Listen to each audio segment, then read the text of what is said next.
Welcome to Reddit Stories, where an insane Karen is demanding OP joins the HOA. Karen demands I join the HOA. I reported it to the board and got her banned. So my husband, 34 male, and I, 30 female, bought our first house together about 8 months ago. It's in a newer subdivision, super quiet for the most part, and we really love it here. We spend a ton of time outdoors, and basically any weekend that the weather's nice, you can find us in the yard doing gardening, planting shrubs, mulching flower beds, or just messing around with our patio plants. It's pretty much our main hobby together. Because we're outside constantly, we end up seeing all the neighbors walking their dogs or pushing their strollers. That's how we first met Brenda. She lives about 5 houses down from us and is in her late 50s. At first, she seemed totally normal and friendly. She'd walk by with her little clipboard, wave, stop by for quick small talk about the weather, and compliment our flower beds. Then things started getting weird. After a couple weeks of friendly chats, Brenda brought up the neighborhood HOA board. She told us we should really think about joining. I laughed it off and told her thanks, but we were way too busy with work and our own projects, so we definitely weren't interested. She smiled and said that we'd be great at it, but let it drop for the day. Except she didn't actually drop it. She started showing up at our front porch unannounced. It got to the point where if she saw our garage open or caught us watering our plants, she'd beeline across the street. She'd stand there for 20 minutes, venting about random neighborhood drama and so-called violations. She was furious about a neighbor who had a bouncy castle in their driveway for a kid's birthday party without getting prior committee approval. She complained about someone having people over on a Friday night with music playing and another guy who put a window AC unit in his bedroom. She went on and on about how stressful it was to manage all these residents alone and how the board desperately needs members who actually care about the community. Every single time, I politely repeated that we had zero interest in being on any committee or board. The breaking point happened last Tuesday. I was out by the front walkway repotting some ferns when Brenda marched right up to me holding a manila folder. She had this huge, smug grin on her face. She handed me a stack of papers and told me she had great news. She said she went ahead and filled out the candidate paperwork for me, turned it in, and pushed it through the board, so I was officially registered as the newest member. She told me the first meeting was this coming Thursday and I was required to attend. I just stared at her in shock. I asked her what she was talking about because I never even applied, I never signed anything, and specifically told her no at least 4 times. She waved her hand at me and said she knew I was just being modest, but she took initiative for me and that I'd thank her once I saw how much power we had to keep the neighborhood in line. I totally lost my temper. I dropped my garden trowel and I told her straight to her face that she was out of her mind. I told her I wouldn't be attending any stupid meetings, that she had no right to forge my name or sign me up for anything, and that if she ever stepped foot on my property again, I was calling the police for harassment. Her smile vanished and she got furious. She started pointing her finger in my face, yelling that she was just trying to help, that she thought we actually cared about our community, and called me an ungrateful snob who didn't deserve to live in a nice area. She stomped off down the sidewalk while still yelling to herself. As soon as she left, I went inside and I looked up the contact info for the HOA president and the property management company. I wrote a long email explaining everything, including the unannounced visits, her showing up with forged registration papers, and her screaming at me in my own front yard. I even attached our doorbell camera footage, which had crystal clear audio of the entire exchange where she admitted to signing me up without my consent and then screaming at me when I said no. Turns out, the HOA board had already received multiple complaints about Brenda over the past year. She'd been going around pretending to have way more authority than she actually did, harassing residents over minor things and trying to recruit her own allies to force votes on strict rule changes. The board president called me the next morning to apologize. 2 days later, they held an emergency meeting. Because of the clear video evidence of her forging an application and screaming threats at a homeowner, the board officially voted to remove her from her position immediately. They also issued her a formal cease and desist letter through their legal team, banning her from representing the HOA in any capacity and barring her from attending any open board meetings for the rest of the year. Now, whenever she walks past our house, she crosses over to the opposite side of the street and looks straight ahead like she doesn't even see us.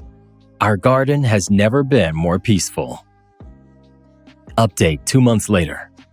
So things have taken a huge turn in Brenda's life. At first, everything was super quiet. Brenda was completely avoiding our side of the street, and we finally got to enjoy working in our yard without being ambushed. But over the last few weeks, word traveled fast around the neighborhood that Brenda's personal life is totally falling apart. Apparently, her husband is divorcing her, and it's caused a massive downward spiral. The police have actually shown up to their house twice now. A couple of the neighbors who live closer to her house said you can regularly hear screaming matches coming from the inside. Just last weekend, my husband and I were out trimming some hedges, and we literally watched her husband storm out of their front door, get into his car, and peel out of the driveway while Brenda ran down the lawn after him, screaming at the top of her lungs. Whenever she walks around the neighborhood now, she doesn't carry her clipboard anymore.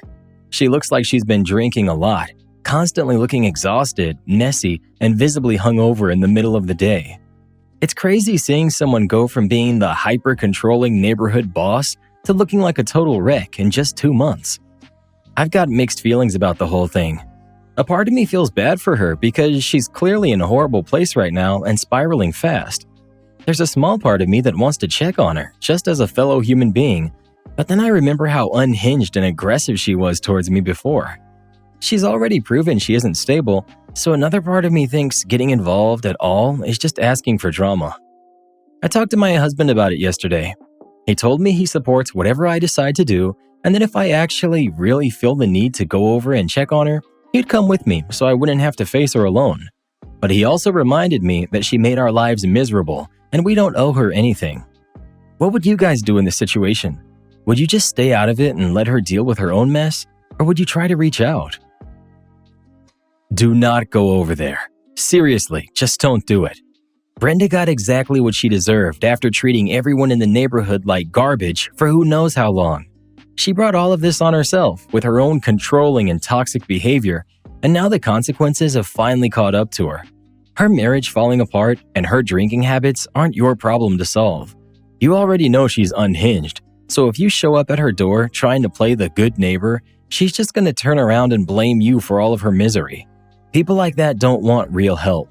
They want targets to take out their anger on. You gave her boundaries, she crossed them, and the board handled it. Just lock your doors, keep tending to your garden, and let her deal with the mess that she created. You don't owe this woman a single second of your time or your energy. I've never been some psycho HOA board member, but I do know what it's like to have a drinking problem and to watch your marriage fall apart in front of you. When you're drowning in that kind of pain, you lash out at everyone around you and burn every bridge you have. It makes you a terrible person to be around, but beneath all the anger is just someone who's completely lost and hurting. If your heart's telling you to go check on her, then do it. Sometimes having just one person show basic human kindness when you've hit rock bottom can actually snap you back to reality or give you the push that you need to go get help. That being said, definitely take your husband with you. Do not go over there alone.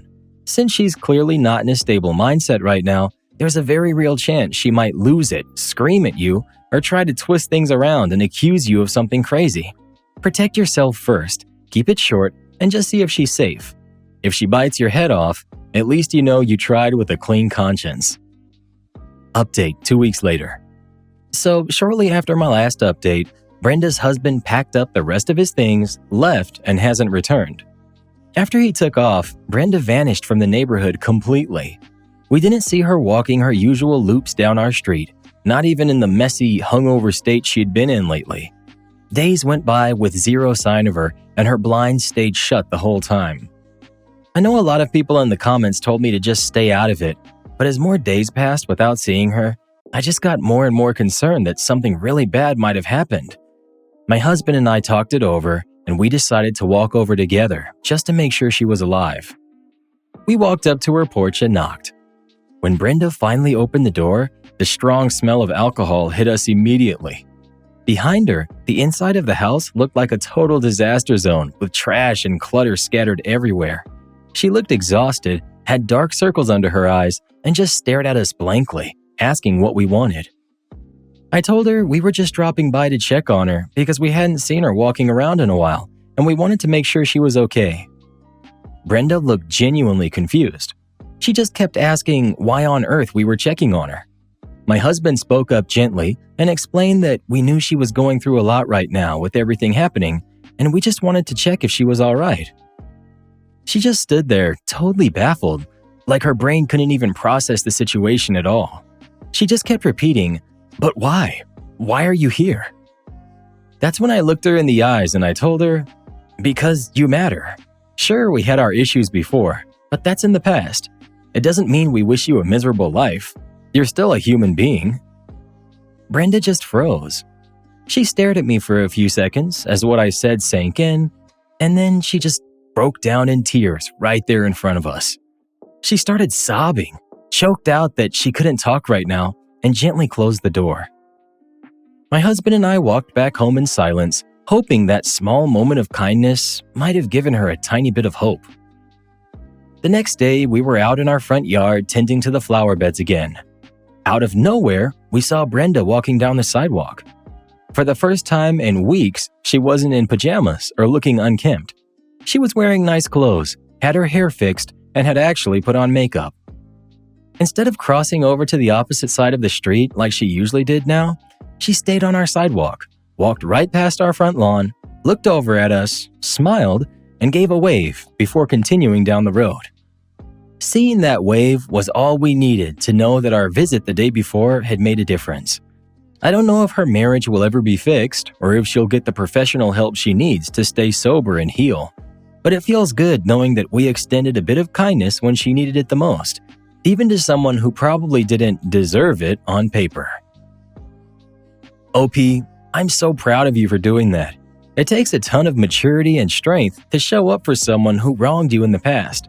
People on the internet love to act like everyone is just a villain or a hero, and they forget that behind all the obnoxious behavior, we're all still human beings. When someone acts that problematic, bitter, and controlling, it almost always comes from a place of deep pain and brokenness inside. You don't have to excuse what they did to recognize that they were drowning. You and your husband did an amazing thing. Giving her that tiny reminder that she still matters might have been the exact lifeline she needed to pull herself out of that dark hole. You guys handled this with pure class.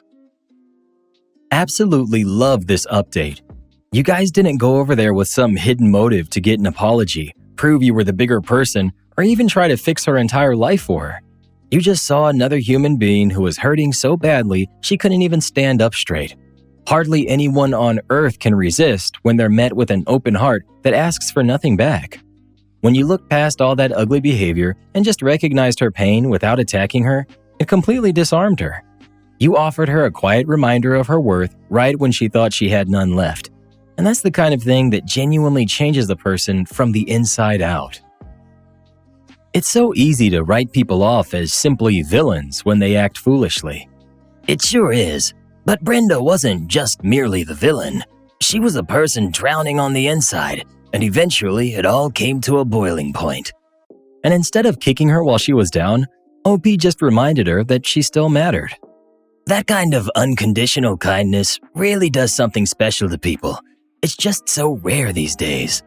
You know what else is rare these days? Videos like this one, made by real people instead of AI spam bots. I know that's right. Thumbs up this video and subscribe to our channel to show YouTube's broken algorithm what real content looks like. Am I the jerk for saying no when my sister-in-law asked for her kids to put on a performance at our wedding? My husband and I are finally getting ready for our wedding ceremony later this year. We're already legally married, but we postponed the ceremony and reception after my mom was diagnosed with a rare form of cancer and had to begin chemotherapy and radiation. Now that things have settled down enough to start planning again, we're excited to finally celebrate with everyone. Recently though, something that caught me completely off guard. My sister-in-law asked my husband if her kids, our nieces and nephews, could put on a performance during the wedding. The request felt strange from the moment that I heard it. Our wedding isn't especially traditional. We've put a lot of thought into designing a ceremony that's personal to us, and there really isn't a natural place where a children's dance performance would fit in. Every part of the day has already been planned with intention, so the idea felt more like interrupting the celebration than adding to it. Also, the children are all under 10 years old, none of them dancers. When I asked my husband how good they actually were, he laughed and rated them maybe a 4 out of 10. That only made the request even more confusing. I couldn't picture it coming across as anything other than a talent show during the middle of our wedding reception. What bothered me even more was who the request came from. My sister-in-law has shown almost no interest in our wedding from the beginning. She hasn't asked about our plans, our schedule, or what we've been organizing. Then, seemingly out of nowhere, she asks if her kids can become part of the entertainment. My husband wanted to know what I thought before responding. I immediately said no. The answer wasn't really about the dance itself, it's about years of history. His family has spent a long time relying on him whenever it was convenient. My sister-in-law especially treated him like an on-call babysitter for years. He would finish working all week only to have her drop the kids off on Friday evening and expect him to watch them until she decided to come back. It happened so often that he eventually started believing it was simply expected of him. After we got together, I encouraged him to start setting healthier boundaries. I never told him what to do with his family, but I did make my own boundaries very clear. To his credit, he took that to heart. Over the last couple of years, he's learned to say no, stopped letting himself be taken for granted, and has become much more confident about protecting his own time. I'm incredibly proud of him for that. Maybe those experiences have made me more cautious than I should be, yet my gut immediately told me this request wasn't really about the kids. It felt like it was about their mother. My husband looked at it differently. He thought it might simply be an innocent question and didn't want to assume bad intentions. I understand why he sees it that way. He's evaluating one request, while I'm looking at the pattern that's existed for years. If he genuinely wanted the children to perform, or if the kids themselves had come up with the idea, I would have been completely open to discussing it. This wasn't that. To make sure I wasn't overreacting, I asked a few people close to me what they thought. Every one of them agreed that it was an unusual request. Maybe they're biased. Maybe I'm biased. That's why I'm asking strangers. Am I wrong for saying no? Edit.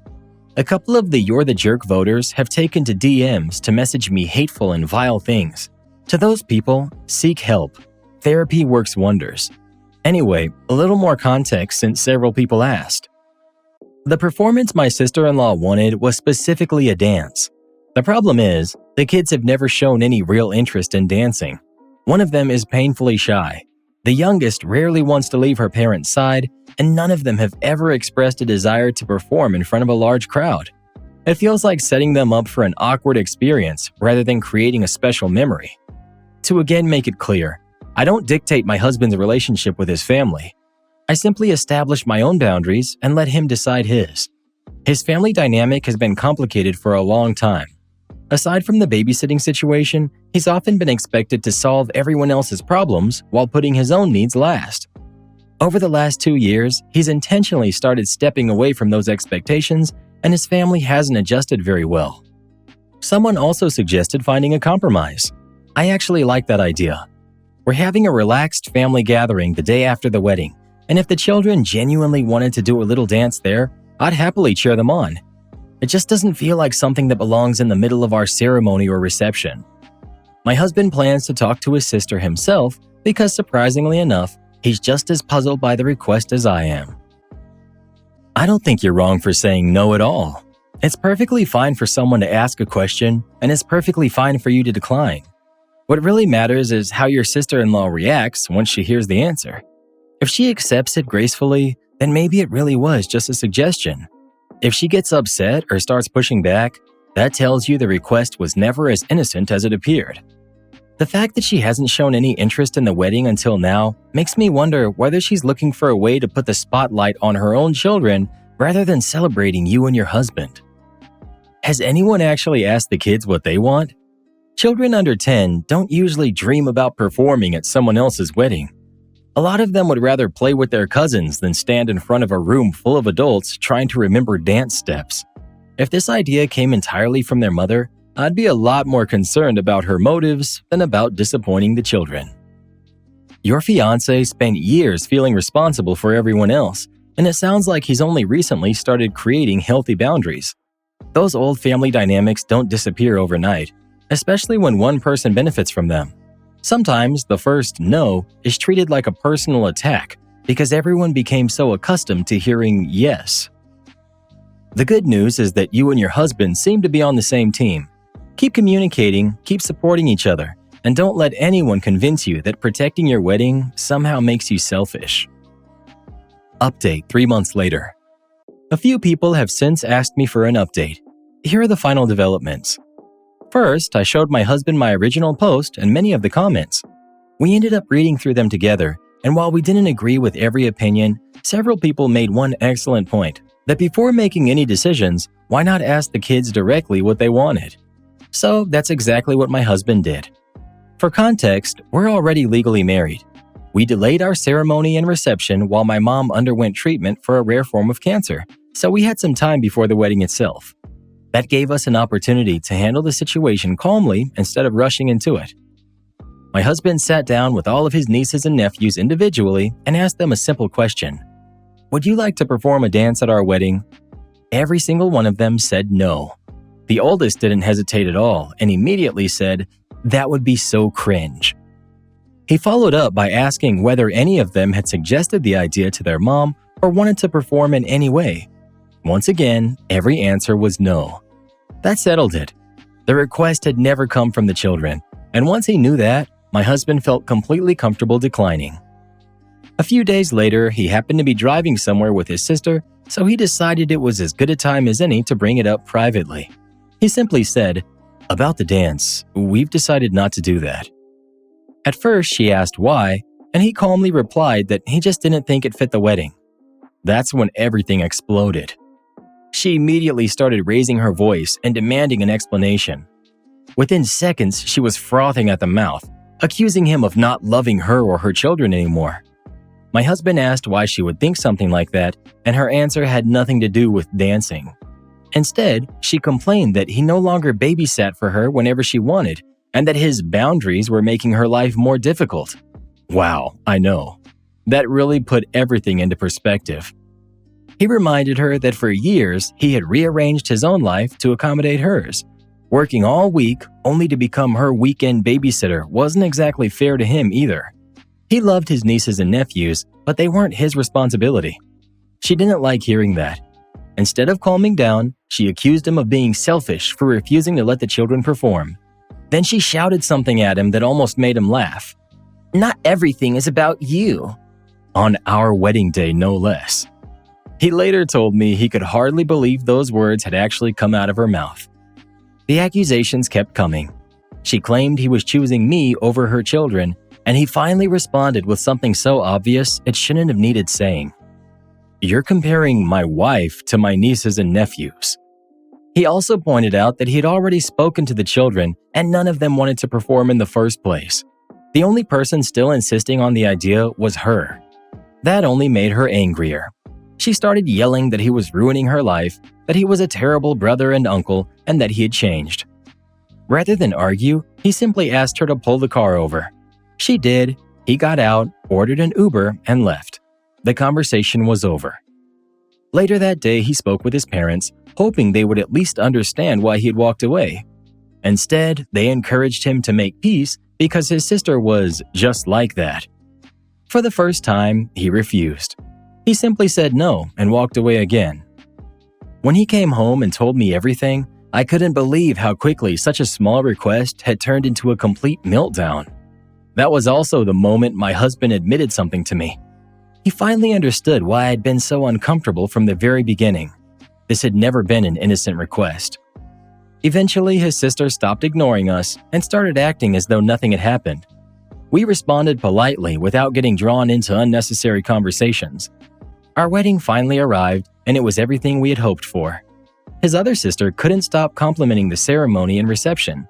She especially loved the children's activity area we had planned with toys, books, games, and quiet spaces so the younger guests could have fun without becoming bored. Ironically, the kids had an amazing time without ever performing a dance. They played, laughed, and later joined everyone else on the dance floor naturally, exactly as they should. Nobody missed the performance that never happened. His sister spent most of the day keeping to herself and barely spoke to either of us. During the ceremony, she became extremely emotional and eventually stepped away for a while to compose herself. To be completely honest, neither of us noticed very much. We were focused on each other, and nothing else really mattered in that moment. The rest of the wedding was wonderful.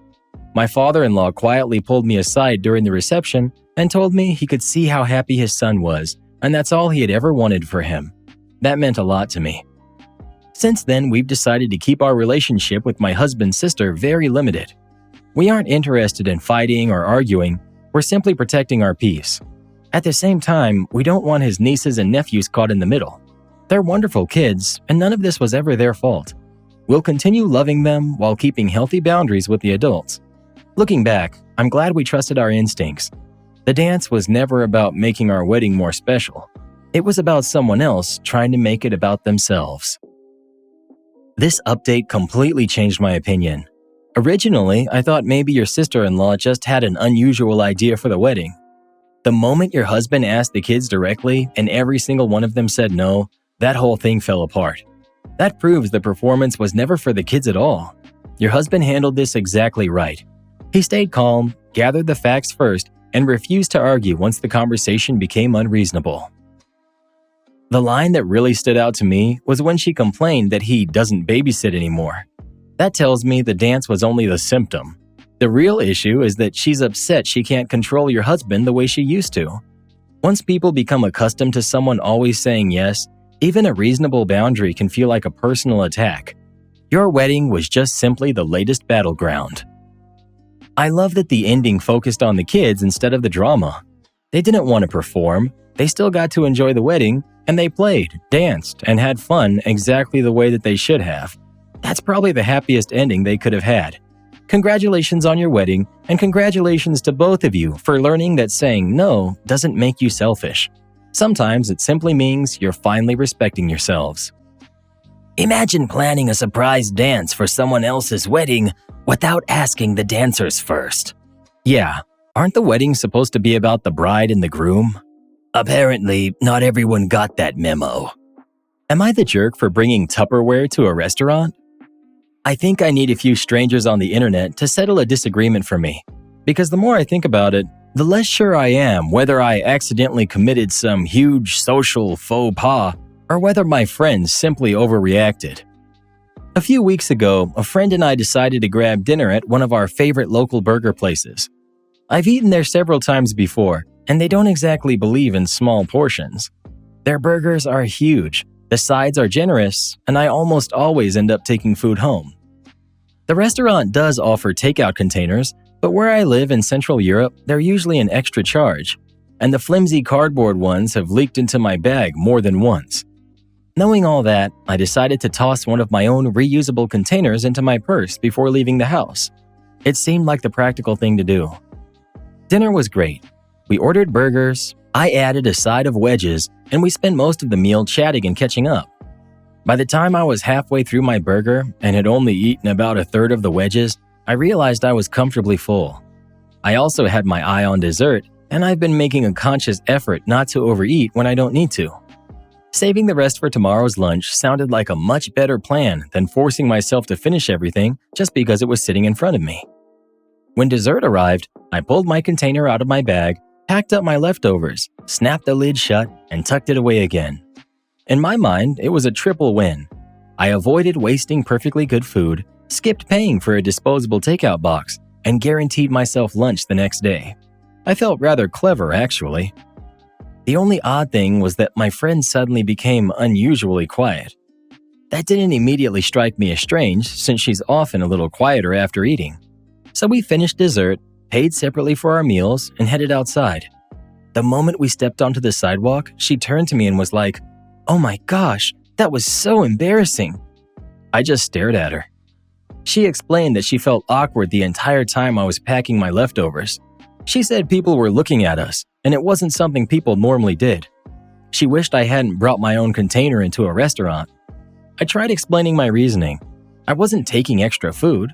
I wasn't stuffing the container at an all-you-can-eat buffet, and I wasn't expecting anyone else to pay for my meal. We each paid for exactly what we ordered. I simply wanted to save food I'd already purchased instead of wasting it. None of that changed her mind. She still thought it was embarrassing. Eventually, we just went our separate ways. The funny part is that I actually did the same thing again a few days later while grabbing food with another friend. He watched me pull out the container, laughed, and said, "That's actually a really smart idea." He even tossed a few of his leftover onion rings into my container because he wasn't going to finish them. Now I'm wondering whether this is one of those things that's secretly considered rude and I somehow missed the memo. Should I have warned my friend beforehand? Should I have asked the restaurant if they minded? Should I just buy one of their containers next time, even though I already own perfectly good reusable ones? I genuinely don't know. A little extra context since people will probably ask. We weren't on a date, just two friends having dinner together. I can be a little eccentric from time to time, so my friends are generally used to my little quirks. Although this particular friend and I don't eat out together very often, she's genuinely a lovely person, which is why her reaction surprised me so much. I think I'll reach out to her tomorrow and ask if we can talk. Maybe there's more going on here than I realized. I don't see anything wrong with what you did. If your container was clean and you packed up food that you'd already paid for, who exactly was harmed? Restaurants throw away an unbelievable amount of disposable packaging every day, so bringing your own reusable container actually seems like a pretty sensible idea. I probably would have been surprised the first time I saw someone do it, but after thinking about it for 30 seconds, I'd probably wonder why more people don't. I'm actually a restaurant owner, and I wish more customers thought like this. Most takeout containers aren't particularly durable. They're expensive for restaurants to keep buying, and they're usually thrown away after one use anyway. If someone quietly packs up their own leftovers in a clean, reusable container, it doesn't bother me in the slightest. Your friend may have been uncomfortable for some personal reason, but from a restaurant perspective, I don't see a problem at all. Update 4 days later. The day after posting, I messaged her and asked if she had some time during the next few days. We met today and went for a long walk through the park. At the beginning, it felt a little awkward because we've actually never had an argument before. Usually it isn't strange for us to go several days, sometimes even weeks, without texting when life gets busy, then continue talking like nothing happened. But this time it felt different. After a little while, I decided not to dance around the topic anymore and simply asked, "So what exactly happened in the burger place?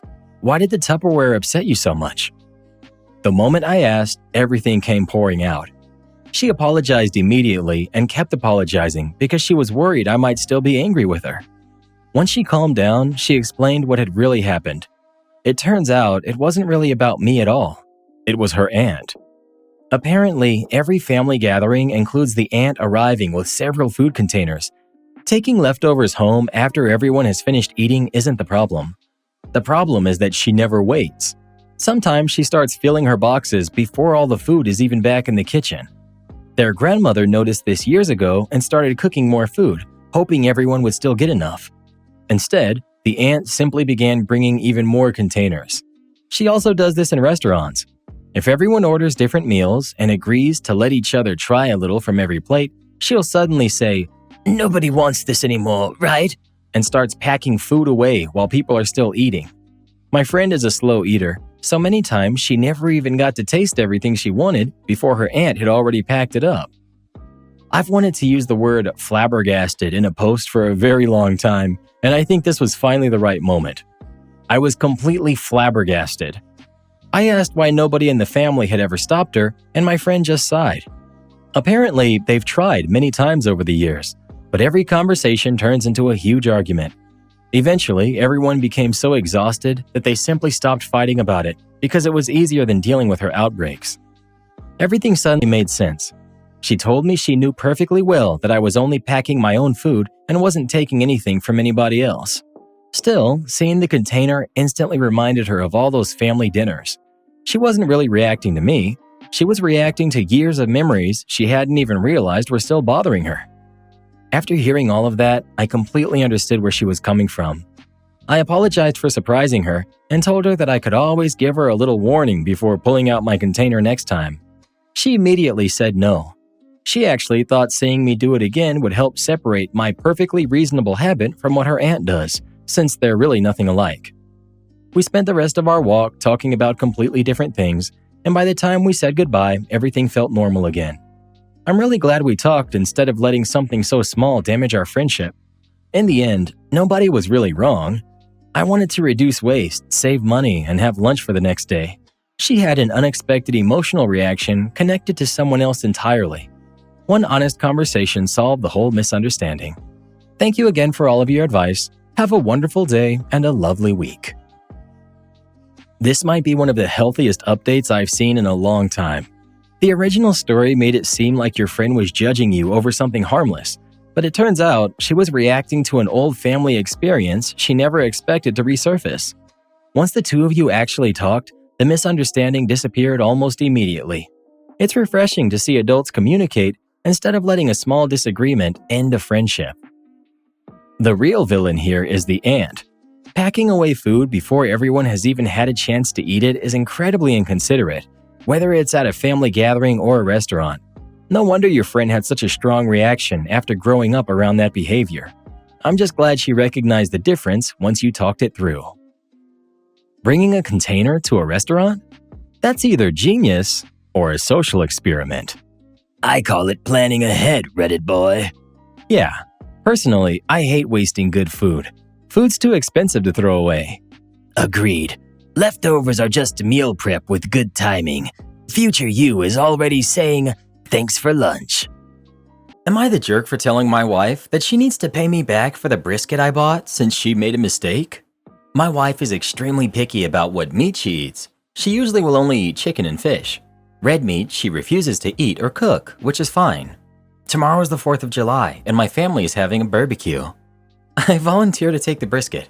Smoking a brisket takes 12 to 18 hours, and the meat needs to be thawed out. It can take about 24 hours to thaw completely in the fridge. My job called me out on Monday to a site, and problems caused me to stay over 2 nights. I was planning to use the frozen brisket from the freezer, but it needed to be thawed out beforehand. On Tuesday, I realized that my job was going to keep me, and I asked my wife to move the brisket from the freezer to the fridge so that it can thaw out. A task that would have taken maybe a single minute. She told me okay, and I thought that was it. I came home today, and it wasn't in the fridge. It was still in the freezer, hard as a rock. I can't even use it. So I go to the store and I have to buy a new one. I asked my wife why she didn't do what I asked her to, even though she agreed to do it. She told me that she thought it was gross, so she didn't. This started an argument. I'm upset that she agreed to do me a simple favor and then she didn't even do it, and I had to buy one from the store. I told her she needs to pay me back for what I bought. She thinks that I'm being a huge jerk and overreacting. Edit. We have a shared account for all the bills and whatnot. The meat came out of my account, which is why I want her to pay me back. Not the jerk. You asked for a favor, which she agreed to do, and then she didn't do it, so she lied to you. Then you had to go out of your way and buy a new one so that it can be cooked on time for the barbecue, which briskets are not cheap. She should pay you back. Also, she showed you that you can't even trust her with basic things. You're right, it would have taken a single minute. Not the jerk. I don't know what else to say. This is so baffling. Does she have an actual phobia of cow meat or something? Even saying the task would take a single minute is an exaggeration, unless you have a freezer in a different location from your fridge. This would just take seconds. She could have worn oven mitts to avoid touching it. So many of these stories remind me why I'm so happily single. I would have no patience for someone who did this, and then I would feel petty for being enraged about something so minute. Am I the jerk for refusing to help my wife and her friend anymore? Plus, final update. My wife, Emily, has a longtime friend, Leslie, who has recently become a single mother. Leslie does not have a working vehicle at the moment and is working 2 jobs, so Emily took it upon herself to help Leslie out as much as she can. Emily had started asking me to help as well in driving Leslie and her kids around, taking them to school and appointments, taking Leslie to the grocery store, etc., whenever Emily or someone else couldn't. I agreed since it made my wife happy, and I understand the kind of situation Leslie is in. Helping has turned into Emily inviting Leslie and her kids over often, or organizing trips that they would like, such as going camping or fishing. A few times, my wife was unable to attend these get-togethers she organized due to work and insisted they could still take place, leaving me to entertain Leslie and her kids on my own. Since I've known of Leslie my entire relationship with my wife, I didn't think too much about this. The times that it has been me left with her or sent in Emily's stead to shuttle Leslie around, I've made normal small talk with her and her kids. Recently, Leslie's kids were going to be away for a weekend, so Emily wanted to have Leslie over for dinner and some movies.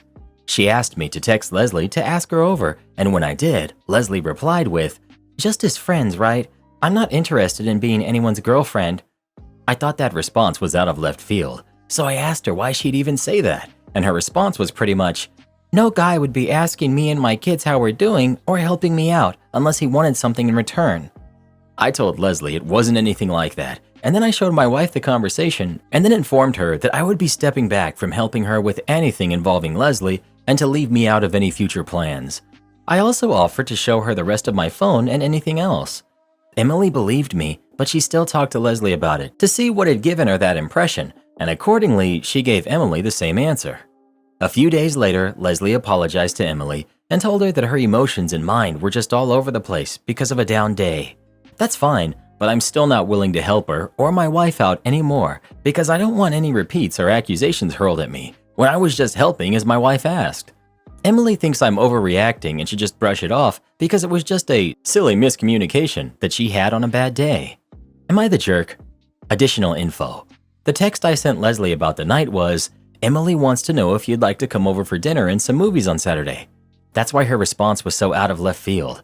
I sent the text because Emily was busy on her phone and wanted to know ASAP so we could make our weekend plans.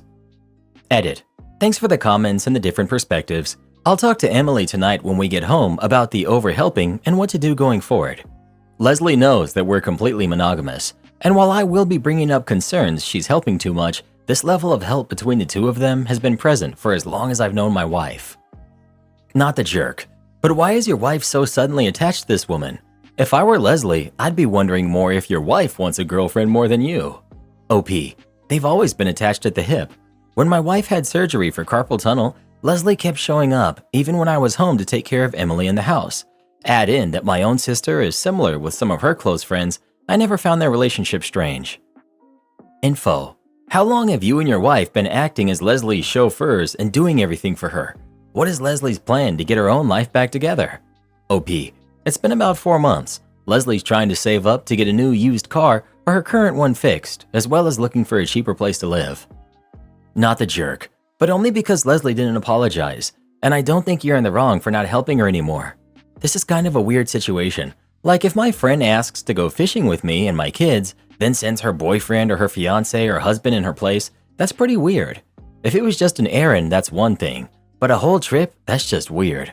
I would cancel the plans at that point. Also, was this fishing and camping trip just you, Leslie, and her kids, or were there others involved? So I can actually kind of get Leslie's side, because this time you directly texted her from your phone, right? When your wife sets up these errands and playdates, I'm guessing she initially says it'll be her, then crap might come up, so maybe half the time she then tells Leslie that you're going. So a direct text to Leslie from you asking to come over for movies kinda does feel pretty off. Also, I'm curious to know what Leslie's exact text messages said. OP. My wife made the camping trip. Out of the fishing trips when my wife couldn't make it, and we knew ahead of time, we discussed canceling. She discussed it with Leslie, and they both decided to go ahead with it. The other time my wife organized us all going to do something together, she was with us for about an hour before she had to leave. I did directly text her from my phone, which I've had to do before. My text read, "Emily wants to know if you'd like to come over for dinner and watch the movies on Saturday." I don't know about 100% of the time, but I have heard my wife tell Leslie she'd be sending me in her stead on a number of occasions, so it's not as if Leslie doesn't have a heads up. Not the jerk. Did she apologize to you in addition to Emily? That's what kind of sets it off. She can have an off day and feel like maybe everyone has an ulterior motive and get snappy, but like, she needs to apologize to the person she hurt, you. If you're worried she's going to make a move on you and she's done more than this comment, that's different too. OP. No, she did not apologize to me, only to Emily. Update. My wife and I had a long conversation after I made this post. I brought up points from both my perspective and possible points from Leslie's perspective that commenters made to explain the situation and why it had me uneasy enough to step back. I showed her the post and she eventually relented. Emily decided she would speak with Leslie again to find out what was going on with her, why she was so uncomfortable. We also discussed the matter of overhelping. In that regard, Emily wanted to keep helping her as she had been, because that level of help is normal for them, but she would stop asking me to help when she couldn't. Instead, she said she would talk to Leslie about getting the kid's father to help out more now that her ex-fiancé was gone. She wound up agreeing I should have received the apology, but since I'm just hands-off now, I didn't see the point in pursuing it. I'm happy to say I have not been volunteered to help or drive since our talk. She continued to help Leslie as she was able to for a couple of weeks until things took a turn for the negative. There were a couple of times neither my wife or Leslie's other friends were able to give her a ride or help her, and she asked Emily where I was and why I couldn't do it. Emily told her that it was best I didn't to avoid any future misunderstandings. After the fourth time Leslie asked my wife to have me drive her or pick stuff up for her when no one else could, Emily tells me that Leslie started in about how if what she said wasn't true, then I wouldn't be avoiding her, but I'm acting as if I got rejected. According to Emily, Leslie started to draw parallels about how I went out of my way to do things for Emily right before we got together and started helping Leslie. So that was all the proof Emily should need about me having ulterior motives. And after that, she says Leslie devolved into telling Emily she'll wind up being left too. We have minimized contact with Leslie, and Emily told her she needs to do so until or unless Leslie seeks counseling for her breakup and stops having a negative outlook on the relationships around her, and then they can rebuild their friendship. That has been hard on Emily, so whenever I'm not working, I'm doing what I can to help her get through this. Thank you again, Reddit, for the fresh set of eyes. Am I the jerk for telling my boyfriend that I don't think it's appropriate for him to attend our family vacation? I'm 21, female. My boyfriend, who's 23, let's call him Charlie. Around a month ago, my mom mentioned a family vacation while on a call with me. Charlie and I have been together for about a year now. He has still not met my mom's side of the family, only my dad's. My mom, who's 42, lives in my home country together with my stepdad, who's 50, and my stepbrother, who's 24. He lives there too, but not in our hometown. Because of this, he hasn't had the chance to meet them yet. Yesterday, I mentioned to my best friend, who's 21, who I've been friends with for almost 17 years now.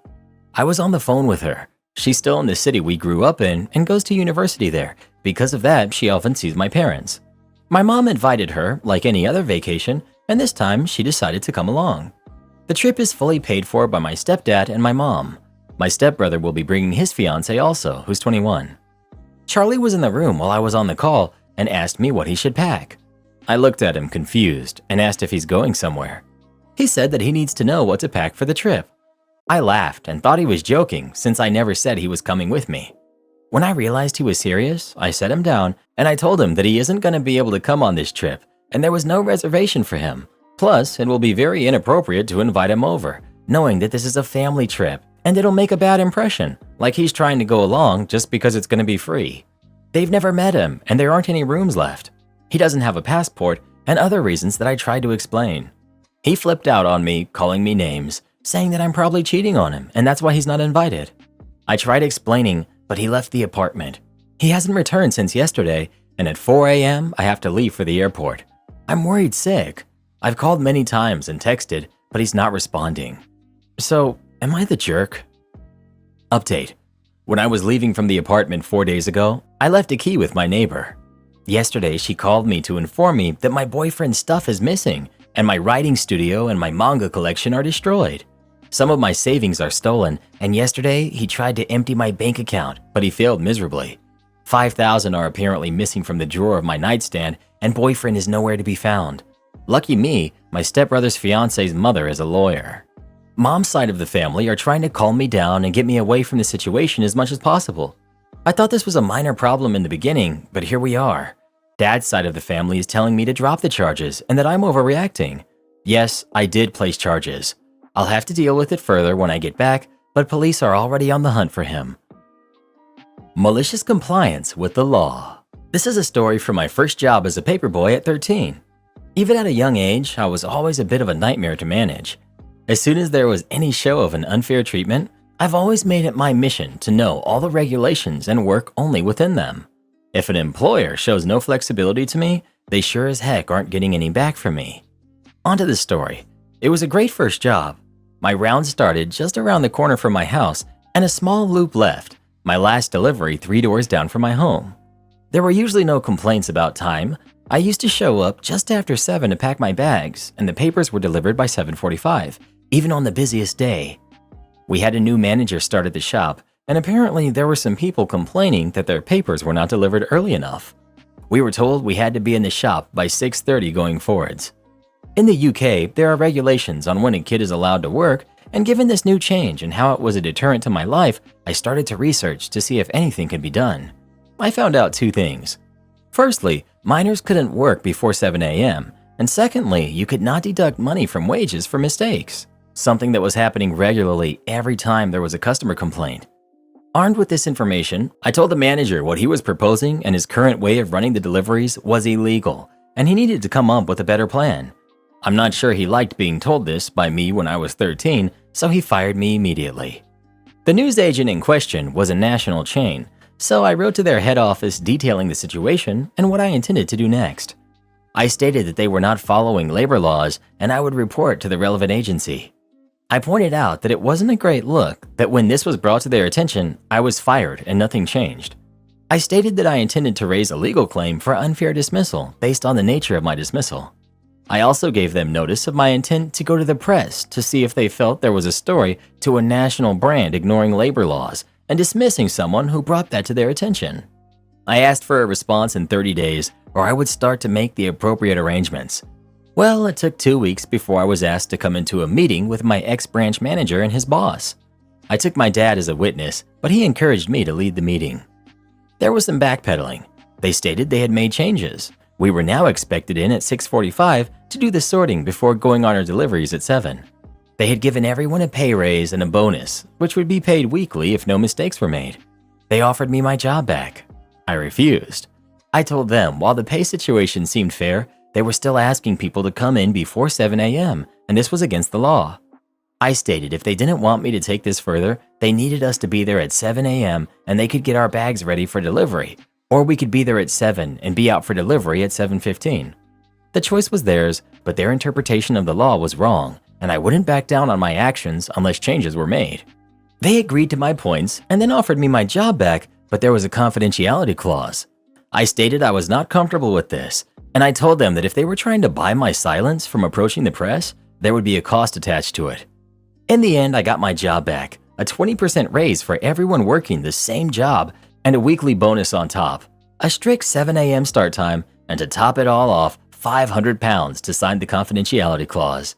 Moral of the story, make sure whoever you're trying to do over isn't a petty little jerk who's willing to put more time and effort into ruining you than he is at school. Am I the jerk for refusing to let my sister's dogs come to our barbecue?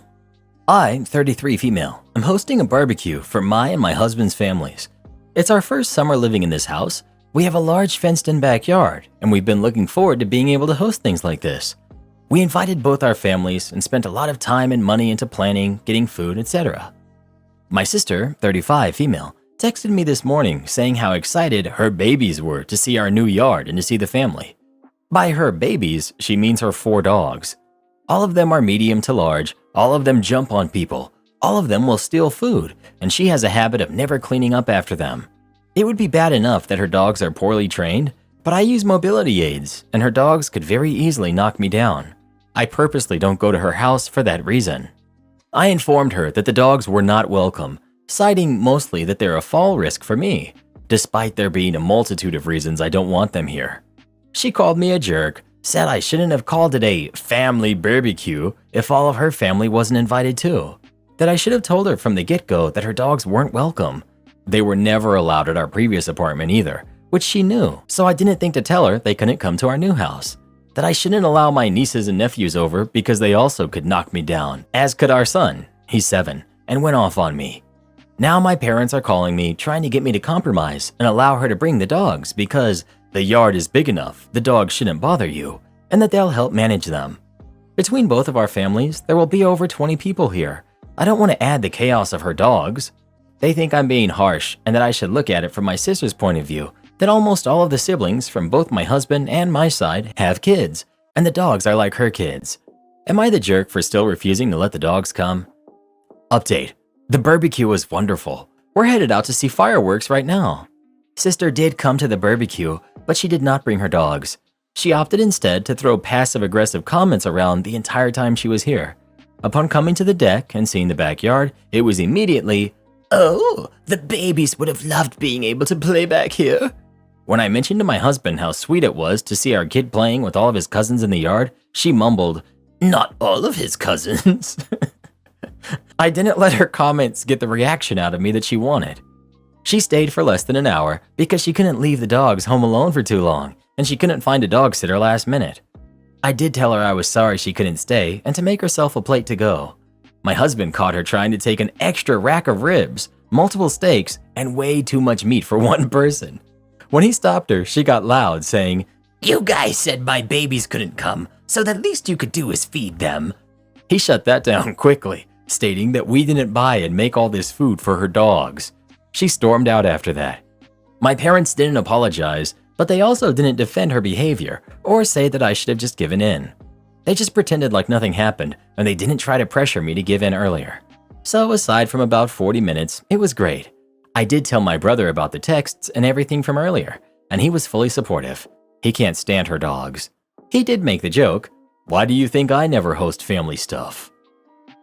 Am I the jerk for saying, I didn't realize I could love a person this much in front of my fiance after having our baby?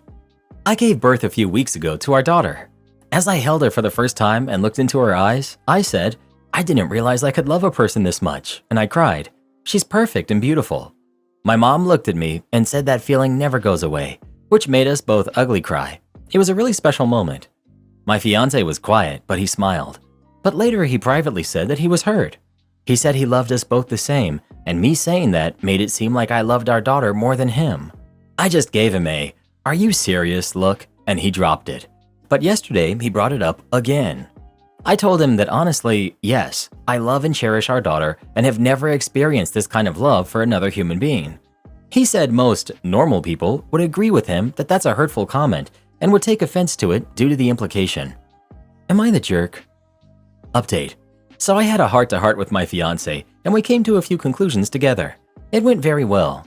We read through the post and the comments together. 1. He wasn't jealous of our daughter's role in my life, but rather our bond together. He didn't have that instant love connection that we read about all the new parents having, like what I experienced.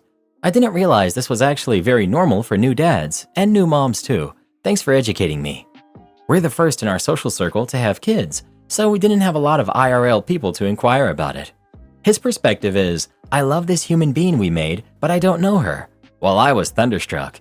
He hasn't had that connection, so doesn't get it yet, and that will take time, months or even a year. I'll be more patient and aware of this and read up more on new dad experiences to learn more. 2.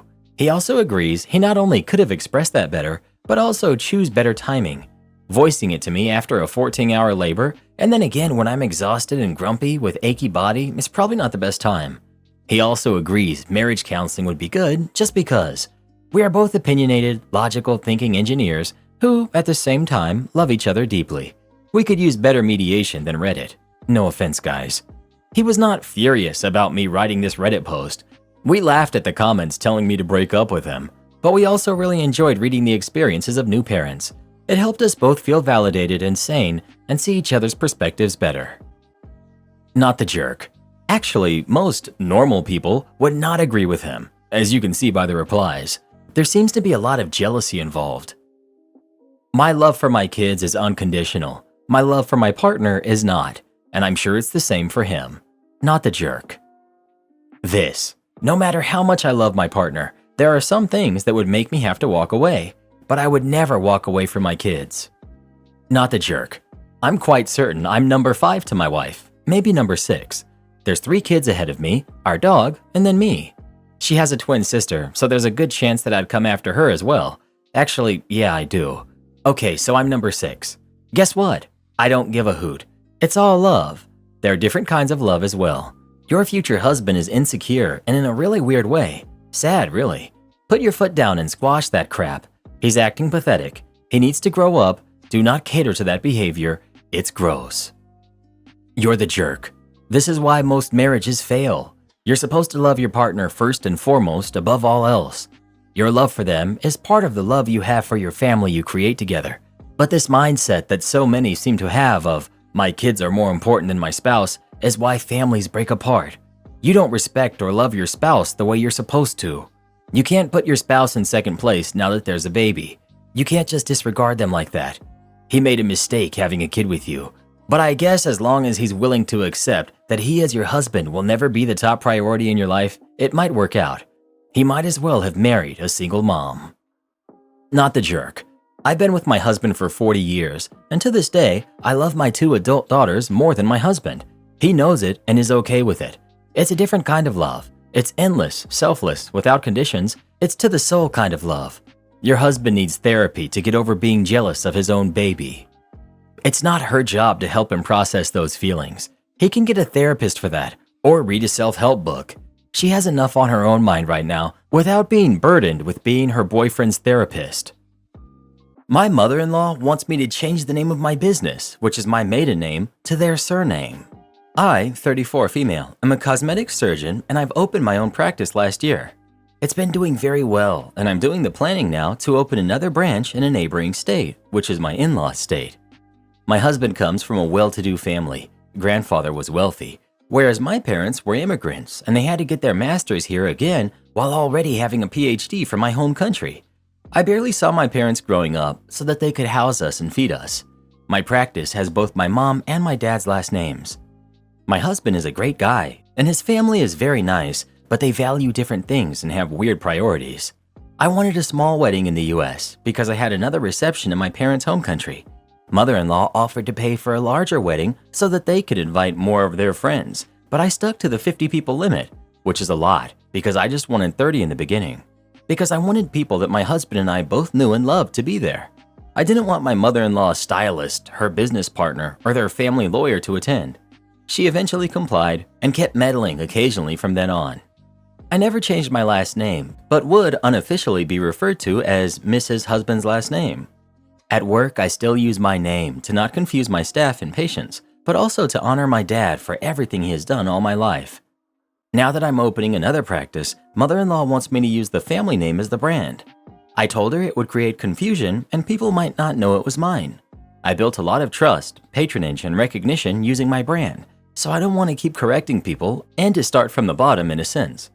It makes perfect sense and is the smart decision business-wise. There's also some legal and extra paperwork to be done if I used a different name. She said she's so proud of me and wants to show me off, and also her family name is very famous around here, so I might get more patients. She also joked that she should get some royalty for that too. Their surname is an old American name that back in the day used to do bad things, corruption and more. I do not want to use that name. I'm Southeast Asian, my staff are diverse, and it's something that I'm proud of since we do focus on ethnic and cultural aesthetics instead of the generic aesthetics. I'm walking on eggshells here, and I plan to let my husband deal with her. They always do a family dinner, and I see her maybe once every 2 weeks, and she always brings this up. Recently, 2 of my sister-in-laws have been pestering me to do it too. Don't do it. You built the reputation of your business all on your own. You're honoring your parents with the name for all of their sacrifice. Just tell them you will not entertain any discussion about a name change. If they pester, start avoiding going to see them.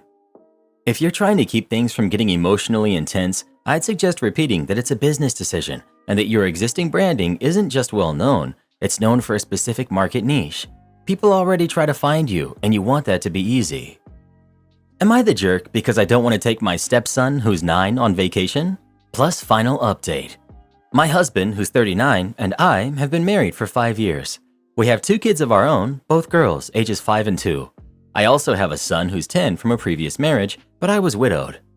My husband's ex is barely involved in stepson's life at all. They got divorced when stepson was 2, and his ex wanted a fresh start, so my husband did the decent, selfless thing and had complete custody of their son, even though he'd wanted shared custody. I got a bonus at work, and I really want to go on vacation with just my family just once. We've been on family vacations all together lots of times, but just once I want to spend my money going on vacation where I'm not looking after someone else's kid. I want stepson to stay with his mom while we go on vacation. My husband sees my point of view and is okay with it. I don't think I'm being at all unreasonable. My mom found out what I was planning and says that I'm being a complete jerk. These are the reasons she says that I could be the jerk. 1.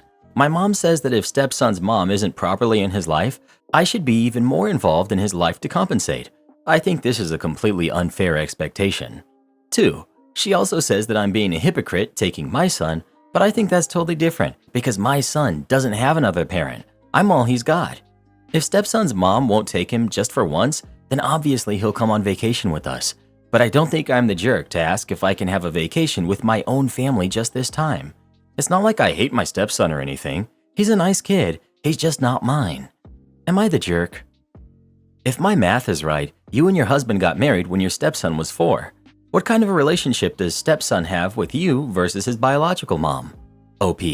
Yes, he was 4, and as I said, he barely sees his biological mom. I'm not sure what point you're making. Update. We definitely won't be going on vacation without stepson. After a couple of hours of replies, I decided to show this to my husband. We sat down and had a really long talk about it. He told me he's never been comfortable with my attitude about my stepson, but didn't know how to say it to me before. I don't want to be a bad person. I just never thought of stepkids as being yours. I don't think it would be easy for anyone to accept this level of criticism, but all of your replies have shown me I have a lot of work to do. As many of you suggested, as did my husband, I intend to see a therapist to help me with that. As I said, I don't hate my stepson in any way. I've never been deliberately cruel to him. I've just always thought of him as my husband's kid. But I realize my mindset needs to change. So I'm going to start working on that. I want my family to be the best it can be, and I need to accept that it includes my stepson. I understand that now, and I'm going to start seeing a therapist to become a better person. We've talked about maybe having family therapy too. I've also made up with my mom, and she's 100% behind the changes I want to make in my life. It wasn't easy to hear everything you said, but I understand that I needed to hear it. Update. When I made my original post, I was told by literally thousands of people that I was the jerk, and it helped me to see how wrong I was and how wrong I had been for the past 5 years. I booked a therapy appointment the following week and started working through my issues. My own father passed when I was less than a year old. I don't even remember him. My mother married another man when I was 7, but he left when I was 11 and I never saw him again. It hurt me. I loved him. He had been my dad, and suddenly he was just gone. That taught me that step relatives weren't part of your family. They weren't forever. I always thought I was doing better than my ex-stepdad because I provided for my stepson and I stayed in his life. I was better than my ex-stepdad, but I made my stepson feel the way that my ex-stepdad made me feel when he left me, and I regret it so much.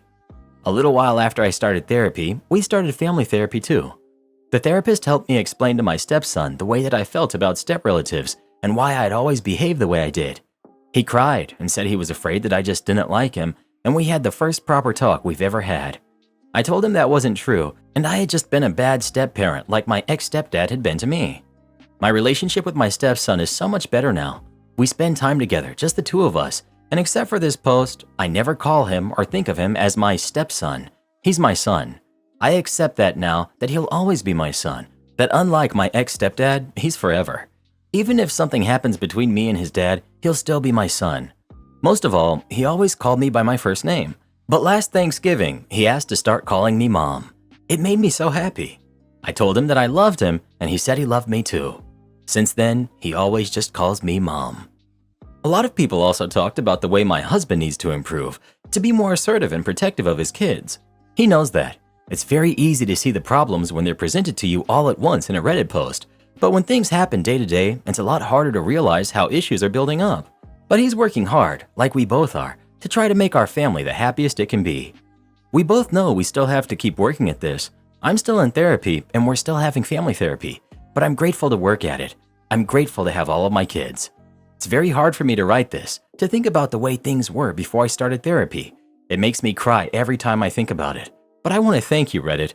I wrote my original post just looking for validation from my own point of view, and I never thought the internet could change my life this way, but it has. I feel like for the first time, we're truly a family. Thank you all. To be honest, some of these stories make me tear up a bit. Isn't it wonderful when things just work out?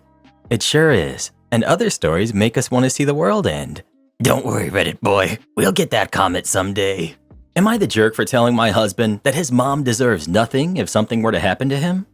Recently, my husband has been talking about taking out a life insurance policy. I'm in favor of this as we have a baby and he's pursuing a career as a pilot. This weekend, he walked into our bedroom and said that he had researched a policy he'd like to get for $3 million. He then says, "I think I'll set it up so half is for you and half is for my mom." I'm American and he's Cuban. His mother and the rest of his family currently live in Latin America. They do okay for themselves, but the standard of living is a bit different from the US, though it's not crazy. She's not happy there, and we've been trying to sponsor her to come to the US. I like his mom, and we've supported her in many ways, such as paying for multiple trips to Cuba, paying to send suitcases and parcels with clothes and shoes to them, cash gifts when we visit, etc. When he says this about splitting the life insurance policy, something in my gut felt weird. I think it showed on my face because he asked me, and I said that it seemed odd to me. That it seemed like these kinds of legal and financial things should be set up for our small family, and that I would not just leave his family hanging if anything were to happen.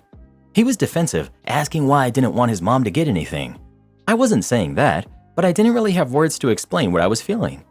I was clear that of course I would want his mom to receive funds if something were to happen to him, but that it seemed like legally this policy should be set up for me and our kids and future kids.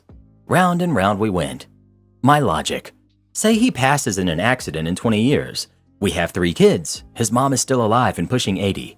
1.5 million is excessive for someone of her age and lifestyle.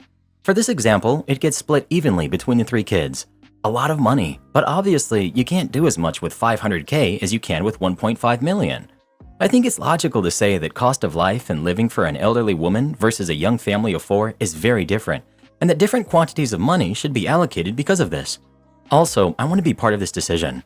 Him waltzing in and telling me what he's going to do doesn't fly with me, especially as we are equal earners in our home and share finances, so I'm paying for half of this policy. His logic. I should think of it as 2 separate policies, 1.5 for his family, 1.5 for me and our kids. That our kids will get $500K each, which is a lot of money. That $500K is better than nothing. And isn't it good enough that he's thinking of us and setting us up for a good life? He continuously accuses me of not wanting his mom to get any money. He also called me selfish, implying that I just wanted more money for myself. He says of course his mom would share this money with the rest of his family, dad, sister, and nephews. I don't have great words for how I feel. It just doesn't feel normal to me.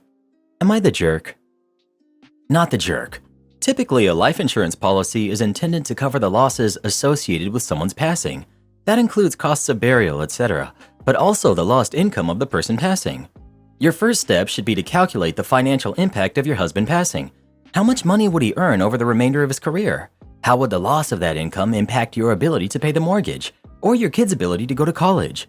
That should be how you think about life insurance for your family. It's not unreasonable to consider that your husband won't be able to contribute as much to his family. But he's treating this more like buying lottery tickets for her every month, and it's reasonable to not want to put that in the family budget. Not the jerk. And it's absurd that he called you selfish. Imagine if something did happen to him, not 20 years from now, but while your kids are still young. You would be alone raising those kids. If you got sick, or one of your kids got sick, you could end up not being able to work for an unknown amount of time. Even without that, kids are expensive to raise. Childcare is expensive.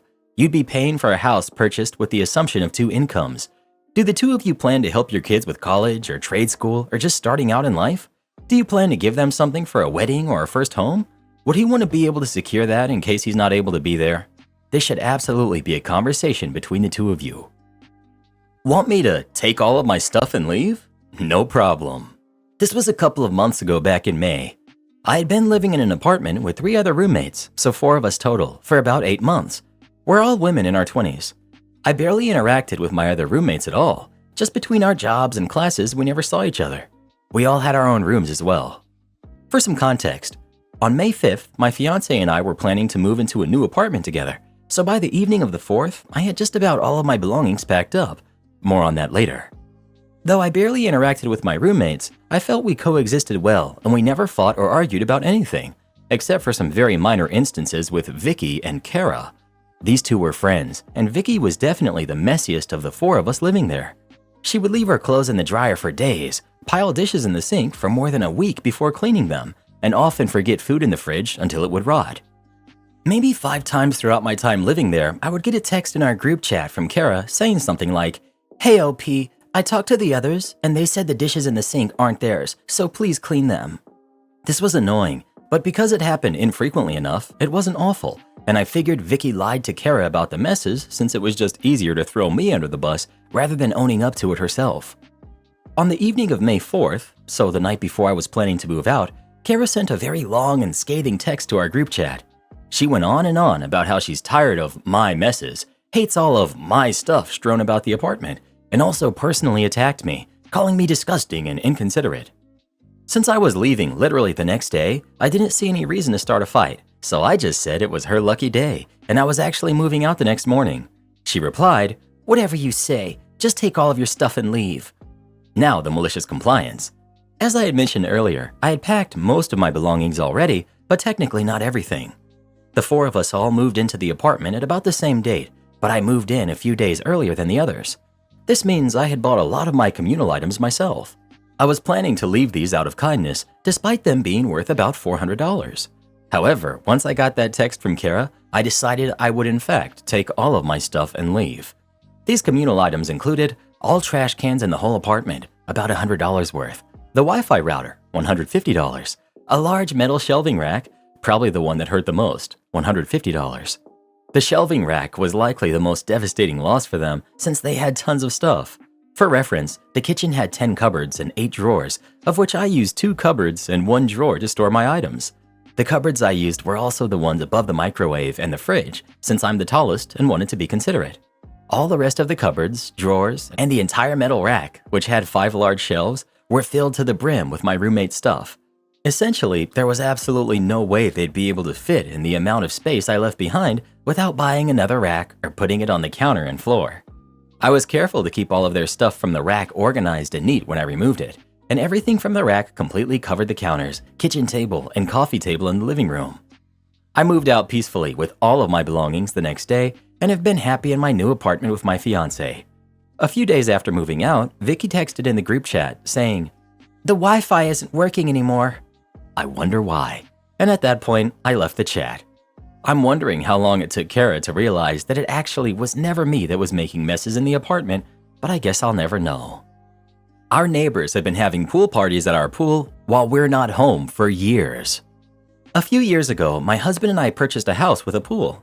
Now we're acquainted with most of our neighbors, but definitely not close friends with any of them. They all seem nice, but well, we just don't have much in common with them.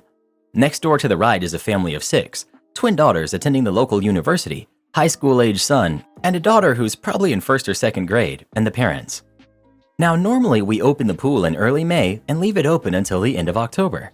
But this year our weather was off and we had a very cool and very wet month of May, and then June went straight to 100 degrees. I'm currently on medication that makes it difficult for me to tolerate being in the sun and heat for an extended time. Plus, we've been helping 2 extended family members who are having health issues. So because of this, we haven't had our pool open yet this year. Normally, we go to the family lake house for a week during each of the 3 major holidays, but we didn't go for Memorial Day because there was flooding around the lake this year, and because a family member was just discharged from the hospital yesterday. So this year for 4th of July, we decided to stay home this week and be available to help this family member. Now, several times in June, the girl next door has seen either my husband or myself outside, and she has asked when we're opening the pool. We first told her maybe later, but this last time, yesterday, she asked, and I said we're probably just not going to open it this year, and she started crying. Now, we have never had any of the neighbors over to use our pool, so I didn't understand why she was crying over us not opening our pool. Well, I spoke with the neighbor on the left later, and apparently our neighbors on the right have been having a small family party at our pool every 4th of July when we're gone.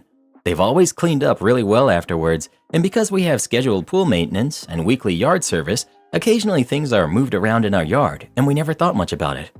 The neighbor on the left thought we had given the other neighbors permission to use our pool. We did give them permission to retrieve any balls or toys that ended up in our yard, but never gave them permission to use our pool, especially when we're not at home. We have a special latch on the gate, and my husband did show the neighbor how to open the gate to retrieve toys. So now my husband, who loves gadgets, is going to have several more cameras installed around the exterior of our house, covering the gate and pool area, and have the gate latch made where we can grant remote access for the pool service and yardmen. Luckily, we have a friend who does cameras and home automation systems. I'm annoyed our neighbors have been using our pool without permission, but my husband is happy I'm letting him get more gadgets around the house. Now, do we confront the neighbors and let them know that we know they've been using our pool? Or should we just wait and see if they say anything about our new security cameras? Lawyer here. You need to put up no trespassing signs, tell your neighbors they're not allowed on your property without permission, and change the lock to the gate. Now that you know, you're on notice, and you could be held liable if they're injured visiting your pool. It sucks, but it will be much less trouble than a lawsuit. Am I the jerk for telling my sister-in-law to stay home from a family 4th of July gathering if her dog hates fireworks? Every year, my family gets together at our lake property for 4th of July. This year, my brother and his wife are driving here from out of state. They haven't joined us for a 4th since before lockdown. Brother and sister-in-law don't have kids, but sister-in-law has a dog that she calls her baby. Yes, she refers to herself as a dog mom. Earlier this week, sister-in-law sent a message to our family group chat telling us that she would prefer if no one bought fireworks for this weekend since her dog is afraid of loud noises. I'm not disagreeing with anything regarding the dog. Our dog doesn't like fireworks either, and he's a hunting dog who's been around loud noises his entire life. And since fireworks are expensive, we don't usually buy anything big. We'll usually get the small stuff that just stays on the ground for the kids to enjoy. However, the city that the lake is on goes all out for big fireworks display. We also have zero control over what anyone else on the lake does for fireworks. The past few years, our neighbors on both sides have developed a kind of rivalry to see who can get the best fireworks. I don't mind because we get to enjoy the show without spending any money, and they're also respectful about not doing fireworks late at night. Once it hits about 10:30, they shut it down for the night. I responded to sister-in-law's message with this information, basically telling her that we don't buy a lot of big fireworks, but our neighbors do, and we have zero control over that. She asked if it would be possible to talk to them about it before they arrive to see if they're willing to tone things down this year. I told her I would not be doing that since they always had been respectful about their fireworks use. She started to list off all of the things that happen to her dog when he's around loud noises, and instead of addressing all of those things, I told her that maybe it would be best if they boarded the dog for the weekend, found someone else to take care of it, or one of them just stays home. This resulted in sister-in-law starting a separate group chat with just her, me, and my brother. She started trying to bargain with me to get me to talk to our neighbors, saying things like, "What if it was one of your kids that hated fireworks? Would you talk to them then?" I told her that even if I talked to the neighbors, the city still does a huge show, and we're close enough to see and hear everything, and there's no way they're going to cancel a show because her dog is afraid of loud noises. I told her that she's just going to have to find a way to keep her dog inside or drive the dog to somewhere else away from the fireworks until people are done. Sister-in-law accused me of being a bad host and for not being considerate of them as guests. My brother sent me a separate message telling me to talk to the neighbors just to see what they say, so I can tell sister-in-law I at least tried. I told him I'm not doing that, but sister-in-law is free to try when she arrives. Not the jerk. Fireworks are scary for our animals. If we truly care about our pets, we will take every precaution we can to limit the distress they go through on this night.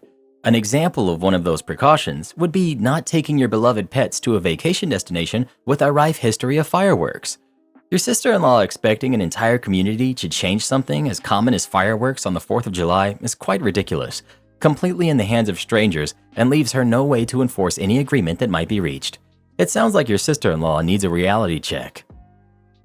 Karen mother steals my car, now I'm suing her. I, 24 male, live with my mom in a rural part of the USA. For context, when it comes to my sister, 37, she's much older and we come from different fathers, and we grew up in split custody arrangements. We are not particularly close, almost acquaintances more so than siblings. I don't really feel any family connection, even though I love her. I don't feel obligated to bend over backwards for her. Well, sister lives 2 hours away, in a much more urban area, and is currently going through a divorce. Her and her ex-husband only had one vehicle, and it belongs to the ex-husband, so when they split, he took the car. Sister has 4 daughters and works a full-time job. I, on the other hand, work from home, and I have no real external responsibilities. My mom came to me asking if my sister could borrow my car for a couple of months until the divorce is finalized, so she has a way of transporting her and her kids to wherever they need to go without the financial burden of purchasing another car or relying exclusively on ride-sharing. I just recently bought my car, 2012 V8 Mustang, and it's my first vehicle ever. I didn't get a hand-me-down or get one as a present when I turned 16 or 18. I was basically immobile, except occasionally being allowed to drive my mom's car, or when my dad had me, I could get Ubers. Getting my own vehicle was extremely liberating, minus the loan, and I don't feel trapped at home anymore. So when I was approached with this proposal, I flat out said no. I can totally understand the justification for letting her use my car for a couple months, but aside from the fact I don't want to lose my newfound sense of freedom, I also just don't want someone else driving my car, and maybe that's selfish of me. Over the last few days, my mom and sister have been trying to convince me to let her use the car, saying that she would pay me for the car payment while she has the car, or that she'd pay for insurance if she has it longer than anticipated. No matter what they brought to the table, I kept saying no, much to their dissatisfaction. Fast forward to this morning. I realized that my mom isn't home. I opened the garage to see that her car was still there, but mine wasn't. I immediately knew what had happened, and I called my mom about the situation. She just tries to calm me down and has me try to picture it from my sister's point of view, but I'm just flushed with rage, and instead, I just tell her that I'm going to report the vehicle as stolen instead. She just hung up the phone. As of now, I presume my car is down with my sister, and I'm seriously considering reporting it stolen and naming her and my sister as perpetrator and conspirator. I really don't want it to go that far, and I hope that we can just work it out instead. But what I initially said as an angry threat, I'm starting to really consider as an option. I just don't know if it's worth burning so many bridges over a car, but the fact that my family won't respect my boundaries or my property is so frustrating. Would I be the jerk? Update. I ended up giving mom and sister an ultimatum to return my car by 5 p.m., and if they didn't, I would be reporting them to the police, and if they did, I would let bygones be bygones and move on and move out. I even offered to pitch in a bit to help my sister get a new vehicle. Car has been returned, so the police will not need to be involved. However, there's body damage that wasn't there the last time I used it. Can't tell if it was intentional damage or not, but it honestly doesn't matter. We'll be getting all relevant papers in order, and then I'll be lawyering up, so the damages will all be paid for. As soon as this entire situation is resolved, I will be moving out. I've learned to never keep my keys out ever again. Thanks so much for the input and advice. To address a few questions that I keep getting asked, Mom has her own car, but doesn't want to lend hers out because she needs it for work every day.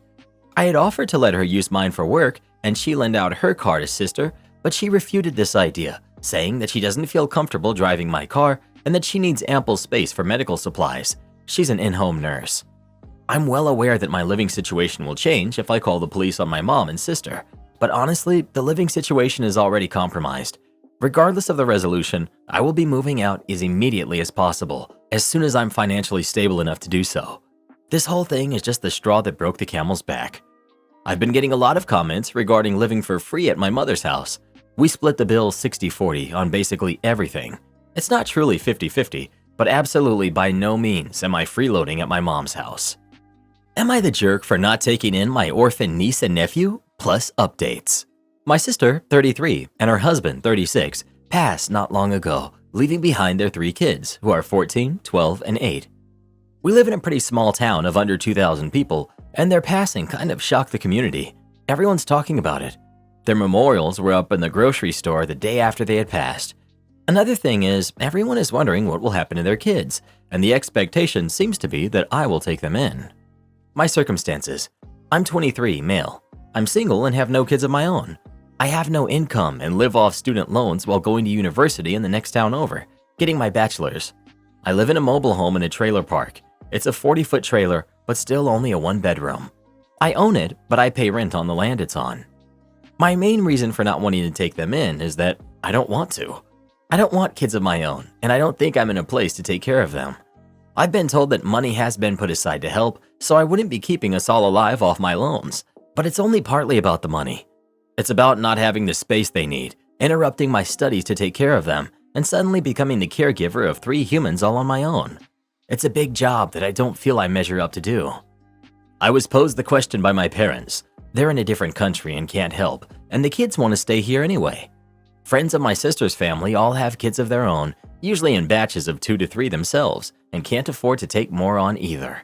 They say I should do it because I don't have kids already. It'll be good practice for my future kids. It's my duty to my own flesh and blood. I'm young, the kids need me and don't have anywhere else to go. I told my parents that they can crash on my living room furniture for a while until other arrangements are made for them, but I won't be able to take care of them permanently. My parents think I'm a jerk for refusing to do so. My sister and brother-in-law's friends think I'm a jerk. Even some of my friends think I'm in the wrong. Word has started to spread around town that I'm a jerk. People have come up to me to tell me what they think of me for refusing to take in my nephews and niece. Worse, the kids think I'm a jerk for abandoning them.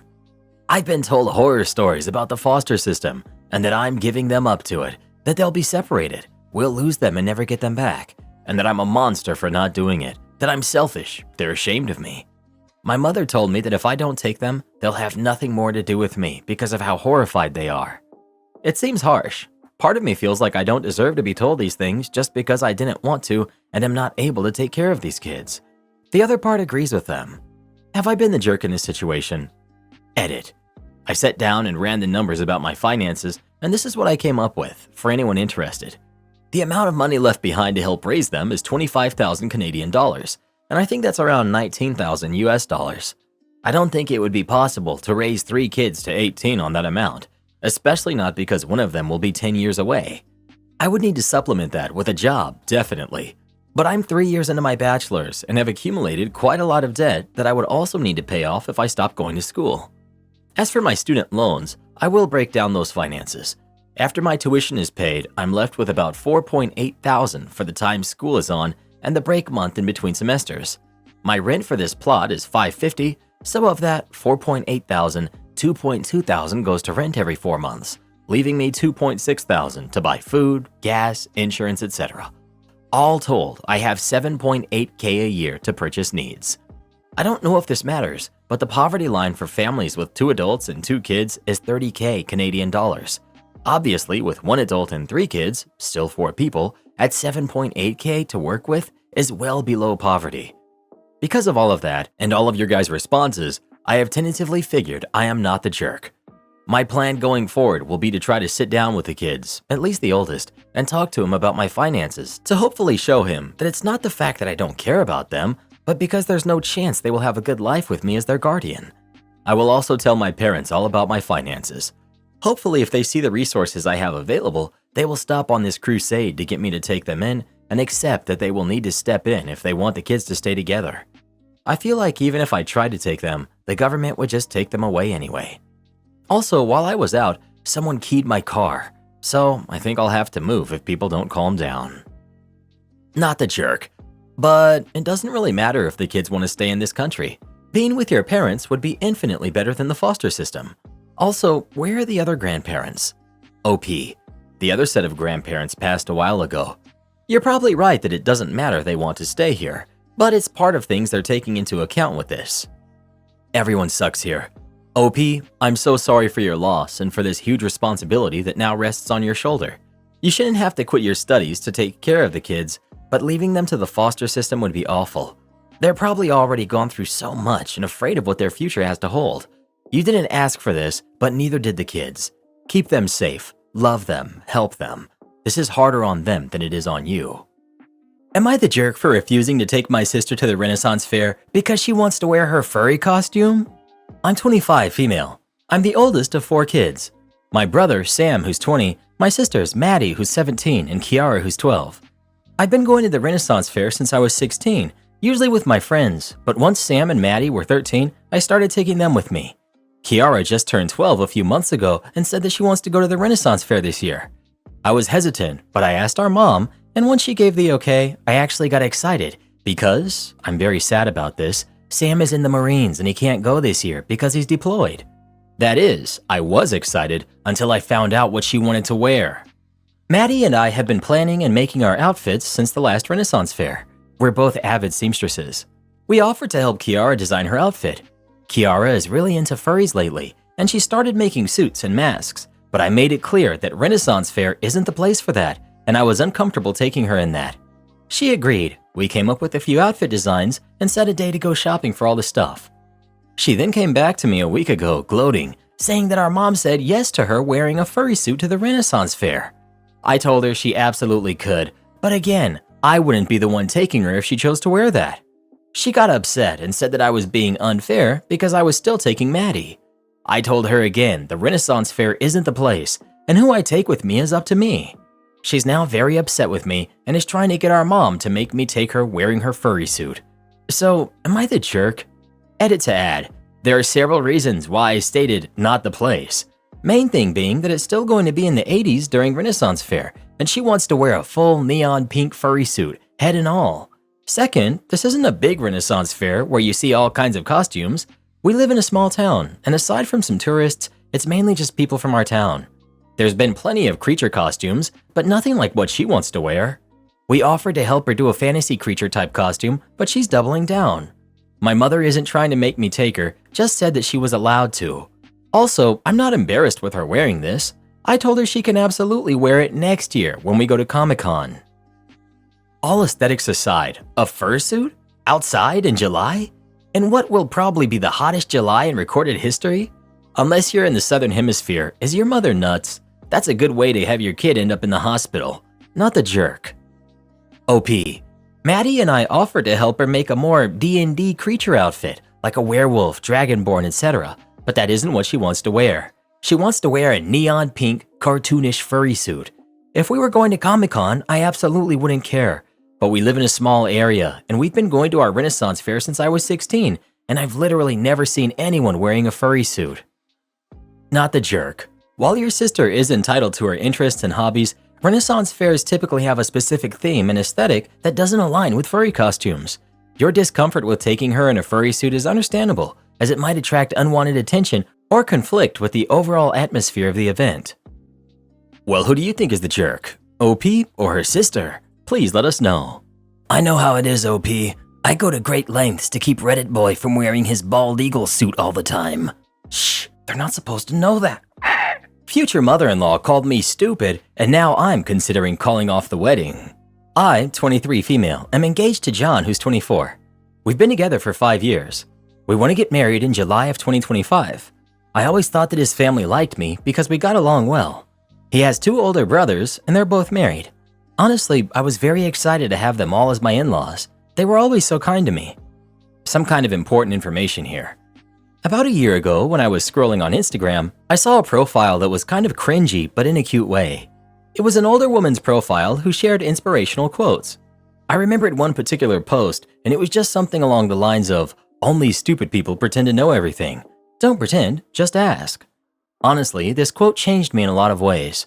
Before that, I was always worried that I might embarrass myself if I don't know something, and after reading that quote, I realized that if I always pretend that I know everything, then I'll miss out on actually getting to learn about things. So I decided to change my habits and start admitting that sometimes I genuinely don't know things. Someone's talking about the war in Kosovo? Okay, sure, but let me ask some questions so that I can fully understand what we're talking about. And I ask a lot of questions sometimes. I sometimes even open the Notes app and write in questions that I later want to find answers to. These are my latest. How does time work in the black hole? Why do some snails have shells and others don't? What food is okay for ducks? How do light bulbs work? And does everyone see colors the same? And how can we know that? Now on to the problem. His parents hosted a small barbecue last weekend only for the family. So it was just the mom, who's 54, the dad, who's 59, the brothers and their wives, and I was the last person who showed up because I had to work late. I entered the house, and when I was walking towards the back of the house into the backyard, I heard John's mom talking about me.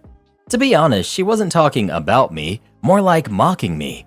I heard her say in a high-pitched voice, "How does the sun work? Where should I put the fork? Why does nobody like me? How do I clean myself?"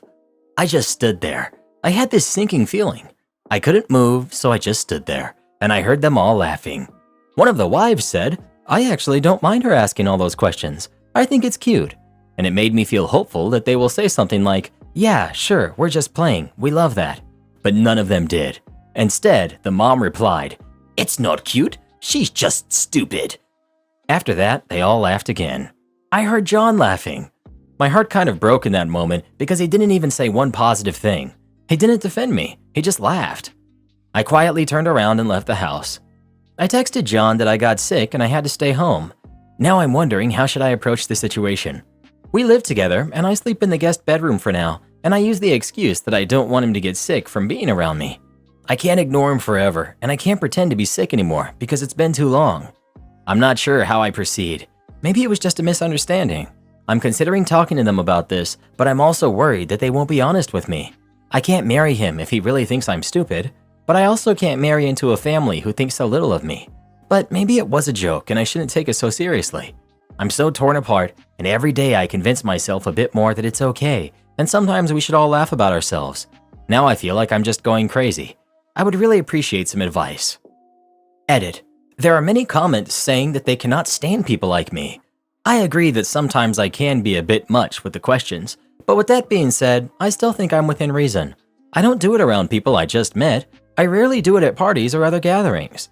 I usually do it with people who are close to me, who I think wouldn't judge me, or with people who specifically have knowledge about something and are willing to share it. If I'm part of a conversation, I'm not rude and I'm not interrupting. I usually just ask 1 or 2 questions. If a discussion is about the climate change, I'm not asking about monkeys, if you know what I'm saying. I'm also not a complete idiot. I don't ask questions which generally would be considered dumb to other people. Those I just write in the notes and check answers later on the internet. I'm capable of reading, so I make good use of it. But I do still ask a lot of questions. Update. Most of you told me to break up with him and at the very least confront him, so that's what I decided to do. You gave me a push and the confidence to do it. But before I did that, I texted the wife of John's brother, the one who said she liked me asking questions. I asked if we could meet up for coffee, and she said sure. We met, and I didn't see the point in pretending to her that I didn't hear their conversation. So after some small talk, I just said, "I heard you all talking about me during the barbecue." She immediately got sad and said that she feels embarrassed.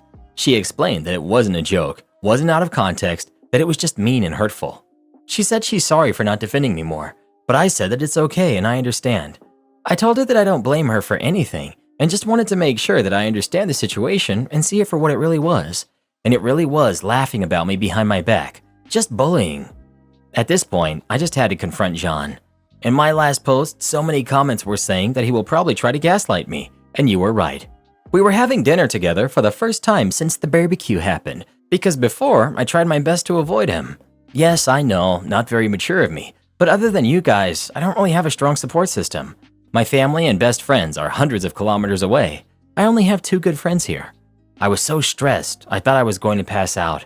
My legs were shaking and I was terrified because I knew deep down that this is the moment when my 5-year relationship goes down the drain.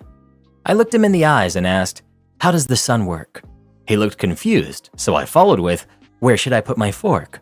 Why does nobody like me?" At this point, realization hit him and he started nervously laughing.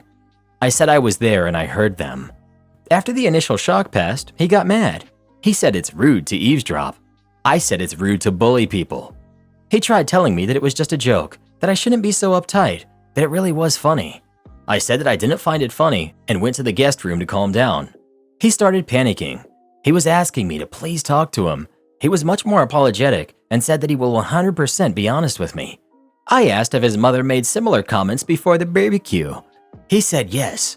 I asked him if he ever defended me, and he said he tries to. I don't know if I believe him though. He told me he loves me and respects me, but I don't know if I believe that either. I said I love him too, but I need a break. He's all I've ever known.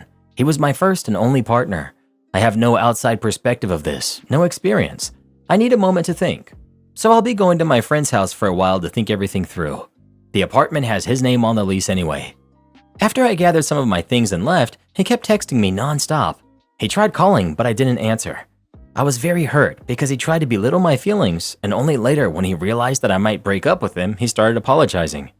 The next day, I decided to give him another chance to explain himself, and I came back to the apartment. He seemed very sad and tired.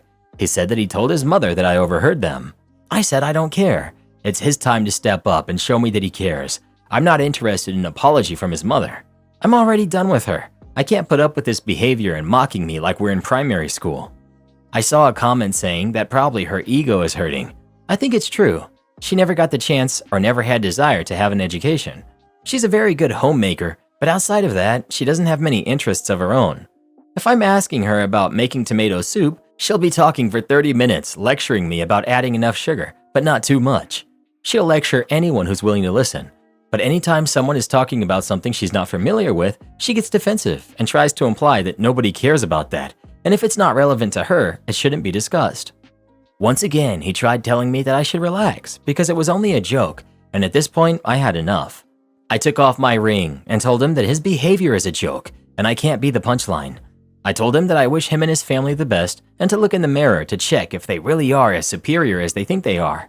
I said I'm going to be back with my friend soon to pick up the rest of my stuff and to not contact me again unless it's about moving my things out. And that's it. I'm done. Thank you for all the advice. Without you, I wouldn't have had the confidence to leave this man. I know I deserve better. I can't be with someone who can't stand up for me, and I wouldn't be able to feel comfortable around his family, so I'm done with this relationship. I hope he'll treat his next girlfriend better. Thank you again, Reddit, for the advice. Your instincts are completely right. and you are clearly a smart girl with a good head on your shoulders. I'm also a person who loves learning about the world, and I promise you can find plenty of people who cherish and admire your curiosity. Anytime you walk in on people talking smack about you, the only correct response is to walk up to them, get in their face, and ask them to repeat that because you didn't hear it the first time. You gotta reverse things on people and make it really awkward. I want it to look nice around here. I live in a very tenant-friendly area. We have rent control and landlords who are not allowed to do things like demand security deposits, enter the property without proper written notice, or include no pet clauses in leases, which renew automatically every month after a fixed term ends. For the last 11 years, my husband and I have had a great relationship with our landlord, Joe, fake name. We've been very lenient in regards to repairs, and Joe was very forgiving when my husband and I both lost our jobs at the same time in 2016 and fell a few months behind on rent. We're now ahead on rent, but Joe is still very behind in maintenance and repairs. We have a whole laundry list of issues my landlord is aware of but hasn't done anything about for years. But we didn't care because he left us alone and has been overall very kind to us. A few years ago, our landlord allowed us to start storing stuff in an old run-down shed behind our rented portion of the yard. We never stored anything valuable out there because it's falling apart, and squirrels have been using it to cache walnuts from the numerous walnut trees in our yard. We had an old barbecue, lawnmowers, ladders, and outside toys for my kids in there. Until recently. A few months ago, Joe shows up asking about the shed, wanting to know what we had stored out there. I told him, just some old junk, we'll probably throw it out soon. He told us that the family next door has a mouse problem, but we don't, and he wants us to clear out the shed to prevent issues, and because I want it to look nice around here. I said, okay, I'll talk to my husband and we'll get it cleared out whenever we get a chance. I have an infant at home, so I can't go out back and clean it out myself unless someone else is here to watch the baby.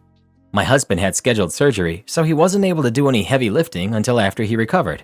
Admittedly, cleaning out the old shed was not a high priority. Then Joe sent me a passive-aggressive text. I just wanted to remind you that tomorrow is garbage day. We know, garbage pickup has always been on Monday, and we need to work together to keep the rental property nice for everyone to enjoy.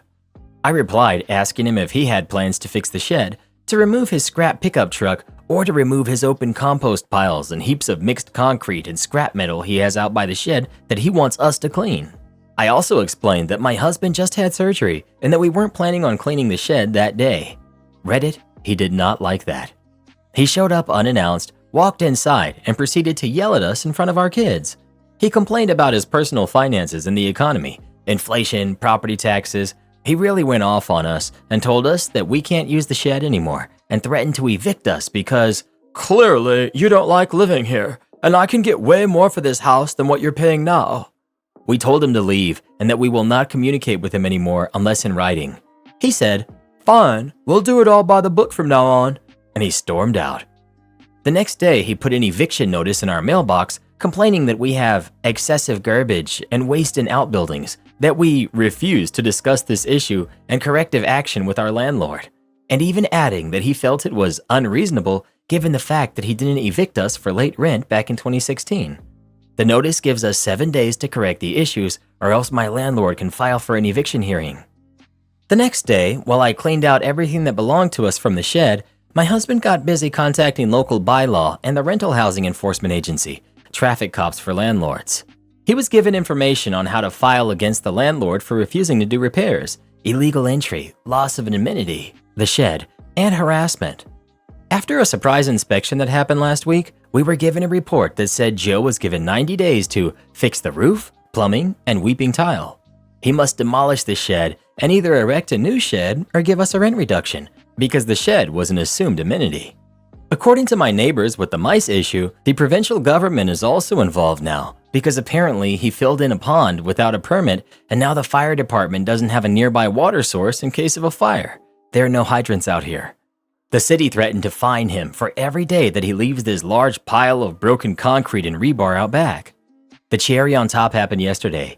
He sent me a text to tell me that him and the plumber were going to be there within the hour. Normally, I'd be okay with such short notice, despite the law saying that he must provide 24-hour written notice. Not this time. I told him we need 24-hour notice. He showed up, knocked on the door, and when I reminded him that I won't speak to him in person anymore, he called the police, saying that I was being hostile towards him and he doesn't feel safe coming here. He sat outside for 4 hours waiting for the police, who later called me instead of showing up.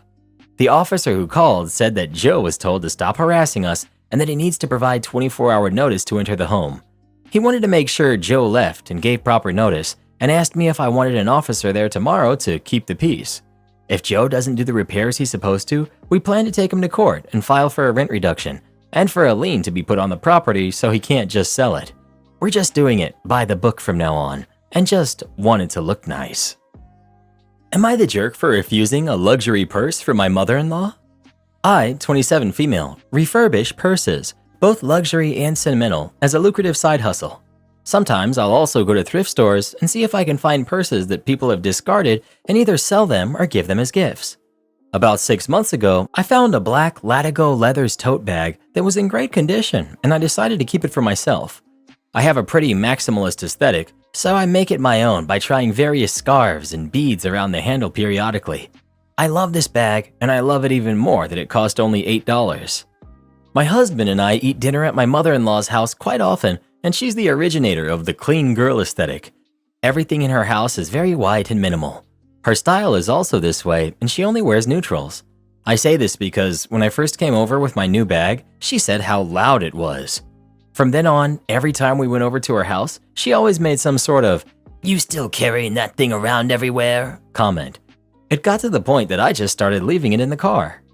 A month ago, though, we all went out to a nice restaurant and I brought my bag in, to which my mother-in-law scoffed and said, "Please leave that ugly thing in the car. It's so embarrassing." This struck a nerve and we had a little tiff over it, to which it ended with her making a comment that she was going to buy me another bag so she didn't have to look at mine anymore. In the moment, I didn't take her seriously and I honestly forgot the whole comment entirely. Last week, we went over for dinner at her house when she met us at the door with a huge smile. She grabbed my arm and rushed me to the other room and told me she had something to show me. There was a Kate Spade perfect large tote in a yellow and beige color. "Put it on," she said. "Don't you love it?" That's when I realized that she had bought this for me, and I said, "I really appreciate the gesture, but if you're going to get me a bag, it would be nice to go shopping together so that I can get something that's more my style." She told me that it was a final sale, and when I told her that she should keep it for herself, she blew up and started calling me ungrateful. I told her I wasn't going to take something that I wouldn't use, let alone didn't like, and she started crying. My husband and I left, and he told me I should have just taken the bag and used it when we went out with her. For me, something expensive like that should be used by someone who really likes it, and it's obvious she bought it to project herself onto me. Am I the jerk? I know that my son isn't mine, but my wife doesn't think that I do. How do I have this conversation with her? I've been married to my wife for 3 years and together for 5. Our son just turned 2 in early June, and to put it bluntly, he looks biracial. His skin is darker than I thought it would have been. He has curly hair, when we most certainly don't, and his features just don't look like us. I asked my wife a few days after his birthday if she thought that our son looked like us. She said yes, and asked if I'm accusing her of something. I said no, because I genuinely wasn't. I was just wondering. I know genetics can be weird sometimes. We fought, and I apologized, but I wasn't able to shake the feeling, so I did the crappy thing and got a test done behind my wife's back. The results came in a few days ago, and I'm not my son's dad. I feel conflicted about my son. I love him, but knowing that he isn't mine is leaving a sour taste in my mouth. Our son definitely prefers me, and he's my world, but he's just not biologically mine. I don't know what to make of my feelings. I'm a mix of emotions about my wife. I don't know how to talk to her. I'm angry, confused, and feeling very betrayed. I'm heartbroken too. I still love her. She's working at the moment, and I don't want to disturb her at her office, but I feel like I'm going to explode. This is all very difficult for me to process, and I just can't. I can't think of when my wife cheated. We always had each other's locations for safety purposes, and I can't think of any other suspicious friends that she has or had. We go on regular dates, and our love life is okay. We were also trying for a baby around that time, so I don't know when she cheated on me or why. Ever since we got married, she's been over the moon, constantly showing off her ring and talking about me. How do I tell her that I know, or get the ball rolling? I don't know what I want to do yet, as stupid as that sounds. I've been stewing on it for a few days, but I still love her so much. Maybe someone can knock some sense into me. I need help. Edit. I just wanted to say thank you for commenting, and that I also hope our baby was just swapped, as terrible as that sounds. You place the results of the test in front of her and you say, "We need to have a conversation," and go from there. You could also express your concerns about the baby being switched at birth and request your wife obtain a test to ensure. You didn't want to say anything to her unless it came back as it did. Do a DNA test for your wife and your son to make sure the hospital didn't give you the wrong baby. This is where you need to be strategic, not emotional. I'd get a second test just to be sure. And I might also have the kid tested against her DNA, if you can obtain it, as it would rule out a hospital mix-up. Super rare, but it does happen. Then talk with a lawyer, and probably pull half of any shared accounts out before confronting her. So when you asked her if the baby looked like you, and she immediately got defensive and began to challenge you, that's not the way someone who respects you would treat you. I assure you that she definitely cheated on you. She doesn't respect you or your marriage. You were just a pawn to her for this life she desired. Hoping the baby was just switched at birth? That's some pure hopium, my guy. Good luck, you're gonna need it. Am I the jerk for leaving my daughter in the county jail over the weekend? Last night, my daughter was pulled over when she was seen swerving between lanes. They did a field sobriety test, and surprise, surprise, she failed it. This is something we've talked about before because I've smelt it in her breath on other occasions after she had driven home. She was arrested and is in the county jail now. I was asleep when she called, but I listened to her message this morning. She was crying and begging me to come bail her out. She's a careless driver who has totaled 2 cars in the past, which her biological dad immediately replaced with even better cars. But now her biological dad is gone, heart attack, and I don't want to enable her dangerous driving problem to continue. I'm just overwhelmed right now. She's had accidents before, but has never had to deal with any real consequences. She's currently 22 and not working or going to school. I don't know, maybe this would be good for her, like a wake-up call. Am I the jerk for thinking about letting her spend a weekend in jail? Not the jerk. She's an adult. She made a choice that could have resulted in serious injury to an innocent person, and further, her history indicates previous lessons have not been learned. Leaving her there to spend the weekend thinking seems quite reasonable. You're the jerk. At the end of the day, that's still your daughter. You decided to bring her into the world, so what gives you the right to leave her stranded now that she needs you the most? My parents tried this tough love crap on me, and that's part of why I went no contact with them. So don't be surprised when she decides to go no contact with you. Reddit, man, Reddit. Maybe instead of complaining about your daughter here on Reddit, you should be looking into getting her therapy and finding out what's leading to this type of behavior. Am I the jerk for telling my husband either he comes home or I'm done? I've been with my husband for 9 years now. I just gave birth to our son 5 months ago after years of infertility. We underwent 3 rounds of IVF before we had a pregnancy that stuck. We lost 4. This was such a big turning point in our marriage. We got unbelievably closer, despite all of the grief, and for the first 3.5 months of our son's life, my husband was easily the most attentive and helpful man that I've ever had in my life. Life was happy. Well, his mom all of a sudden came back into his life when our son was 3.5 months old. She moved back to our state. She moved to Canada without him when he was 13 and has barely seen him or his siblings for 17 years. There have been multiple occasions where her presence has made me incredibly uncomfortable. Like she has come here a good 5 to 6 times since our son was 3.5 months old, never held the baby either. When my husband says, "Look, it's Grammy," his mom will raise her eyebrow and say, "Hi," before walking away. 99% of the time that she comes here, she asks my husband to go outside with her, away from me and the baby, and she started to ask my husband a lot to go to her place, and needless to say, me and the baby are never invited. She says that she's just trying to catch up with him and make up for lost time, but I'm honestly just so done with it. Today was his only day off this week. The baby has a spiked fever and is super cranky. I had to call out of work for the past 3 days due to this. I work from home. The house is an absolute mess. I haven't showered in 4 days.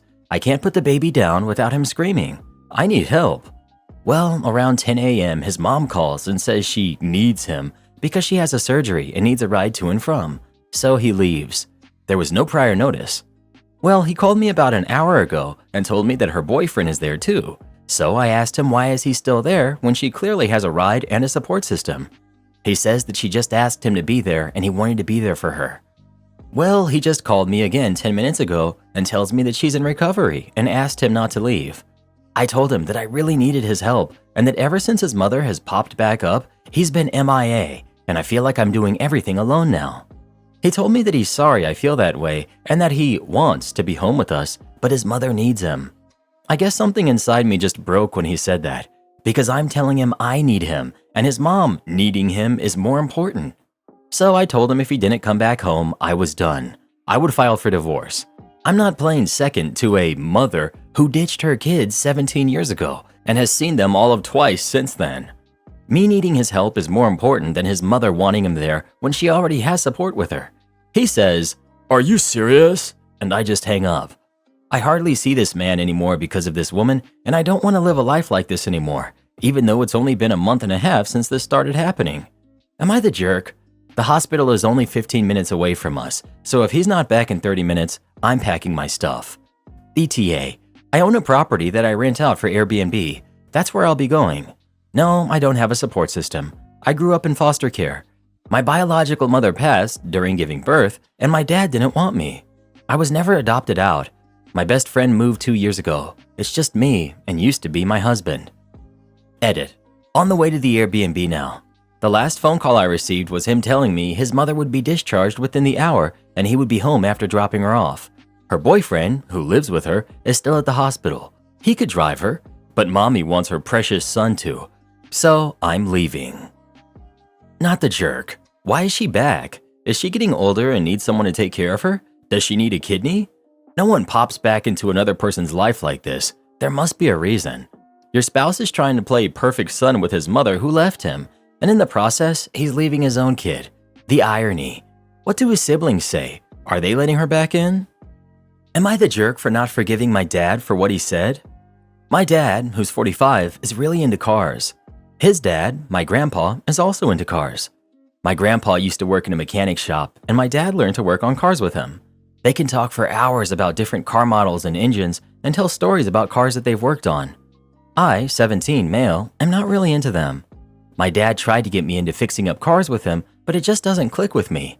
I know basic stuff like how to change a tire or oil, or how to jumpstart a battery because he taught me and I'm glad for that. But talking about cars and working on them for fun, I'm just not into that. I always thought my dad was okay with me not being a car guy. 5 months ago, we got these new neighbors that moved next door. It's a married couple and their nephew, Mason, who's 16, who lives with them. Mason and I go to school together.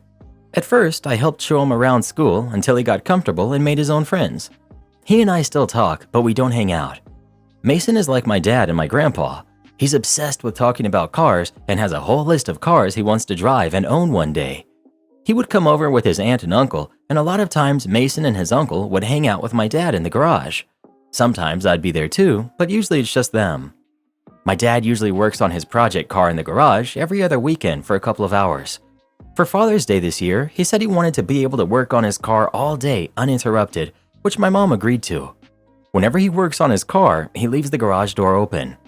Mason has been coming by when my dad works on it for the past couple months, and he talks to my dad, and sometimes he helps him out with smaller stuff related to the car. I don't really care. My dad does other things with me. But on Sunday, I went to go ask him something when he was in the garage with Mason. The door from the house in the garage was open, and him and Mason were talking. I was waiting by the door for a chance to speak because I didn't want to interrupt their conversation. My dad was praising Mason for whatever he did. Mason said he had done that with his dad, and my dad told Mason his dad would be proud of him. Then he said Mason is the kind of son that he wanted to have. I don't know why, but that really hurt to hear. I never thought that me not being into cars was an issue for my dad. I knew he still loved me, but I guess it's not enough. I didn't say anything and just went back to my room. He doesn't know that I heard him say that. I've been ignoring him since then. I still answer him when he asks me questions or tells me to do something, but I just don't want to talk to him just because anymore. Him and my mom, who's 43, have asked me if something is wrong, but I lie and say no. I thought they would just let it go, but a few days ago I messed up and told my older sister, who's 19, what happened because she kept asking me, and now she's not talking to my dad either, and she's being a lot meaner to him about it. But I made her promise not to tell anyone the reason, so she's keeping her word. It's really tense in our house right now. My parents keep asking us why we're mad at our dad, but neither of us are answering, and I don't know. I feel like maybe I should just let it go and go back to the way things were. I really don't want to though when my dad is disappointed in who I am.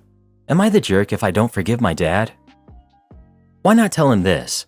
Dad, I get that you're disappointed that I'm not into cars like you and Grandpa. It's just not my thing. but I do appreciate how you taught me the basics. But when I went to the garage to see you on Father's Day, I heard you tell Mason that he was the kind of son you wanted and wished you had. Do you have any idea how hurtful that is? On Father's Day, I got to hear my dad tell someone else that they were the type of kid he wanted. So yeah, I'm hurt. You said it so casually and on Father's Day. Not the jerk. It also struck me that Dad specifically asked to be left alone to work on his car uninterrupted on Father's Day, but happily lets Mason interrupt him on Father's Day and then drops the little gem about wanting a son like Mason. What an awful situation. Update. My dad did ask to be left alone to work on his car, but it's not because he didn't want to spend Father's Day with us. We had a special breakfast for him and we gave him his gifts in the morning. The incident happened in the late afternoon. My mom usually wants to be left alone to work on her art projects or read one of her books on Mother's Day too. It's not that they don't want to spend the day with us, they just like to be able to focus on their hobbies without having to worry about household or family duties for a few hours. It's normal in my family for my mom and dad to give each other breaks or a day off sometimes. Another thing is, my dad didn't invite Mason to work on his car with him. He did tell Mason a while back that if the garage door is open, then Mason is free to walk in and chat. That's what Mason usually does. My dad doesn't talk to him outside of when Mason comes over by himself or with his aunt and uncle. I don't think my dad even has Mason's number. They're not really close. They just both like cars. I know most people told me to tell my mom or my dad or both what I heard. I was kind of hoping the tension would just go away and be forgotten, which I know is dumb and not realistic, but I really didn't want to have that awkward conversation, so I just kept quiet. Things got really bad today. My sister and I were still mostly ignoring our dad. My mom would keep asking us a bunch of questions and guessing reasons why we were mad. I thought she gave up, but earlier today, she said we were going to have a family game night tonight, which we never really do. I really didn't feel like doing that, but I was just going to sit there and deal with it. But my sister told my mom we won't be joining if Dad is there. My mom asked why, but my sister just said he knows what he did. So my mom went to talk to our dad, and like an hour later, she made us all sit down in the living room to talk. My dad was mad now. He told us that we need to say whatever is on our minds because now our mom is asking if we caught him cheating on her or something. She was running out of theories for why we were mad. To be fair, she guessed it right on the second day, asking if he had said something to make me mad. But I lied and said no at the time. She said she knows it has something to do with me because I was mad at him first. So I finally told her what I overheard my dad say. My mom was shocked, and my dad immediately denied it, which really sucked. Because if he thought it and said it out loud, he could at least have the courage to admit it, but he didn't. He kept saying that he didn't say that, but I told him I know what I heard. He tried to lie and say that what he said was that Mason's dad would be proud of him. That's true. And that if Mason was his son, he'd be proud of the kind of person he was. That's a lie. He didn't say that. My sister got mad and told him to stop gaslighting me. Then they argued for a couple of minutes until my mom stopped them. My mom asked me if I was sure of what I had heard, and I said yes. I told her exactly what he said to Mason. Your dad would be proud of you. I know I would be. You're exactly the kind of son I wanted to have. I know that because I kept hearing my dad's voice saying it over and over in my head. I've been hearing it whenever I look at him since that day, and my mom turned to my dad and started yelling at him for saying that. So my dad finally admitted it, but said that I misunderstood him. He says he was just trying to make Mason feel better because Mason was sad and kept talking about his dad that had passed because it was on Father's Day. My dad wasn't trying to put me down or say I was a disappointment to him. He said he was sorry and he tried to hug me, but I was honestly mad that he denied it at first, so I didn't let him. My mom didn't accept his reasoning either. She said that Mason, his aunt and uncle aren't invited anymore and that we're just going to be neighbors from now on and that's it. I feel bad because they didn't do anything wrong, but my mom kept going and telling my dad that he needs to stop spending so much time on his stupid car and start paying more attention to his family. He really doesn't spend a lot of time on it, maybe like 2 days out of the month for 3 to 4 hours. I think she was just really mad at him, which is what I was worried about. So my dad shouted that he'll just get rid of the car then, since everybody suddenly has a problem with his hobby. He left to my uncle's house, his brother, after that, and I don't think he's coming back tonight. I feel really bad. I should have just let it go. I really wanted to, but I couldn't. If he hadn't tried to lie and just said sorry, maybe I would have accepted his apology and this would be done. I'm not really even mad anymore. I just feel like a failure. I wish I could have just been more into cars, then this whole thing would have never happened. Sorry it's not a happy update, but a lot of people were asking for one. I hope he comes back soon. OP, if you're reading this, I'm sorry your dad is a complete jerk. And tell your mom this really isn't about the car or the amount of time your dad spends on the car. It's about what your dad really thinks of you. His reaction was to deny, lie, manipulate, and minimize, then pout and run away instead of dealing with what he said, not just on Father's Day, but during and after the family meeting. I'm sorry you have to go through this. Your dad doesn't deserve forgiveness. Am I the jerk for refusing to adopt another kid and possibly divorcing my husband over it? I, 33 female, met my husband during university. A mutual friend of ours set us up, and we hit it off instantly. My husband made it immediately clear that he wanted to foster and adopt kids in the future, and that if I wasn't okay with it, I would be gone. For context, my husband was adopted when he was 7 and wanted to do the same for others. I also made it clear that I wanted biological kids as well, which he was okay with. We ended up married after 2 years of dating and both completed our degrees.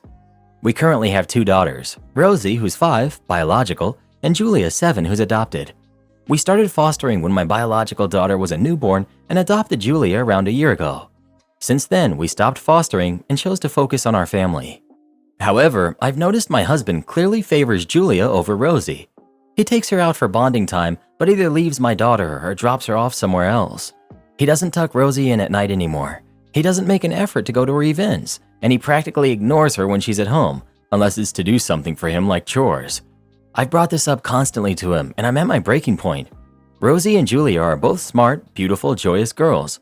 Rosie is both in ballet and gymnastics, highly advanced for her grade level, but has a hard time making friends. Julia has started cheerleading, makes lots of friends, but she does struggle a bit in school, which my husband uses as an excuse to not pay attention to Rosie. I'm currently 3 months pregnant with our third, and my husband's reaction to finding out was, "When can we start fostering again?" 2 weeks ago, my daughter asked me, "Why doesn't Daddy love me anymore?" And that was when I knew the problem wouldn't be fixed unless I made a drastic move. I contacted a divorce lawyer, and he said nearly everything would be in my favor.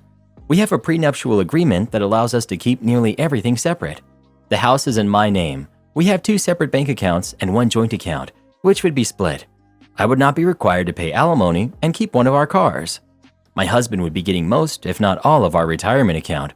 Considering I make a substantial amount more than my husband, $250K a year, while he makes around $55K a year, I would be able to continue our lifestyle while he wouldn't. It also would likely prevent him from adopting more kids in the future, which I don't want to do to him. The situation is ideal for me, besides me paying child support, assuming my husband would even be able to support our kids with 50-50 custody.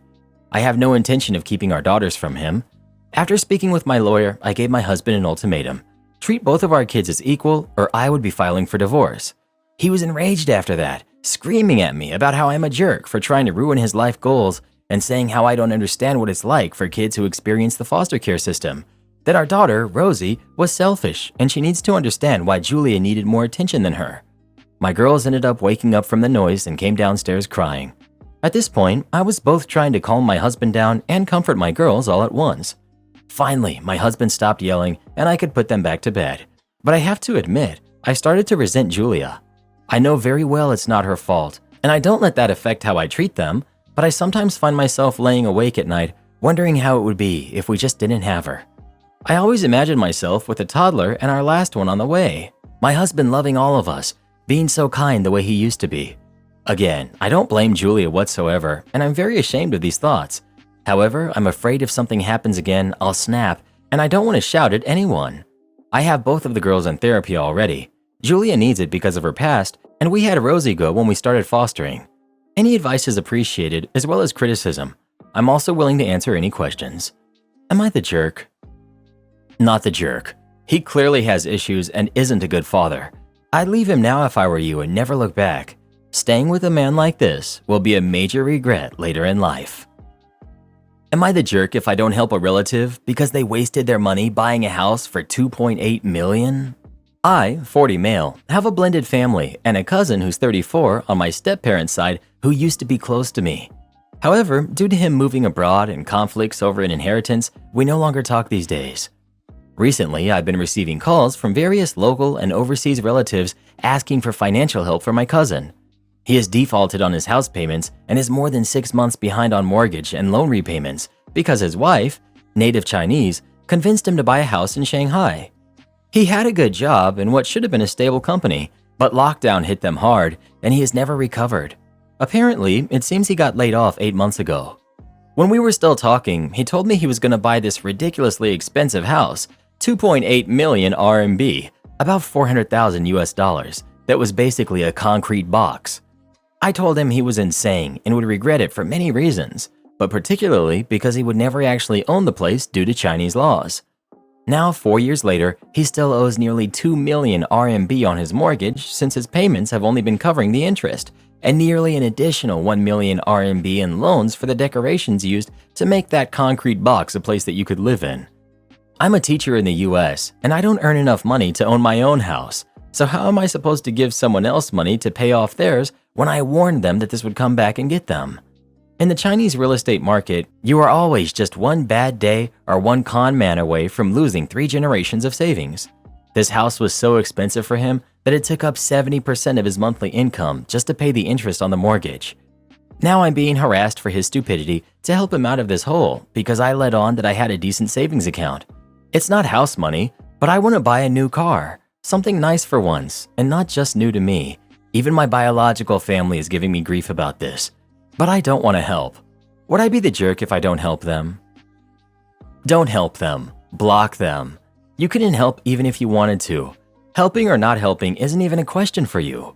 Any money you may be able to scrape together to send them will be like it's going into a black hole. Not the jerk. Am I the jerk for telling my husband he needs to quit his dream job? So I, 32 female, and my husband, 29 male, live in an area with an extremely high cost of living. I work a job that pays decently well, which is kind of necessary to live where we do. My husband worked a job for years that paid less than mine did, but was okay overall, though he absolutely hated working there. Around October of last year, my husband managed to get a job in his dream career field. We had been working at it for years, and he was really excited about finally getting there. However, it's come with this. The big issue is the pay in his field is abysmal. He works as a freelancer, which is standard in his industry, so his job has 0 benefits, and it's a pretty significant pay cut from his old job. We don't have combined finances, and after he took the new job, we had to rearrange how we pay for things to account for his lower income. Previously, he had covered a slightly larger percentage of the expenses due to me having student loans to pay off while he didn't.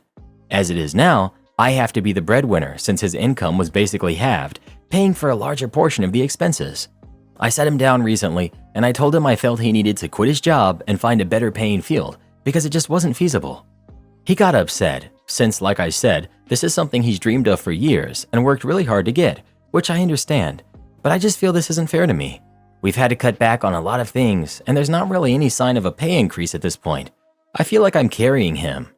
He offered to get a part-time job on the side, but I know anything he could get that would be feasible for him while keeping his current job wouldn't provide much. He suggested we move somewhere less expensive, to which I said absolutely not, since we'd have to go quite a ways to find something in that range, and it would mean ridiculously long commutes to my work and being further away from my family. He offered to have his parents help, which I don't want because it's not a long-term solution. He's extremely upset, and I understand it because I know he worked hard to get here. If he quit now, it would basically end his career, and it would be extremely hard for him to get another shot at this job. It's not like we're struggling, which is true. We can pay rent and put food on the table, but I hate feeling like this. I work long days at a rather difficult job while he works from home doing something he did before as a hobby and only makes half as much money now. My point is that it's not like he has to stop doing what he does altogether, since, as I mentioned, he did it as a hobby beforehand. But he's upset because he said this is the only thing he's ever wanted to do career-wise, and giving it up now would mean he'll likely never be able to make it work. Am I the jerk? I understand this is important to him, but I'm starting to resent him because I feel like the burden of our finances are being placed on me, and we've had to cut back on a lot of things.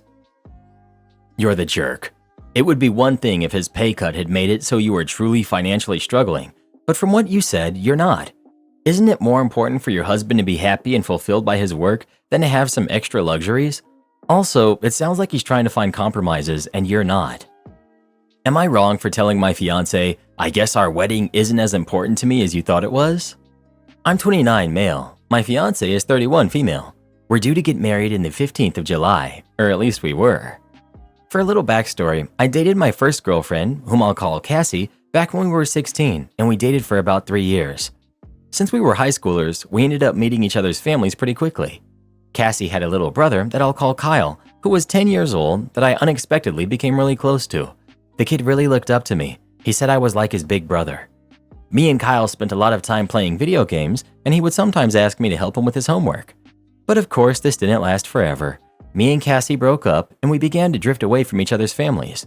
And eventually, I even moved out of that town entirely, making it impossible for us to see each other again. Fast forward to just a couple of days ago. I was contacted by Cassie telling me something heartbreaking. Kyle had recently passed in an accident. I was heartbroken. I know we hadn't seen each other in about a decade, but when I think of him, I think of the same kid I knew back then. Cassie asked me to fly out for the funeral. She said Kyle would have wanted me there. I agreed without hesitation and told her I'd definitely be there. Before booking a plane ticket, however, I decided it was important to tell my fiancée first. I approached her and told her about the funeral, who it was for, and who invited me. She told me I can't go. I asked why, and she said that she didn't want me going because my ex would be there, because she thought Cassie might try something with me. I told her I'm pretty sure she'd be too upset over her brother to try and hook up with me. She told me that she has no way of knowing that since she's never met her before. I told her she could come with me. If I asked Cassie to invite my fiancé so we could go together, I doubt she'd refuse. But my fiancé told me it was creepy to go to the funeral of a stranger. So I just told her I don't care if she goes with me or not. I'll go by myself. I'm definitely going though. She told me I was jeopardizing our wedding by choosing to go. So I snapped at her and told her that clearly our wedding isn't as important to me as she thinks it is, and I stormed off. I ended up booking that plane ticket and leaving that evening. The funeral just ended a little while ago. Me and Cassie only spoke for about 5 minutes before we parted ways. I'll be flying back home tomorrow. When I go back, I'm fully expecting to no longer have a fiancé, so I guess we'll see what happens. Am I in the wrong? Always remember, breaking up even 5 minutes before the wedding is way cheaper, easier, less emotionally damaging than divorcing even 5 minutes after the wedding. You aren't wrong. That was an absurd demand. You're the jerk. When you decide to marry someone, they come first. You showed her that you care more about your past girlfriend, her brother, and their problems than you do about your fiancé. Marriage is meant to be 100% dedication to your partner. You showed her that is not the case for you. This is why divorce is so common now, and your marriage wouldn't last anyways. If you're not willing to commit 100% to your partner and put their feelings above all else, don't get married. Am I the jerk for threatening to kick out my stepdaughter for stealing from my daughter? 4 years ago, my wife passed, leaving me, 42 male, and my daughters, who are 19 and 17, behind. 1.5 years ago, I met Vicky, who's 47, and we quickly fell in love. Vicky has a daughter, Heather, who's 24, and together they came to live with us. Vicky and I did not get married, however, so Heather isn't technically my stepdaughter. Almost from the beginning, Heather wasn't very nice towards me, to say the least. I tried to get to know her and at least establish a cordial relationship, but nothing ever worked. She was very disrespectful and hateful to me, but also to her mother. Heather also picked verbal fights with my daughters, but I squashed that soon after it started. Heather was the instigator, and I told her that if she had a problem, she should direct it at me instead of at my daughters. It seemed to work. Last week was Casey's, my eldest daughter's, 19th birthday. I gave her a spa package treatment for 2 people, total $500, in the form of a gift card, and I told her she could pick another person to go with. She chose her younger sister, who was happy to go with her. They would pick a date and make the reservation. Casey wanted to make the reservation 2 days ago, but couldn't find the gift card. After hours of searching, we still couldn't find it. When Heather came home, we asked her if she had seen it, and she told us she hadn't. After another hour, Vicky found the gift card in Heather's room, against Heather's protests. After a while, Heather admitted she took the card from Casey's room and went to the spa 2 days ago with her girlfriend. I was super upset, and I told her that if she didn't pay Casey $500, I would kick her out. Since Heather doesn't have a job and has dropped out of college, she says she can't pay it. She's been living at my house rent-free with everything paid for. I told her if she can't pay for it, she should go live with her deadbeat father instead. She called me every name in the book and locked herself in her room. Vicky says it was a jerk move since she has nowhere else to go and her father won't pay for her to live with him. Answers to a few commonly asked questions. Has Heather done things like this before? Heather has never stolen before. This is new and I didn't see it coming. She has indicated that she doesn't like my daughters. I left this out, but my youngest daughter once cooked for the family, taking everyone's diet wishes into account as much as possible. Heather didn't even touch the food and went to Burger King instead. When my youngest told her that she could at least try it, Heather called her a jerk. My dude, is your relationship with Vicky more important than your daughter's? Of course my daughters are more important. I guess I was just desensitized to it with regard to this particular situation. Because neither Vicky nor Heather can cook. I always cook after work. And Heather never touched the food I make either. What does Heather eat? Does she use your money to buy food? Yes, Heather gets spending money every week for food, gas, and other things. So is Vicky going to pay the $500 her daughter stole? Vicky has been a stay-at-home mom since her daughter was born. Vicky doesn't have a job. Her ex was ordered to pay alimony and child support, but he's never paid. And yes, I am looking at Vicky in a new light. This is concerning. What does Vicky suggest the punishment be? Vicky suggests a harsh talking to. I don't think that would help much. She doesn't even listen to her mother that often. Update. Considering it's been a rough week and only now are things calming down, I thought I'd write an update. I sat down with my daughters and had a long conversation about Heather, my relationship with Vicky, and how I'd let it go up to this point. In short, my daughters have for a long time hated Heather. They didn't have many problems with Vicky, only regarding how Vicky always lets Heather easy off the hook. I read many comments and I started doubting my relationship with Vicky. I knew it wasn't perfect, but thought we loved each other. My daughters are of the opinion that Vicky never loved me, but that I also never really loved Vicky. Especially, Casey thought it was more companionship that we shared and that I was lonely. My daughter hit the nail on the head, and she was right. I didn't want to spoil my daughter's day to the spa and paid for it so that they could still go. They went a few days ago and had a blast. Regarding Heather, I essentially kicked her out. Vicky threatened to leave if I kicked Heather out, and I told Vicky that she was also free to go. After that, she quickly backpedaled and told me that she didn't want to go. Heather made a fuss, but I let her take her stuff and she moved out within 2 days. She's temporarily staying at a girlfriend of hers. I told Vicky that if Heather didn't pay the $500 back, we were going to call the police and report her. Vicky was horrified and called her parents. I was surprised by this because Vicky told me she had a bad relationship with her parents. As far as I know, her parents gave her the $500 and she gave it to me. After this, I was about to have a difficult conversation with Vicky and wanted to tell her that we are over, but she beat me to it. She told me that I treated Heather horribly because I was threatening to call the police, and she couldn't live with that. I was relieved, and it probably showed, prompting Vicky to call me out, asking if I was going to try to make it up to her and convince her to stay. I told her no. After this, and a lot of screaming on Vicky's part, she also left. She's staying with a married couple that are close friends with her. It took a bit more time and energy to move her stuff to her friend's house. While I was there helping her move stuff, I was essentially ignored, so I have no idea what Vicky told them. Today's the first day of peace and quiet in my house, and I already noticed that my daughters are a lot happier. That's all that matters to me. So, if Vicky hasn't worked for 24 years, and the ex hasn't paid alimony or child support, and Vicky has a poor relationship with her parents, how did she pay rent, car, food, etc. before she met OP? I think the Heather apple didn't fall far from the Vicky tree, and there's a lot of lying going on. Good thing they weren't married. Am I the jerk for fighting for my biological son to have my last name instead of his mom and her husband's? I, 24 male, have a 5-month-old son with my ex, 28 female, and things are complicated with her. We dated for 8 months. She left me for her ex and didn't tell me that she was pregnant. It was her sister who told me, and she told me the baby was mine and my ex knew about it. I reached out and told her that I wanted to be a parent to my kid. She retaliated by marrying her ex, and they told me that he was going to be the father. I told them I would file with the courts when the baby was born to establish DNA and custody. My son was born, they did everything to keep me away, including adding her husband to the birth certificate and giving the kid his last name, which at the time of his birth was just the husband's last name. My ex changed hers last month before our court date. They also tried to make my son a junior for the husband, first and middle, but something changed so his name is another form of her husband's name. DNA proved that I was the father. The judge ordered us to attend 2 mediation and therapy sessions together, me and my ex. We didn't reach an agreement because she was clear she wanted me out of the picture and wanted her husband to raise my son as his own. The judge did not take kindly to that. In my petition to the courts, I said I wanted my son to have my last name, not his stepfather's. The outcome from court was 50-50 physical and legal custody.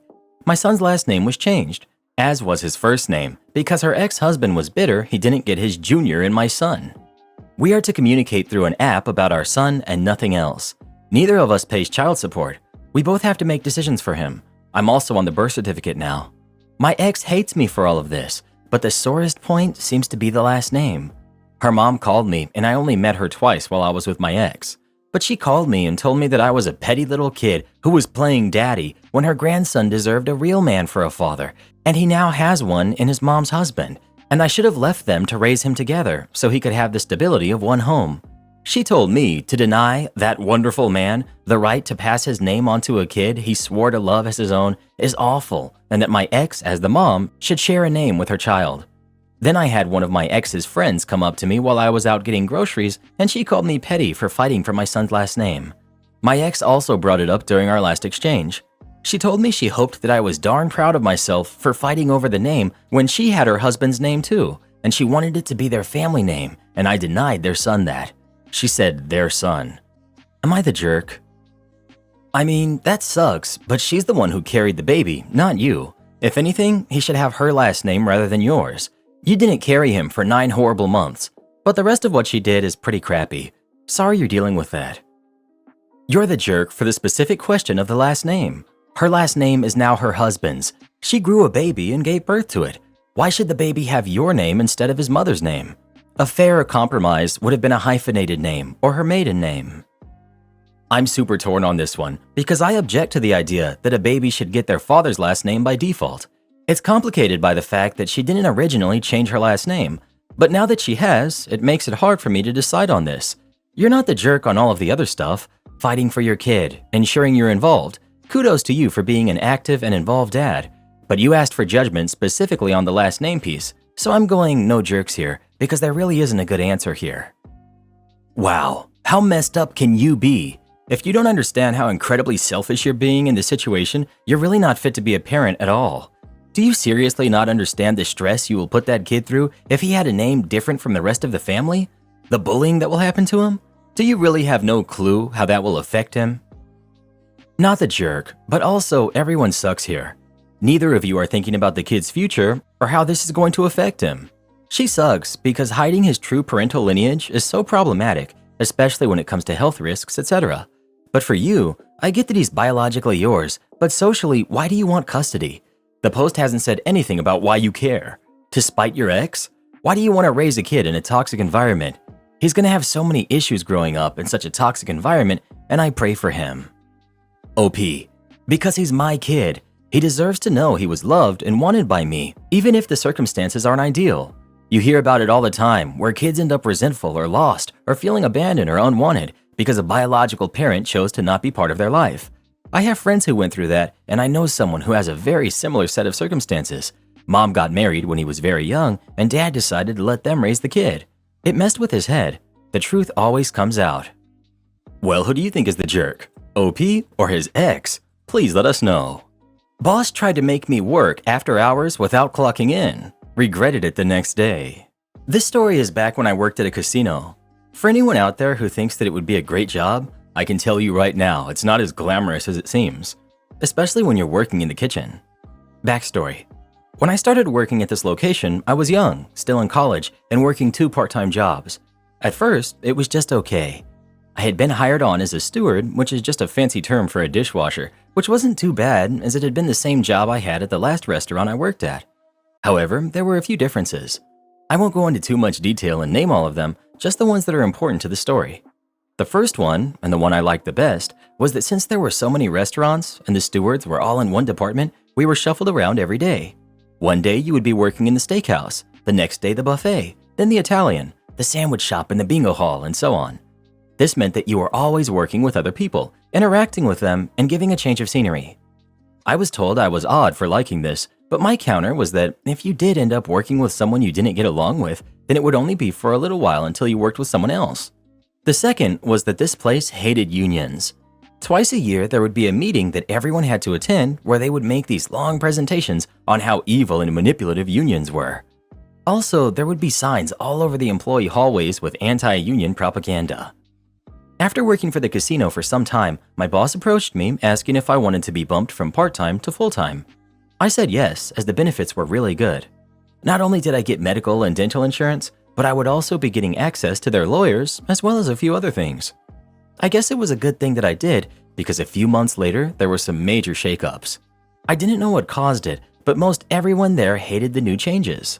For one thing, the sick note policy was canceled, meaning if you were sick, it wouldn't matter if you had a note from your doctor saying you couldn't work. If you didn't show up, they docked you a point. This resulted in cooks and stewards coming in, getting sick on the floor, and being very sick at work because they couldn't afford to lose a point as it would count against them when it came time for raises. Another thing that changed was that they were cutting the number of full-time employees. I was safe, along with everyone else who had that status, but if any of us left, that slot would not be filled. There would only be 2 full-time employees per department. Speaking of departments, that leads me to the next big change. Technically, the stewarding department would be disbanded. This meant that while our supervisors would still be there, it would be the chefs and managers of the restaurants that would be in charge of us. This also meant that we would no longer be moving around. I was sent to the steakhouse, and thankfully, I had 2 great female coworkers. In fact, we were so good that we were called AAA, as all of our names began with the letter A. As we worked there, I began to plan moving up within the casino. I knew it would be difficult, but I had a dream of buying my family's cabin from my parents and living up in the country when I finished college. Sadly, my first attempt to become a supervisor failed, and I ended up training the person who did get the job. I didn't complain, I just took it as a sign that I needed to up my game. Now, here's where our real story begins.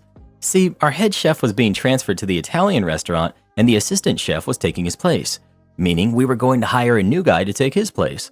Let's call the new guy Kevin. When Kevin first came in, he seemed okay.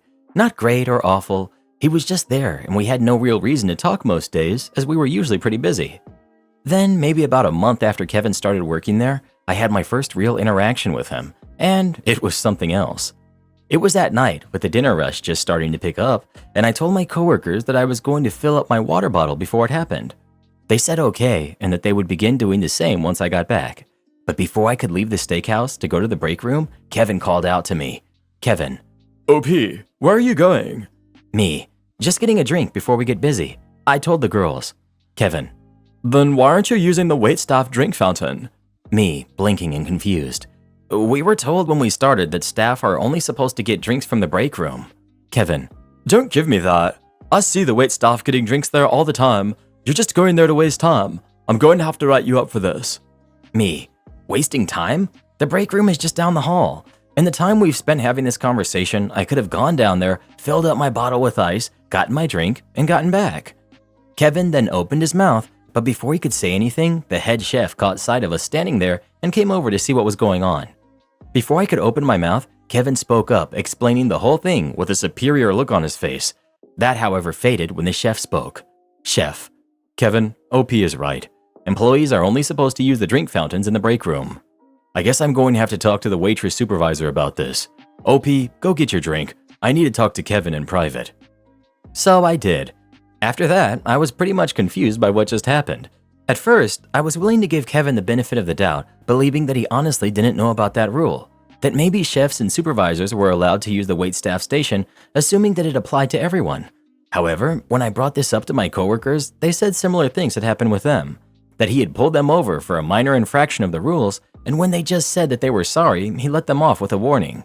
So they suggested that he was just marking his territory, and he would have gone easier on me if I hadn't questioned his authority.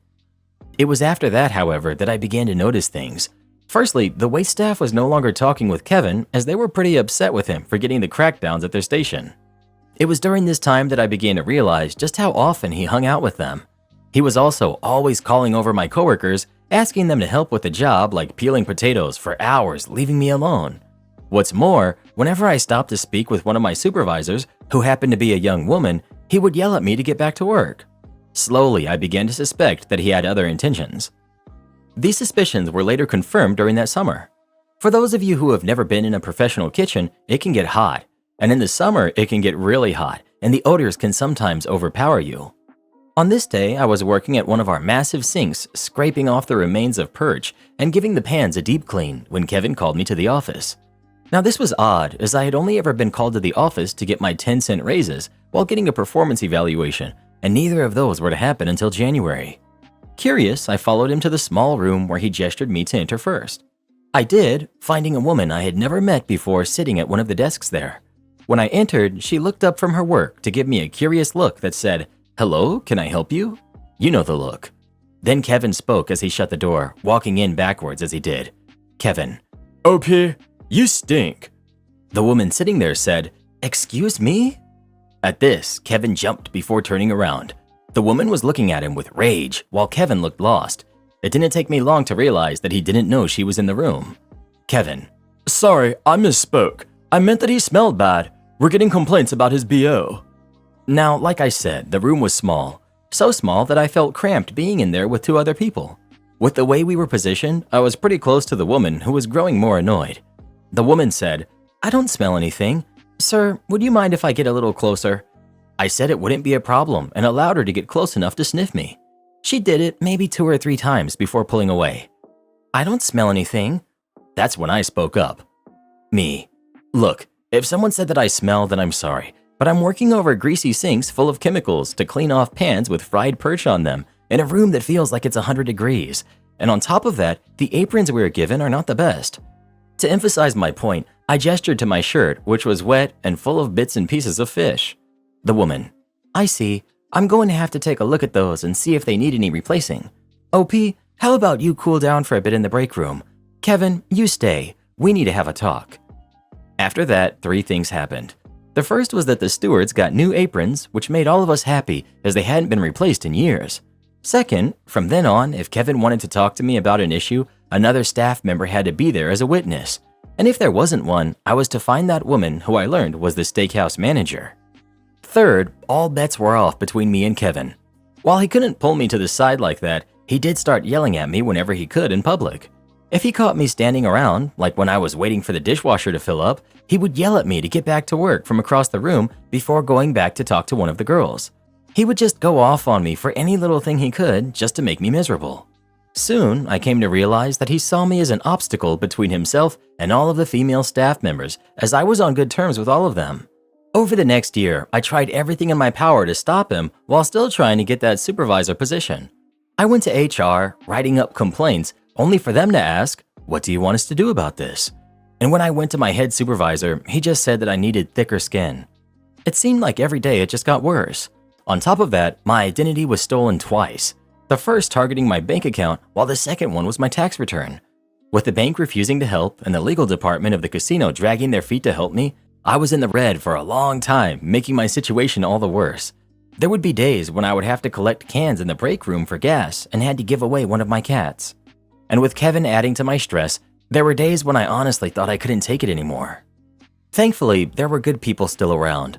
A bunch of my coworkers got together to give me small packs of food, and some of the line cooks helped sneak out some meats that they were about to throw away. Then came the big night. It had been a concert night on one of the coldest nights of the year, so cold that several keys had snapped in the door locks because they had frozen shut. I had managed to get to my car and turn it on, leaving it running for a couple of minutes as I headed back to the locker room in order to enjoy my only comfort left, a book. The plan was to just read a couple of pages and then I would be out of there. But before I could get past my first paragraph, the doors to the locker room opened and there strode in Kevin. He looked around for a moment before his eyes fell on me and a wicked smile appeared on his face. Kevin, who told you could punch out, OP? Not me, that's for sure. I just got a complaint from the night crew saying that your dishwasher is a mess. Clearly you didn't clean it all. Now go back there and clean it right now, and I'd better not see you punching in, or else you'll be fired. With that, he strode out of the room, laughing. For a moment, I just sat there in utter confusion, wondering if he could do that. I felt scared because if I lost my job, then I wouldn't know what to do. I was behind on my student loans. I had to drop out of college by this point due to various reasons, behind on paying my parents' rent, and could barely afford to keep the one cat that I had left. For the first time in years, I felt so overwhelmed with fear that I felt like I could begin crying at any moment. Then the moment passed, and I was furious. This guy had been doing this to me for too long. It didn't matter if he could or couldn't. I was done with this. I had to get out of there. As I stood up, I found myself making a plan fueled by my rage. I had kept the fact that my identity had been stolen from my parents, partly out of shame and partly out of pride, as I wanted to get myself out of this mess. Well, no more. I was going to tell them about it and ask if I could move back in with them. I would even ask for help looking for a new job down there. Sure, it would mean losing my dream home in the country, but at this point, being stable was more important. But before I could do anything, another thought crossed my mind, making me smile. He wanted me to wash the dishwasher right now without punching back in? Okay, I'll do just that. So I left the locker room, barely hearing the security guard stationed nearby as he called out to me. No, I ignored him and everyone else as I mentally prepared myself to do this. When I got to the kitchen, there were piles of dishes, pots, pans, and a slew of other items that needed to be cleaned in quantities that are only ever seen on concert nights. But I ignored that, as well as the 3 stewards who were working hard, shutting down the machine and emptying it. Night steward: "What are you doing?" Me: "Sorry, but Kevin told me that you had told him no one had cleaned the dishwasher and that it was a mess. So much so that I had to come back and clean it without punching in, or else I'd be fired." The color on everyone's faces drained. When the first person managed to compose himself, he told me that none of them had seen Kevin and that the machine was perfectly clean when they arrived. Now, hearing this did make me feel as what I was doing would put them behind. But Kevin told me to do this, so I was following it to the letter, while also making sure everyone knew who had sent me. Seeing that I wasn't going to stop, not that it mattered at this point as the machine had been drained, one of them went to get the night supervisor. While he was gone, the other 2 began to argue with each other over whether or not Kevin could order us to stay past our shifts and fire us if we refused. It didn't help that the casino had this nasty habit of offering employees a room to stay in when the roads were snowed over, only to make them work all night as they were on call. When the night supervisor got there, she asked me what was going on. I repeated my story while cleaning the machine. She said that Kevin had not spoken to her and was gone before stating that he doesn't have the power to fire me. I just told her that I really couldn't take the chance. Then I asked her how to put in my 2-week notice. That confused her even more, asking why I was doing this if I was just planning on leaving anyways. I told her that I would need time to make arrangements for my future and that getting one last paycheck was important. So I wrote up my 2-week notice, even mentioning why I was leaving before hitting the road. When I got home, it was 3 a.m., and with all the rage now out of my system, I just crashed onto my bed with my uniform still on. The next morning, I was awoken to the sound of my phone ringing. It was the casino. The head stewarding supervisor was asking if I could come in and talk about last night. At first, I told him no, that I couldn't come in early just to come back home. However, he said it was important. Curious, I told him I would be there in an hour or 2. When I arrived, I was taken back to the steakhouse office to find it crammed with people. The night supervisor was still there, the night security officer was there, my supervisors were there, several head chefs, and the steakhouse manager. She looked like her face would erupt into flames at any moment as she stared at one person who was sitting there. It was Kevin, hunched over in his seat, looking like a kid who had been put in timeout. I was then told that they knew what happened. After I had my talk with the night supervisor, she went to security and found footage of Kevin looking out the door before heading towards the locker room and finishing off with him leaving with a grin minutes before I left the room. After that, she called in Kevin to show up the next morning. He tried to lie his way out of this, stating that it never happened and I was just trying to get him into trouble. The supervisors then said that it was a simple matter to check as they have the security guard that was by the room and that they can check the footage. Instantly, he remembered that he had spoken to me, only I had misheard him and that he would never tell me to work without punching in. The night supervisor and the others in the room then asked, "Why would OP lie? Who told you the machine needed cleaning? Why would he be the only one who needs permission to leave?" And so on. Over and over, Kevin tried to lie, only to change his story again and again, until finally, he realized he had been caught. The steakhouse manager then turned to me before apologizing, asking me if I would consider staying. The head manager also apologized, asking the same. For a moment, I was going to say no, but then I had a stupid idea. That if I did this, then I might have a shot at becoming a supervisor myself and not having to leave. So I said sure, but only if Kevin never talks to me again. If he has a problem with what I'm doing, he'll have to run it by the head chief unless it's an emergency. They agreed. Later, I heard a few stories on why they finally acted. The first and least likely in my opinion was that this incident finally caused someone higher in the food chain to notice all of the written complaints I had on Kevin and was demanding answers. The second was that they didn't want to lose me just yet. Remember how I said that they used to move around from area to area? Well, turns out there were now only 2 employees who knew how to work in every restaurant, meaning I could go into any area and know instantly where everything goes and how that area operates without wasting anyone's time. But the most likely reason was due to the union. News about what had happened the night before had spread throughout the casino faster than I ever could have imagined, and if they didn't take care of this, there was a greater chance that the union reps would seize on it. In the end, I stayed in the steakhouse longer than Kevin did, as he left 2 years later. But before he did, I offered to throw a pizza party for everyone the day after he left. Am I the jerk for not telling my parents that the event they were missing was my wedding? So I, 27 female, have a younger brother, Mike, who's 21. He's the definition of a man-child and a mama's boy, always complaining, always expecting others to bow to him, just overall a real jerk. Ever since he was born, my parents fussed over him for everything, and my parents completely discarded me. My mom, 50 female especially, she went from a loving mother to one of those boy moms that people make fun of on the internet. My father, who's 50, still showed me love and support, but he's always been too much of a coward to stand up to my mother and let me win at least once. The only one who stood up for me was my grandpa, who's 76. He always called out my parents on their BS and never liked my brother.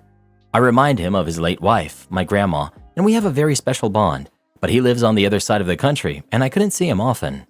Mike knows our mom prefers him and he loves to shove it in my face. Because of this and his behavior, we've always been at odds. He's spoiled, a brat, and an awful human being. I can't remember how many times I ended up in trouble for things I did better than him or for things that he framed me with. His only talent is his football skills. He won a scholarship to a nice college out of state. My parents didn't spend a dime on my education because apparently my fund had been used to cover expenses after a fire, just for me to discover years later that said money was given to Mike to buy a car and a house. It was at public university that I met Lucas. He was the first person I was really drawn to there. Of course, I met new people who are now my dearest friends, and thanks to them and Lucas, who was my best friend for years before we got together, I managed to move out of my parents' house. Now both Lucas and I are well known in our fields and have very good salaries.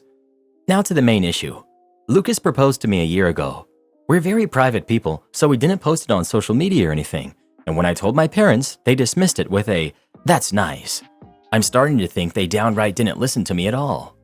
We decided that we wanted a nice but simple ceremony and reception with our friends and relatives.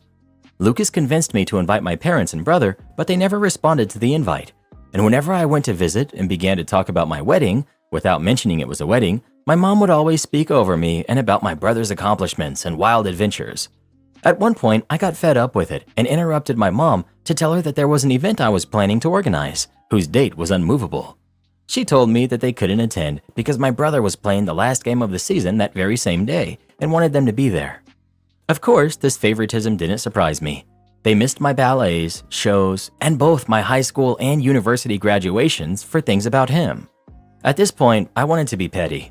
I told both my parents that it wasn't a problem to miss this event, purposely omitted the fact that this event was my wedding, and didn't insist further. Fast forward to a few weeks ago. I got married. It was perfect. My family, Lucas' family, and our friends were all there, and we had a blast. My grandpa was happy to give me away, and it was just perfect. My relatives asked me multiple times why my parents weren't there with us. I was honest and simply said that they had my brother's game to attend and they couldn't come. They gave me a few looks, and my grandpa was visibly angry for a while, but otherwise nothing strange happened. After the reception, Lucas and I left for our honeymoon, and we were phone-free for the whole duration of the trip. But once we got back, we discovered that a storm was welcoming us home.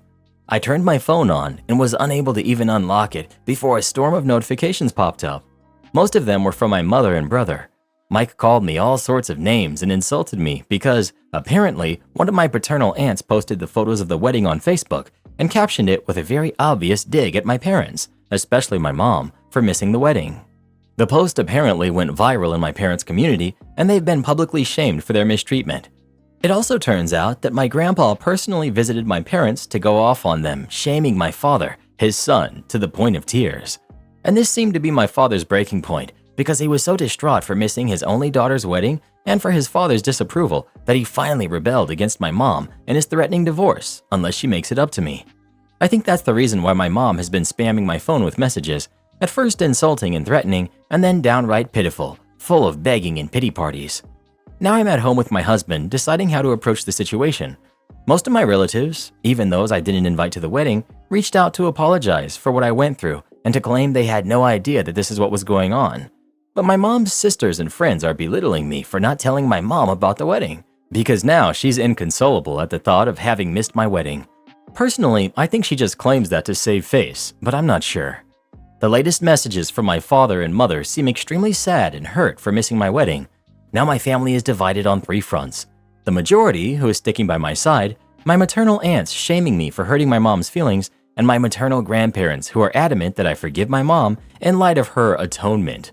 My best friends are telling me not to listen to them. So Reddit, am I the jerk? Not the jerk. Actions have consequences. Mike is the golden child to the point of things being dysfunctional. You've created your life accordingly based on what they have done. Your mom controlling everything and your dad enabling her. And now they're unhappy because they've been shamed for it. I am, however, pleased your dad might be waking up. Please give a hug or a high five to Mr. Grandpa from me for the star that he is. You go and live your best life where people value you. Also, congratulations to both you and your husband. You've done absolutely nothing wrong. I, 39 male, found out that I'm literally the backup to my pregnant fiance, and I walked out. Now she's begging me to come back. We first met 6 years ago at my then job, and we were just colleagues back then. I split up with my ex 4 years ago roughly, and we started seeing each other casually 3 years ago until she asked me if we could give it a go at a serious relationship just over 2 years ago. A lot has happened in the past 2 years. She had a preventive double mastectomy due to having the breast cancer gene. We both sold our respective houses, moved in together, got pregnant, and I proposed 6 months ago. She's been telling me in the past few months she's so in love with me, can't wait to start our family, and even wants more kids with me. We only planned to have this one, but because she's so happy, we were even saying she was thinking about having another kid straight after our first is born, so we could start our family before she has a hysterectomy due to the gene. So she went on maternity last week, and we have 2 weeks to go before our baby is born. My phone died a few days ago, so I asked her if I could use one of her old phones until my new one came. She said of course, and told me which one, and said it should be empty really. Important thing to note here is that she actually has 2 of the same make, but different models, so by mistake, I grabbed the wrong one and logged in, and said, "Oh, I thought it was blank." She said without thinking she must be baby-brained again, so to do what I want and delete anything I don't need. After a short while, I start going through the phone and see that she has conversations with her bestie in there, and the last dates were just before we committed to each other. Basically, she was talking to her and literally weighing up all of her options about who she should have kids with before it's too late, and she was going over her backups, and I saw their chat about me. Basically, the consensus was I was the shortest and oldest of her guys she was seeing, but I had the best prospects, most stable job, best personality, most common interests, funny, and good looking, even if I'm not her usual type. So she said she was going to give it a go, and her friend encouraged her. Then I guess we started dating. The messages stopped when she was starting to go through her mastectomies and got a new phone. I was just like, "What the heck, babe?" out loud, and she initially was clueless, but realized which phone I had. She was mortified, and she was spiraling trying to explain herself, but not making much sense. I literally told her to just shut up, grabbed my stuff, and I walked out. I've booked into a B&B, and I've been staying here for a couple of days now. She's been messaging me, sending video messages, literally begging me to come home, crying so we can talk. I can't face it. I feel so humiliated and used. I've gone from the happiest I've been in years to feeling like my last couple of years is a bit of a lie. I keep going through the messages on one hand and thinking of how she's been acting the past few months, telling me how much she's in love with me, how happy she is, she wouldn't change the past couple of years, and how much she's looking forward to us starting a family together. Saying things like she has an actual crush on me, even just sending me texts with hearts on them. I literally don't know what to do. Do I go back and talk, or wait it out until she has the baby, then go back and discuss it then? I'm a literal mess, Reddit. Edit. You're all right. I shouldn't just walk out and leave her while she's so vulnerable. I'm going to go home at least and be with her until the baby is here, and we'll see what happens then. Can't say I know how I'll feel long-term about this and what will happen next, or that I'm happy, but we'll tackle it when it comes. My husband asked me out because he thought I would be a good supportive wife and didn't fall for me until after we were dating. When I found out, I was so upset. It really doesn't matter. I love him, he loves me. I don't have any doubts about our relationship. I understand that you would be embarrassed or upset, but how you started out doesn't invalidate your current relationship. My guy, did you read what you actually wrote? She thinks you have the best personality, funny, you're good looking, even though you're not her normal type. And that was before you made an actual commitment. Now, 2 years on, she's so in love with you, incredibly happy, and can't wait to have kids with you, to the point she's planning your second before your first is even here. And you're angry because she thought through her options before making a commitment to you? She compared you to other people she was also dating at the time. She talked to the people she trusts before making a huge decision? She hasn't done anything wrong, and you're letting your insecurity blind you. You're interpreting this as humiliation because she brought up things you feel insecure about, when what actually happened was that she chose you for all of the great qualities she always knew you had. You have a great relationship by your own account with someone who loves you and a new baby on the way. Why are you even thinking about throwing all of that away? My Karen sister cuts me off since I can't help her financially. My family has never had a good time when I was growing up. We always struggled financially, which came to a head when both of my parents passed in the past few years. I'm a freshman in college, 19, male, and my sister is 25. She's always depended on my parents for financial support, but when they passed, my father 7 months ago and my mother around 5 years ago, that dependence fell onto me.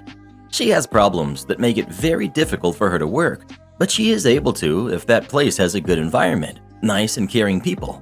Her boyfriend of 5 years, however, is around 35. He can get angry at times, but he can also be a nice person. The thing about him is that he isn't able to keep a job for more than 2 weeks, either because he quits from someone disrespecting him once, or because he is laid off or fired and hasn't had a real job for around 5 to 6 months. This essentially led to me being the only person who could pay the bills for the house, even though I was working an $8 an hour job, working 13 hours a week, college work-study. I've been trying to find other jobs to work, like being an audio transcriptionist, but I don't have the time to do a lot of it because I have to juggle working towards a driver's license so I can get another job and working on an incomplete class that I had to take from the stress of everything. There were other people who offered to help her, which she took, but it soon got to the point where they stopped helping her. So she got mad and began to blame them and talking mess about them for not helping her, one of them being a former employee of mine and good friend to me and my father. He had told her and her boyfriend that he would help them if her boyfriend would go and work for him again. He had quit because he and another coworker had an argument, but he always refused and kept expecting my former employee to help them. I was talking to some of my friends, former teachers, and my current employer/supervisor about the situation, and they all had said that she should be able to take care of herself and that it isn't my responsibility to take care of her when I have my life and career to get ready for. But there's always this nagging voice in my head to help her out as much as I can, even if my bank goes negative, as it has happened once or twice already. This morning, it all led up to her calling me and asking me to send her some money for cigarettes and food. She has food stamps, but I don't know if she's used them all or not. I told her that I wasn't able to since I don't have any money to give, also because I'm currently living in the negatives with my bank, and that I had a large load of stuff that was really stressing me out. She got angry about it and hung up. She then called me again and told me that she was never going to contact me again. Am I the jerk for letting it come to this? Well, who do you think is the jerk? OP or his sister and her boyfriend? Please let us know. She's actually doing you a favor if she never contacts you again. Your life's gonna be a lot better without her and that boyfriend of hers in it. Escalating feud leads to dad orchestrating his brother's arrest. My uncle has always been a self-righteous, petty slimeball with a foul temper and grandiose idea of his own importance, but little to no brains. My dad always just took it and tried to keep the peace because family is so important to him. This is the story of how my uncle finally pushed my dad too far and ended up getting arrested for his trouble. It's pretty long since it covers several months of a feud between them. As background, my dad and my uncle are neighbors in a rural community of 600-ish people. My dad built the house my uncle lives in and sold it along with a small plot, so my dad's remaining land is about 6 acres and runs along the side and the back of my uncle's smaller property. My uncle is a dealer for HVAC units. My dad is in the HVAC business and would buy some things from his brother even though his brother's prices were higher and he had a more limited inventory than other dealers, in order to help his brother out. My dad also rented a building his brother owned and used it as his shop/office. He only rented the building and parking lot, but in the field out behind the shop, my uncle and my dad both would collect old HVAC units. These things are rusty and all around ugly, but when they didn't have anything else to do, they could go get one of these old units to break down for scrap.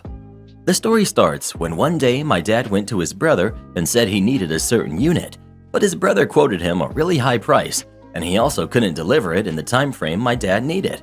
So my dad called up another dealer he works with, and that guy had a unit on hand to give him for a much lower price, a no-brainer. My uncle found out about this somehow. Dudes in the HVAC business are apparently like gossipy teenagers, and confronted my dad, basically giving him an ultimatum that if my dad wouldn't commit to buying 100% of his units from my uncle, then my uncle wouldn't sell him anything. I already told you, my uncle is an idiot. So my dad didn't say anything to his brother, but he took him at his word and stopped buying anything from him. A month or so later, my uncle showed up at my dad's shop and confronted him again, wanting to know why my dad hadn't ordered anything from him that month. When my dad told him why, my uncle exploded. They apparently had a screaming match, and in the end, my uncle announced that my dad was no longer his brother. They were no longer doing business together, and my dad was evicted from the shop. I will note that legally my dad was not evicted because evicting him would have required a legal note, a certain period of time, etc. But my dad was over it, so he said fine and began converting the barn at his house into his new shop. So my uncle, who apparently had thought my dad would not call his bluff, showed back up at the shop a few days later and informed my dad that he also has to move all of his old HVAC units scattered around in the field behind the property, or he would sue my dad for the cost of removal.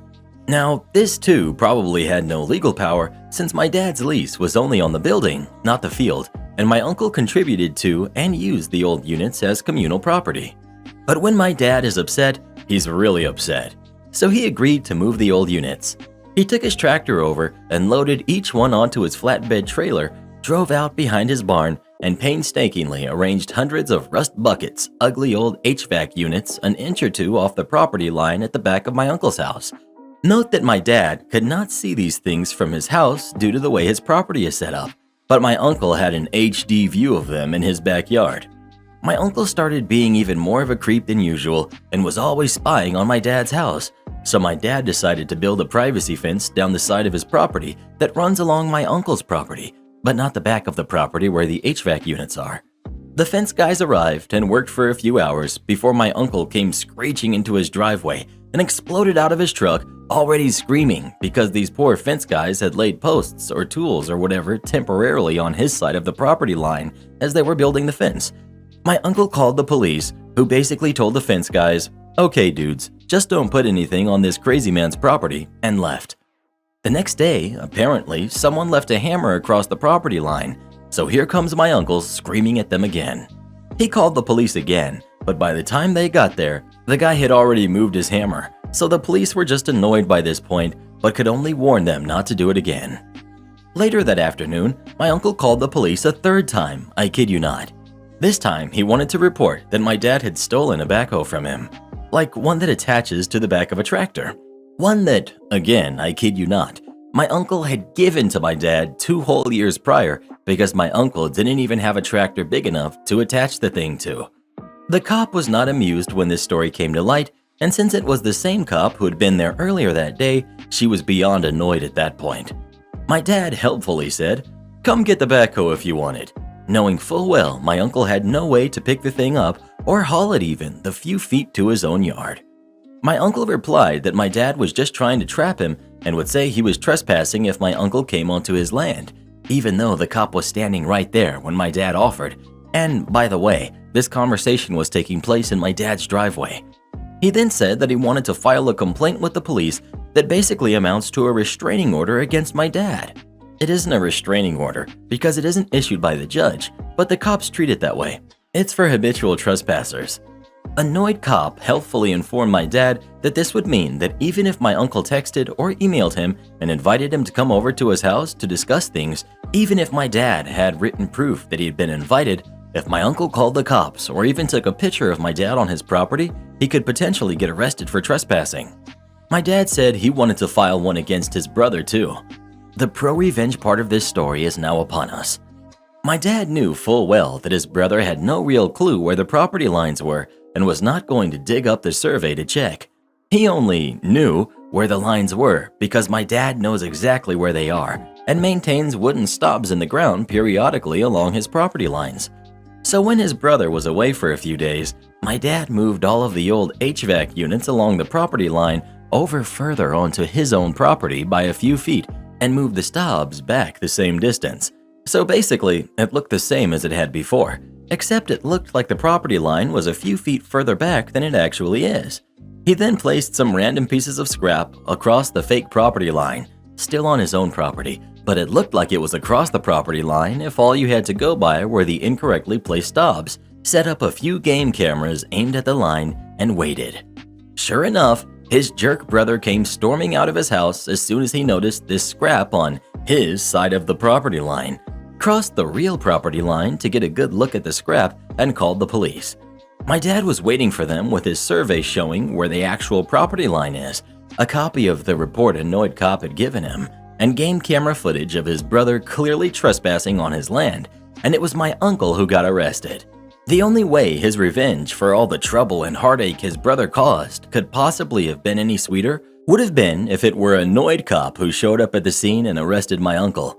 But alas, he had to make do with someone he and his brother had both gone to high school with, which worked out well since it was especially embarrassing for my uncle to be arrested by someone he knew well, and who could make sure everyone else in town knew.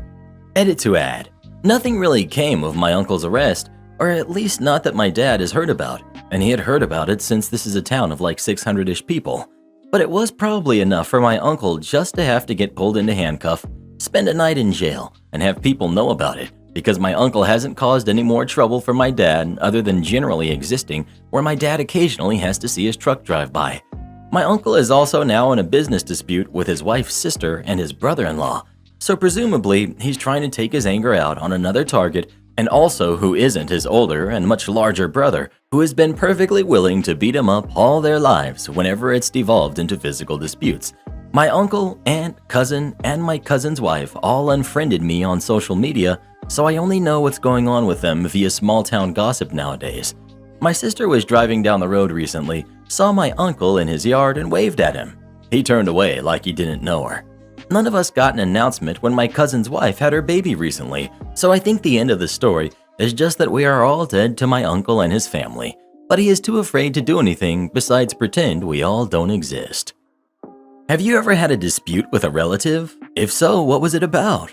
Please let us know. Oh, my cousin Sharon is the worst. Is it okay if I fire you? Time frame is early 2000s for reference. In my late high school/early college years, I had a job doing telemarketing work during winter and summer breaks. While it was boiler room cold calling, we primarily were soliciting donations for agencies that had contracted us to do the work, so felt less scuzzy. Think police departments, fire departments, etc. We kept a portion of donations for operating expenses. Everything over a certain threshold went directly to the receiving party. Everybody wins. I enjoyed the job as the scripts were simple. I was allowed to read a book and such between calls, and a number of my friends were also employed there, so we could hang out during lunch breaks. The pay was a decent chunk above minimum wage at the time, so it was a good gig. I also had a knack for it, and at one point was fifth in sales. Across all their sites they had in operation, second in our building. One summer while driving to work, my car promptly dies with no warning, and I'm left stranded on the road. As you do in this situation, back before cell phones for poor college students were a thing, I walk to the nearest house and ask to use the phone. I call my dad, who starts driving to get me, and call my work to let them know I'll be late. My boss says fine and that he will chat with me when I get in. Father shows up with my mother in 2 cars. I take the extra and he begins the arduous process of towing my car back to their house. This involved tying a rope to the front of the car and to the back of his vehicle and crawling back home so he could fix it himself. I've been in that back car and did not envy my father being in the back car with only 10 feet of space between him and the car my mother was driving, but I'm off to work. I arrive to work, clock in almost an hour after the start of my shift, and am promptly told by the front receptionist that my boss would like to see me in his office, so I head on back. Beginning details completed. Cue the start of the malicious compliance story. My boss and I have always had a good rapport. I'm a good worker, get good reviews, and he and I have some similar interests outside of work we can chat about occasionally. When I arrive in his office, he's shuffling some papers around and has laid out a few documents facing me. As close as I can recall, this is the conversation that followed. Boss: hope everything worked out with the car. Glad to have you here. Couple things I need to discuss with you. First of all, as I'm sure you are aware, being more than 30 minutes late to work is considered a Class C violation. 3 classes from C to A, C being the least egregious. If insufficient time is given prior to the occurrence, this is your first violation, so I'd like to talk to you about what happens next. I'm sweating at this point. I've never ever been talked to about being out of order on anything while working here, and getting my first violation scared the heck out of me. So I'm sitting there, white-faced, and he continues, "Boss, no official write-up or anything occurs for a first violation, or even the first few Class C violations, but it is manager's discretion on the punishment depending on past behaviors. Now, you are a good employee, and I've put into corporate a few times to give you a raise, but because you only work during your school breaks, it is denied as you aren't considered full-time. So the papers I have here are your termination papers and an offer letter I'd like to extend to you to hire you back on again. So, in short, before I file these, I'd like to ask, is it okay if I fire you?" So we go through the process of him firing me, which then allowed him to extend an offer to me to rehire me at roughly a 25% increase in pay, since he could justify to corporate the bump as he was hiring someone with experience. In talking with him, he let me know it was something he occasionally did to the high school and college workers to get around the corporate's policy of not allowing raises to people that didn't work 1,000 plus hours in a year. It was his own way of being maliciously compliant with a policy that didn't allow him to reward some people that he thought deserved it. He had been apparently waiting for me to do something that he could technically fire me for. The way their back-end systems worked, it wouldn't even show up as a break-in service, since the firing and hiring happened on the same day, and since I never worked more than the minimum 1,000 hours each year, I didn't have any tenure or anything to be worried about losing. The laugh he and the receptionist had when he walked me back to the front to introduce her to the new employee was enjoyable, and I've had a fun story to tell ever since. Entitled Mom made our wedding about herself and ruined everything. My fiance and I got engaged 2 years ago. For context, we are both master's graduates working the business world and are more than competent to plan complex events such as weddings. We don't need a wedding planner for this reason, and I already had a list of venues, venue, etc. that worked with our date and budget. Cue in the mother-in-law, and she immediately wants to be involved with the planning. Okay, fine. She's been very nice to me and treats me like one of her own, which actually is part of the problem, and never had the wedding she wanted because her own mom was controlling. So I lost/gave up on some of the battles and allowed her to change the date from something important to us to a random one so her sister can come. Her sister wouldn't come on our original meaningful date because her son, my fiance's cousin, has a 51st birthday on that day. I would have been more than happy to celebrate his birthday at our wedding, but it was a no-go. So fine, we changed the date and I spend my time re-coordinating with all of our vendors. Then she starts making more demands. I must add his sister to my bridal party because it's tradition. We're friendly but not close. She doesn't usually show up at events she says yes to, and my other bridesmaids are my best friends I've known closely for well over a decade, so it was very uncomfortable. She didn't make it a question, and I was too shocked to respond at the time, like I was literally speechless. Then she complains about my dress, telling me I should get the first one I showed her, even though it was only one size in 00 and cannot be altered to my body. Plus, I liked the second one better. She hated that our reception was a 10-minute drive away. Her friends wanted it at the same location as the ceremony, even though we planned for prepaid parking and taxis. She changed our original menu to something I didn't care for. I am to blame here since I didn't want to be a complainer. I fought for every one of my decisions and was so tired, so let her do it since she offered to pay. Because of lockdown, she gave us an ultimatum to move our ceremony and reception to next year or still do the full reception this year. We can't due to restrictions, but she didn't care. If it was an enjoyable wedding planning process where I got a say for my own wedding, I would have moved it for a better experience after lockdown. But I dreaded it so much, I literally broke down when my fiance asked to push it out since I couldn't imagine going another year of being treated like a baby with no capabilities or thoughts of my own. My fiance did finally back me up and told his family we're already married, but I can't move the date out either since it's another lie I don't want to take part in. We have to lie about a lot of big decisions to his family. I get her other adult kids, mid to late 30s, are heavily dependent on her financially and emotionally, but my parents raised me to be independent at a young age and trust that they raised me well to make good decisions, so I'm just overwhelmed. Ruined wedding, but I'm planning our honeymoon, so that's the only thing I'm excited for since it will be for us.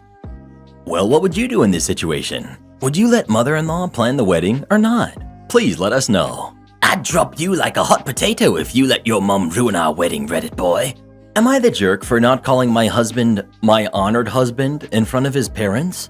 I'm a 28-year-old woman and have been married to my husband, a 32-year-old man, since 2018.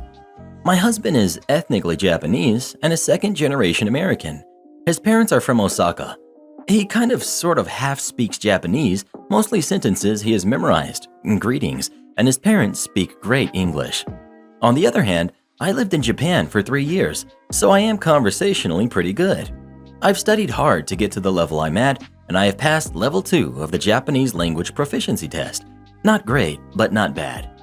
Lately, my husband is super into me calling him Goshujin-sama, which can be translated to my honored husband. It's extremely unusual to call your own husband this, as it is usually reserved for other people's husbands as a respectful term, but it's kind of an anime/Japanese geek culture thing. I was okay with it in private because it makes him happy. Last week, went to his parents' house for dinner, and on the way over, he asked if I could call him Goshujin-sama all evening. I immediately shot his idea down with a firm no, because that would be super embarrassing. His parents are native Japanese speakers in their 60s. I'm not going to subject them to what you'd pay a waitress in a maid cafe $20 for a cup of coffee to call you. To be honest, I don't think my husband really gets how the phrase is properly used, despite his insistence. He kept trying to convince me, reminding me that he's Japanese and knows what is proper, despite the fact that I speak better Japanese than him, and I was having none of it. I just shut down and tuned him out. We got there, and sometime into the night, I called his name to ask if he wanted a drink. Despite him being in hearing range, he ignored me. I said it again, and this time he looked at me, gave me this pleading shrug, and then turned back to the TV. I didn't get him a drink and just got myself one. A while later, I said his name again, and he audibly sighed. He told me that he wanted me to call him what I call him at home, to which I responded I would most certainly not be calling him what I call him at home. This was all in front of his parents, by the way. On the car drive home, I told him that I wasn't going to call him Goshujin-sama anymore because he can't draw the line between the fun, playful couple stuff and his parents.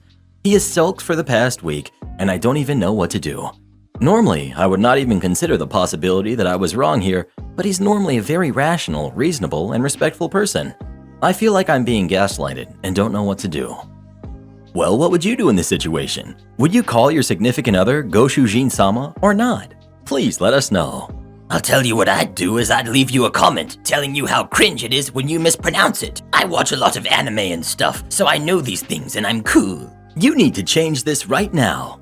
I'd be happy to. I teach in Arizona, home of one of the most underrated education systems in America, in my humble opinion. I think we really do great work here. It's the end of the marking period, and my school has a US standard A, B, C, D, or F grading system. I teach an algebra class to 8th graders, a year ahead in our parts, who are either smart enough or their parents want them to be smart enough. Parents are allowed to opt in. It's the law. As we come to the end of the year and I'm posting grades, I'm reminded of this time last year when I got to serve up some compliance that was as delicious as it was malicious. I had a parent of one student actually come up to me in person while I was on after-school duty to discuss an issue he had with grading. For all the teachers out there, I'm feeling the wave of FERPA violation coming over you. Yes, this is true, and I told him I can't discuss grades in a public setting.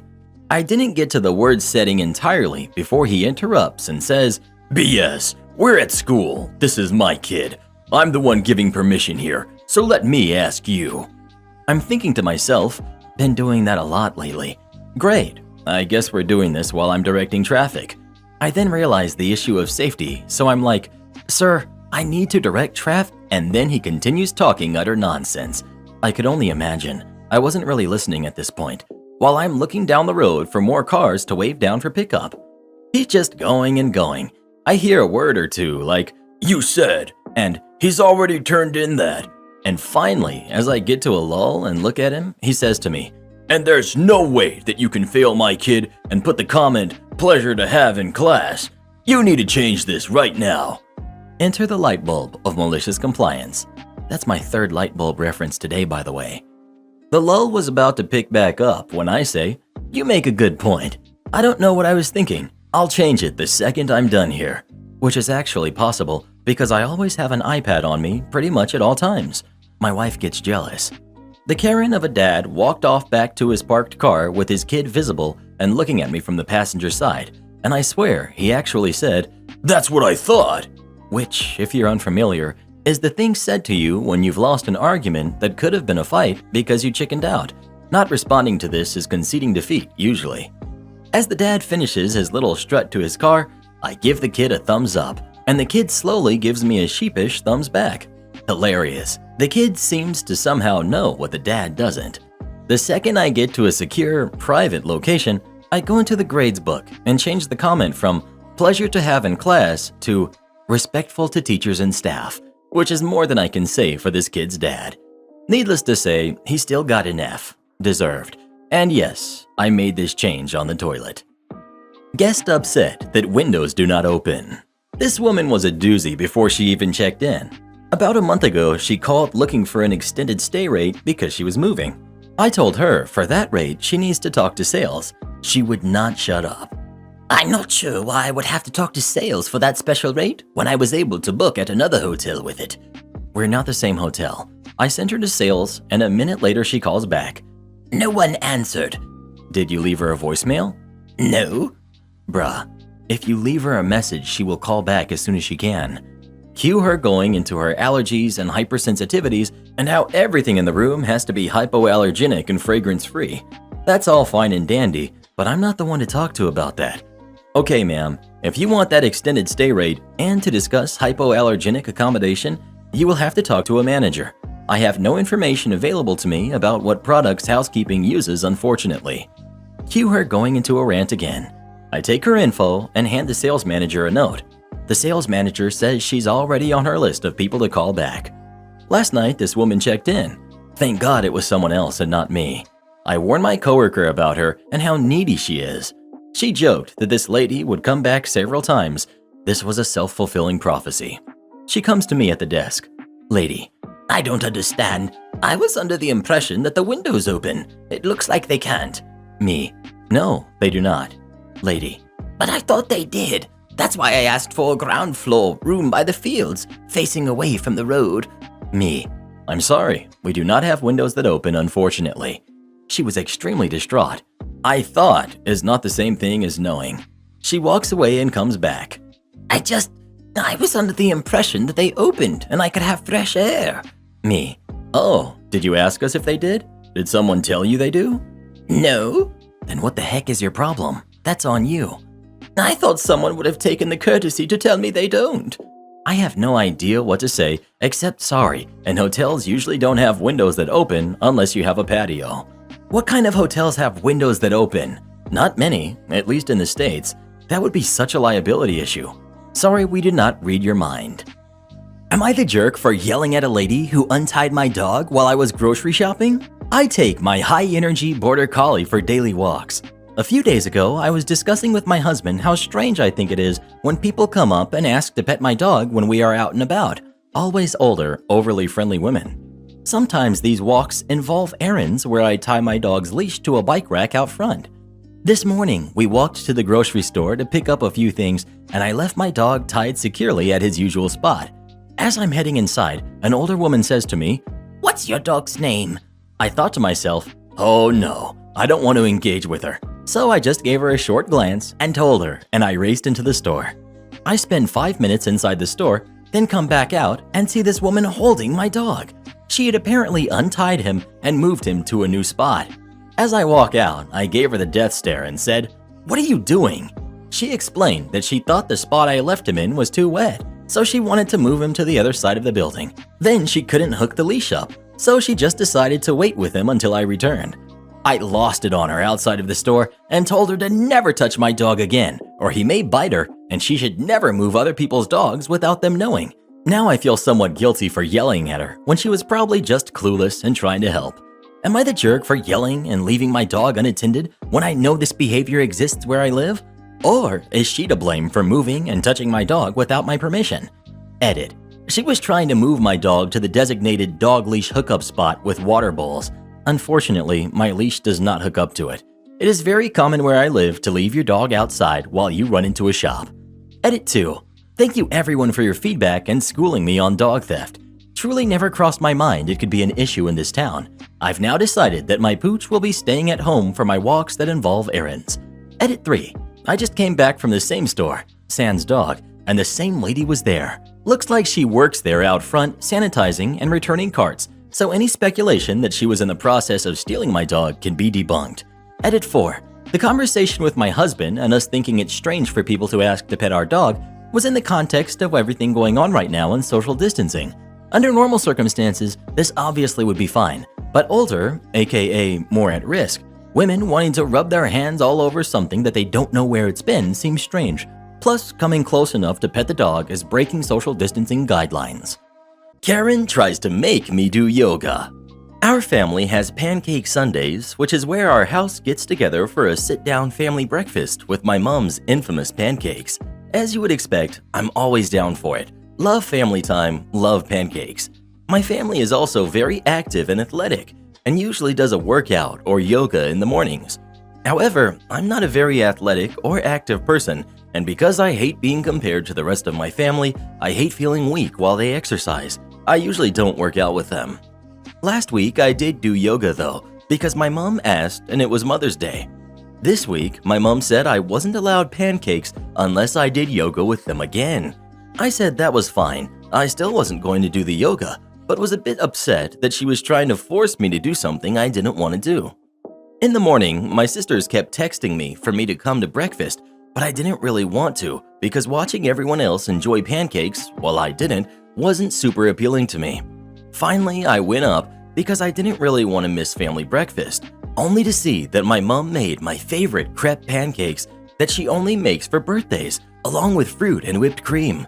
Take note that I had told Mom that I missed her crepes a few times, but she waited until I couldn't eat them to make them. I really didn't want to watch everyone else enjoy the food while I couldn't, and was getting upset that she tried to go out of her way to punish me for not working out with her, and I didn't want to be around my family when I was getting upset like that, so I went to go downstairs. My stepdad stopped me and in front of the whole family told me off for not wanting to spend time with my family, for not contributing to the family, for my mom always having to push me to do anything. I didn't really say anything. I've been taught not to talk back to my parents, but I can't help but feel upset. I take walks with my mom and sister whenever she asks. It's only been a couple of times in the past year of lockdown that I said I didn't want to go. Whenever the lawn needs to be mowed or they need help, I'm always the one they ask. My other siblings comparatively don't help out as much, and yet I'm always the one who gets criticized. I feel ridiculous for getting so upset over something so stupid, and I don't want to face them right now because I honestly can't tell if I'm in the right or not. Also, to be clear, it's not a weight thing. I'm not overweight or super unhealthy. I just don't like working out in the mornings.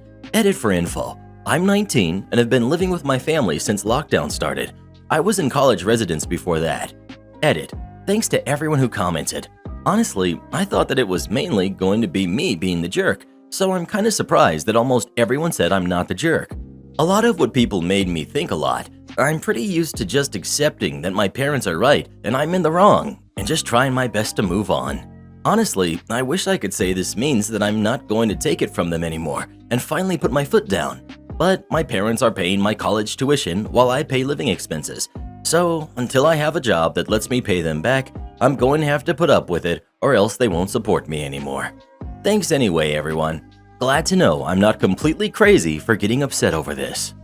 Well, who do you agree with? OP or their mom? Please let us know. She should know better than to use her delicious treats to get back at people. Not cool, Karen. Not cool at all. Brother lied about me cheating on my boyfriend.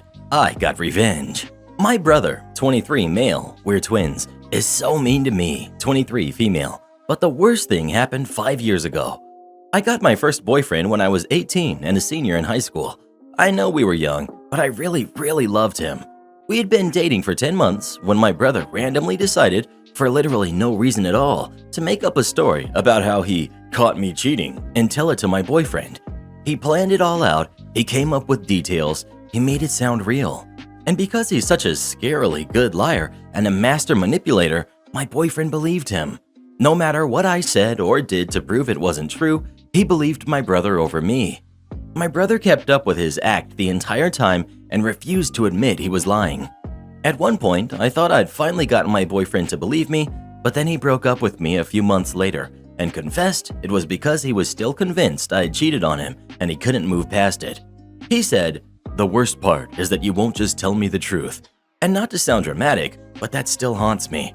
I want to cry every time I think about it, and I still miss him to this day. Also, I think it's important to note that my brother has never once apologized. He's so insanely mean that he just thinks it's funny. I even asked him once if he'd consider hitting my ex up and telling him the truth for my peace of mind, and he just laughed at me. I never got over what my brother did, and I always told myself I was gonna do the exact same thing to him one day. He's dated several girls since high school, but he had never been serious enough about any of them for me to consider tricking them. I knew I wouldn't hurt him like he hurt me if I just tricked one of his flings or something. But he finally got his first serious girlfriend last year, and after thinking about it for a long time, I decided I was gonna do it.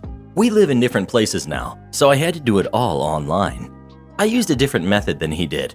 I contacted his girlfriend pretending to be the girl he had been cheating with. I made up an elaborate, detailed story like he did to me and even photoshopped proof and stuff. I made my story even more believable than he made his, and exactly like he did to me, I went as far as denying it even to him because I knew he might use my texts and calls to prove to his girlfriend that it isn't true. He knew I was behind it though, solely because the girl I made up doesn't exist and there's no one else that would do this, but I kept denying it. His girlfriend wholeheartedly believed me, and my brother kept calling and texting me and begging me to give it up, even though I still wouldn't admit it was me. He was manipulating me and arguing that it's different because I was younger when he did it to me, and my relationship wasn't serious. But my relationship was serious, and like I said, I still miss my ex. My brother really messed me up. I have empathy though, he doesn't. And I was starting to feel bad for his girlfriend because she's innocent. I was kind of regretting everything and thinking that maybe I should tell his girlfriend the truth, for her sake, not his. But then, his girlfriend asked me a question which led to her admitting that she's been suspicious of him for a long time. So I pried a little bit and encouraged her to look through his phone. She told me she couldn't because she didn't know the passcode and he wouldn't give her access to it. I guessed a few passcodes I thought it could be and gave them to her under the guise of seeing it once, but not being sure which one I'd seen. That was kind of dumb, but I couldn't think of anything else to say and she didn't question it. She got in because it ended up being the same one he's had since 2012 when our dad got us iPhones and made us use the same passcode. Idiot. Anyway, lo and behold, it turns out my brother actually cheated on her, and my setup was the reason she found out.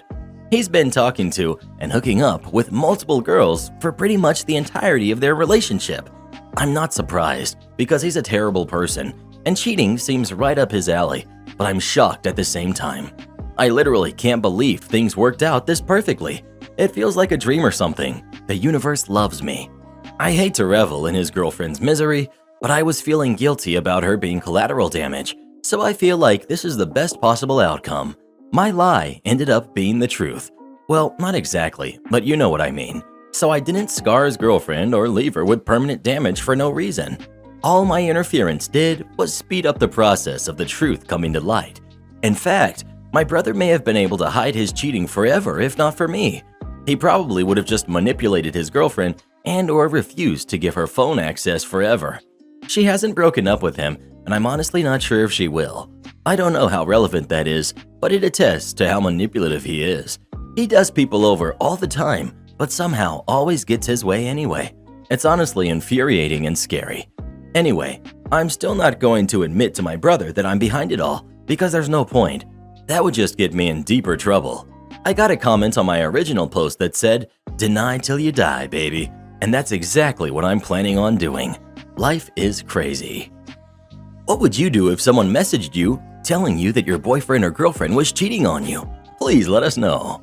Ha! I'd laugh at them. Who else would even give you the time of day, Reddit boy? My 7-year-old nephew confronts rowdy bar patron. A series of scheduling mishaps resulted in my 7-year-old nephew accompanying me to my shift today. I had agreed to babysit, I had agreed to work, I had coordinated both poorly. By the time I realized it was too late to go back from either.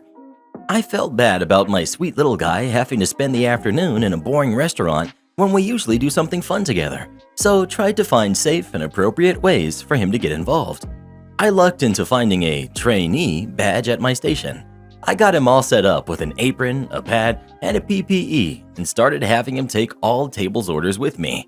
I told him we'd work as a team where he'd ask what they wanted while I wrote it down. He's still perfecting his handwriting. At first, he was frustrated, thinking I was making up work to keep him busy and he wasn't really contributing or I was babying him. So I made a big deal of saying we were short-staffed that day and he was helping me manage the restaurant and really taking a lot off my plate.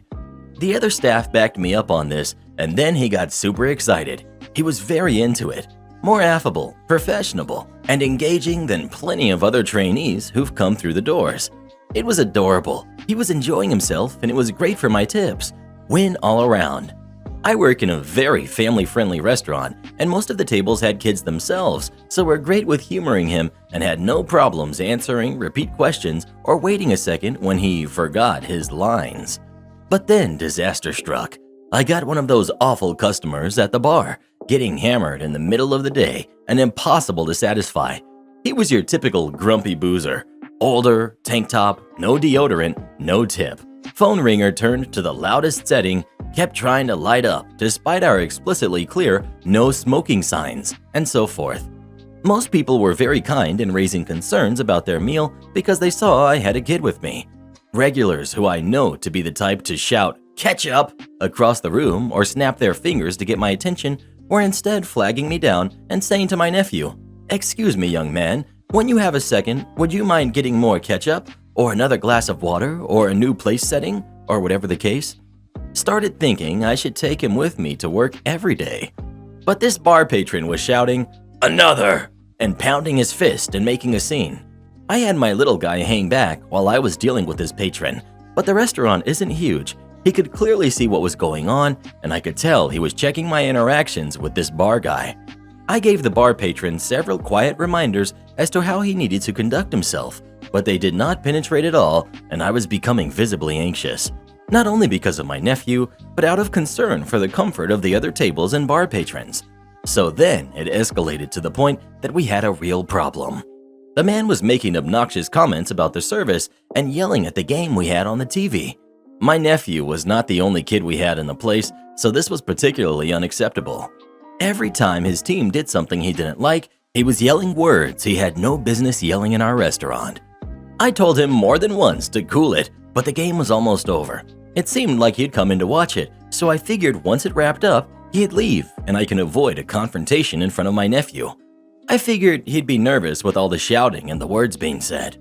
So when my nephew piped up to speak the next time the bar patron made a crack about the terrible service, I was not anticipating this boy to say in a severe tone, "Buddy, cool it. You've been warned." I wasn't sure whether to laugh from nervousness of my own or from being impressed, but I tried to signal to him that I had handled it without throwing additional fuel on the fire.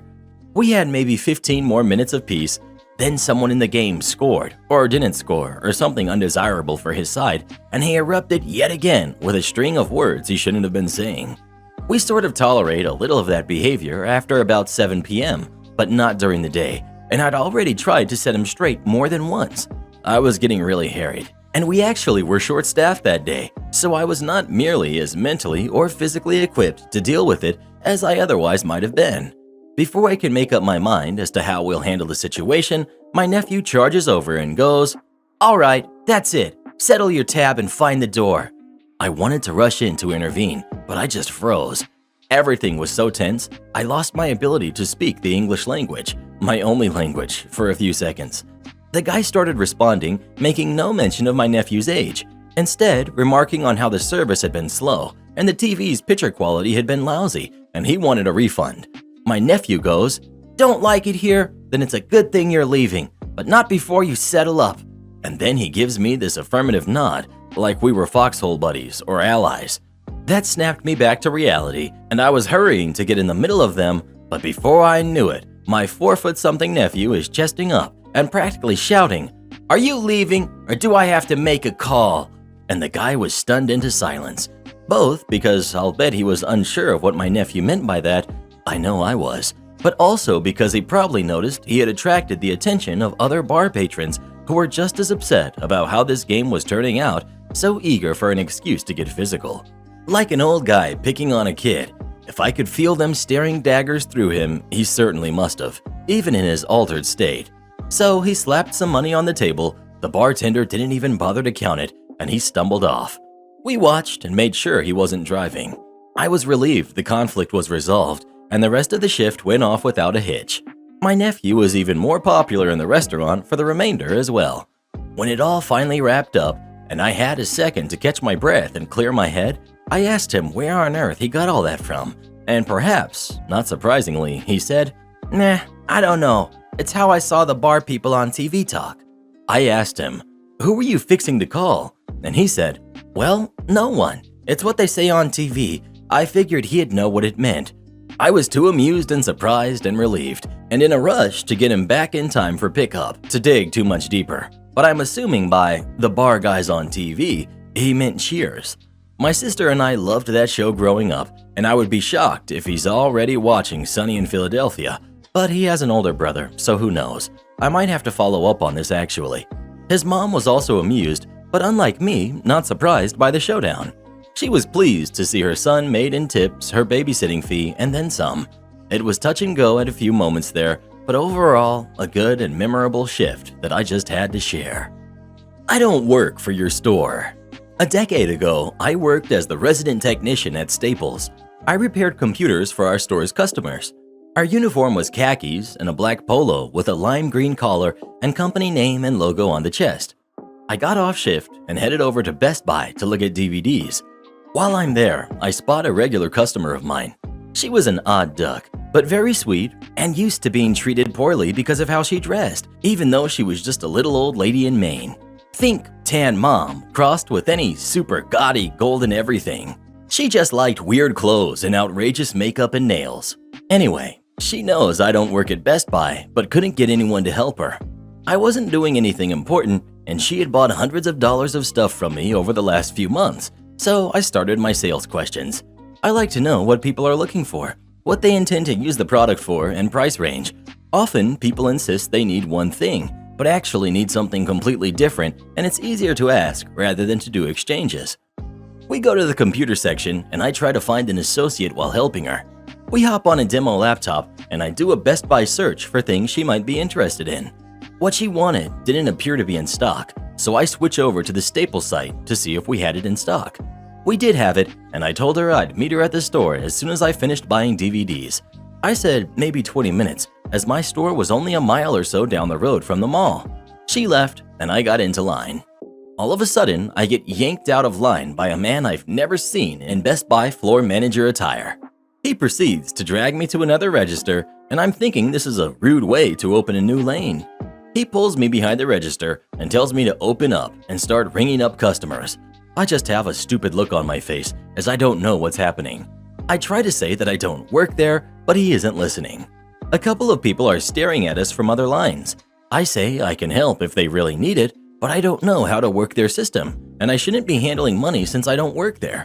He gets all huffy, obviously not really listening. He punches in his code to unlock the register and walks off. I turn to look around, bewildered. A few people are laughing. The cashier right next to that lane said, "What the heck was that?" I replied that I had no clue. I asked to speak to a manager. A call went out over the speaker system, and this same person came back and yelled at me for not working.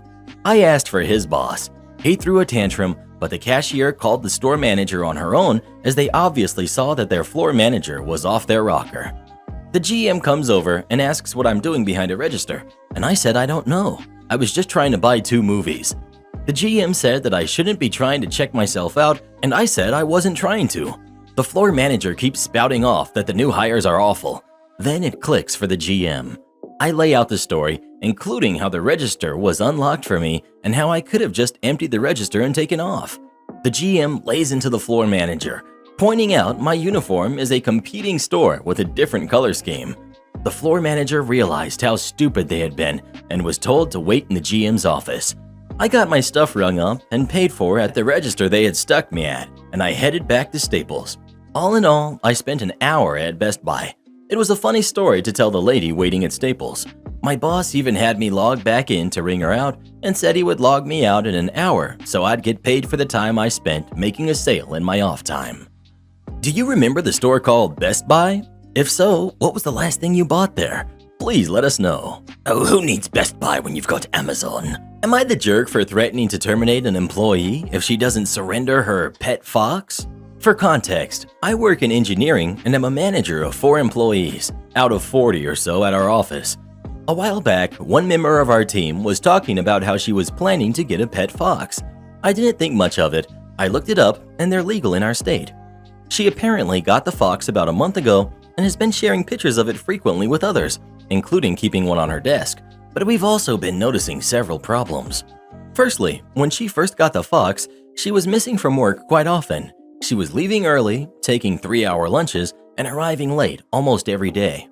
She was aware of it and apologized, saying, "Sorry, I had to take the fox to a vet 1 hour away," or "Sorry I'm late, the fox peed on me this morning before work and I had to re-shower," but it was happening nearly every day.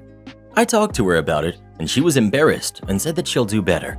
And to her credit, she has been doing better about that for the past couple of weeks. But then the other issue, the bigger issue now, is the smell. After she got the fox, I got a couple of complaints from others about that she smelled badly. I only noticed it at times, but it was definitely there.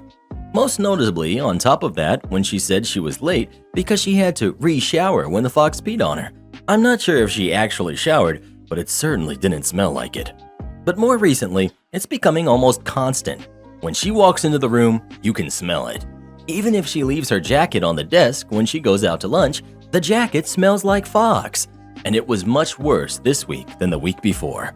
I had an uncomfortable conversation with her about it a week ago and said it was becoming a problem, and she seemed very upset and promised that she's showering right before work every day and washing her clothes frequently to make sure it's not an issue. But again, over the past week, it's gotten much worse, not better. So after talking with my supervisor for advice, on Friday, I had another talk with her and told her that the issues weren't really improving despite her efforts and that something has to change. And it seems like it's impossible for her to meet attendance and hygiene requirements while caring for a pet fox. And if this doesn't change, we would have to consider firing her. This made her very upset, and she started crying and saying how heartless that was, and how I was unappreciative of everything she had done over the past 2 years, and how would I like it if someone talked about my kid like that. I do feel bad for making her that upset, but I wasn't sure what else to do. I'm wondering if I handled it correctly. Am I the jerk? Well, who do you think is the jerk? OP or the fox owner? Please let us know. I know the struggle. I need to take at least 3 showers a day or I smell like Reddit boy over here. Am I the jerk for being mad at my wife for causing a scene at the restaurant? My wife has long-lasting issues with her mother. She hasn't spoken to her in 6 years. To be frank, I've never understood why my wife doesn't want her mother around. All I know is their relationship went south after my father-in-law divorced my mother-in-law. It was a decision they both made, so I don't get why she keeps punishing her mother like that. I was open to have meetings with my mother-in-law. I've been in contact with her for a year, and my wife knew. She said it's up to me to want to have a relationship with her mom, but I shouldn't try to make her re-establish a relationship with her. Things remained the same for months. My mother-in-law would see my wife a few times a week, but they don't talk. And I just thought that my wife and mother-in-law were stuck in this conflict and needed one meeting to at least open up to tackle this issue, especially before our son is born. I arranged for dinner at a restaurant on Mother's Day. My wife thought it was just for the 2 of us, but I kept giving her hints about the person I was expecting. My mother-in-law arrived, and next thing I knew, my wife got up from her seat and started yelling in front of everybody. I told her that her mom tried many times to reconcile, but she was just being unfair with her grudge, holding attitude, and not giving her a chance for a sincere talk. All I asked was for a sit down and to talk things out with her mom. She said she didn't want to see her, especially on this day, and thought I was doing this for her as a mom. And I was. I begged her to sit, and I'd get her mom to leave if she was bothered that much, but she didn't listen. My mother-in-law was standing behind crying while everyone was looking. My wife took her phone and purse and then left. I had mixed feelings, but I felt mostly upset things played out different than what I had in mind, since my wife has no problem with her mom speaking to me. My wife has been staying with a friend for a week. I visited her twice to talk, and every time we ended up arguing. I told her she didn't need to cause a scene at the restaurant and could have been a little bit graceful to sit with her mom at the table to talk, but she said I needed to blame myself. I asked her, didn't Mother's Day mean anything to her? All I got was a cold stare. Growing up without my mother made my life incomplete. I never had any mother figures in my life, and it's because of my father. I just think everyone should count their blessings, and she should realize it's never too late to fix the problem between her and her mom if she chooses to see how lucky she was to still have her mom around. But she kept blaming me for the scene at the restaurant and said she won't forget that day, and flat out told me, "You know what's the worst thing about betrayal? It never comes from an enemy." This complicated the matter more. I thought about what went wrong, and it's clear my wife isn't willing to even try. Edit. I'm 23, male. Well, who do you think is the jerk? OP or his wife? Please let us know. It's always important to respect people's boundaries. If Reddit boy did something like this to me, he'd be in the ER. A pound of everything. This is probably close to 20 years ago when I was working in a deli in a supermarket. There were usually 2 to 5 of us working back there, as it could be relatively busy depending on the day and the time of the day. It was a pretty average day and maybe a little on the slow side, but I recall 2 ladies approaching the counter and, as I always did, put a decent smile on and asked how I could assist. The 2 ladies were middle-aged, at my best guess and recollection, and it seemed one of them was there to order and the other was possibly just providing company. The customer spoke to me very politely and gave me a list of about 6 various lunch meat and cheeses that she needed before turning back to her friend and engaging in conversation that I either don't remember or was too low volume to hear at the time. I'm not in the habit of paying attention to others' business. As it were, I'm not sure if she actually told me how much of each item she wanted, as I was repeating all 6 in my head to make sure I remembered each one. As I was placing the first on the slicer, I decided to walk back to the counter and verify just to make sure. "Apologies, was that half a pound of everything?" I asked. She only half turned back to me and muttered an affirmative with an accompanying nod and dismissive flick of her hand while her friend made a little more eye contact with me. That was enough for me, and I went back to work, cut each item one by one for the customer, and lined them up on the counter for her one by one. I finished slapping the last sticker after weighing the last item and asked if she was sure there wasn't anything else I could assist with. This is where a fairly normal interaction went a little crazy. She picks up the first one and looks at it, and slams it on the counter and picks up another to look at it. And then she started screaming at a volume that could be easily heard across the entire store. I said I want a pound of everything. I was pretty stunned, and imagine I stood there blinking at her for a couple seconds before I was able to respond, explaining that I had been unsure and even asked her again before I started slicing. Apparently, this wasn't what she wanted to hear because she got louder and started stomping her feet, repeating over and over that she wanted a pound of everything and that I had asked her no such thing, while I kinda stood there like a deer in the headlights. The other 2 I was working with just kinda stared in shocked silence as well, having little idea about what was going on. There were no other customers, so one of them could have probably been helping me with the order in retrospect. I'm fairly fortunate it didn't last long. I made a brief eye contact with the other woman again, who tugged on the sleeve of her raving friend and told her that I had, in fact, just asked about the quantity, and that she had told me a half pound was accurate. There was an immediate change. This lady at least had the decency to be absolutely mortified by her own behavior, apologizing profusely for the entire duration that it took for me to prepare another half pound of everything she requested. It was a struggle not to laugh at her during the time it took for me to finish the order, mostly out of nervousness and slightly frazzled nerves over the ridiculousness of it all. She left politely enough, and for the next couple months, it was the running joke of the department that she wanted a pound of everything. If you enjoyed these stories, come watch this one next. You won't believe what happens in that one.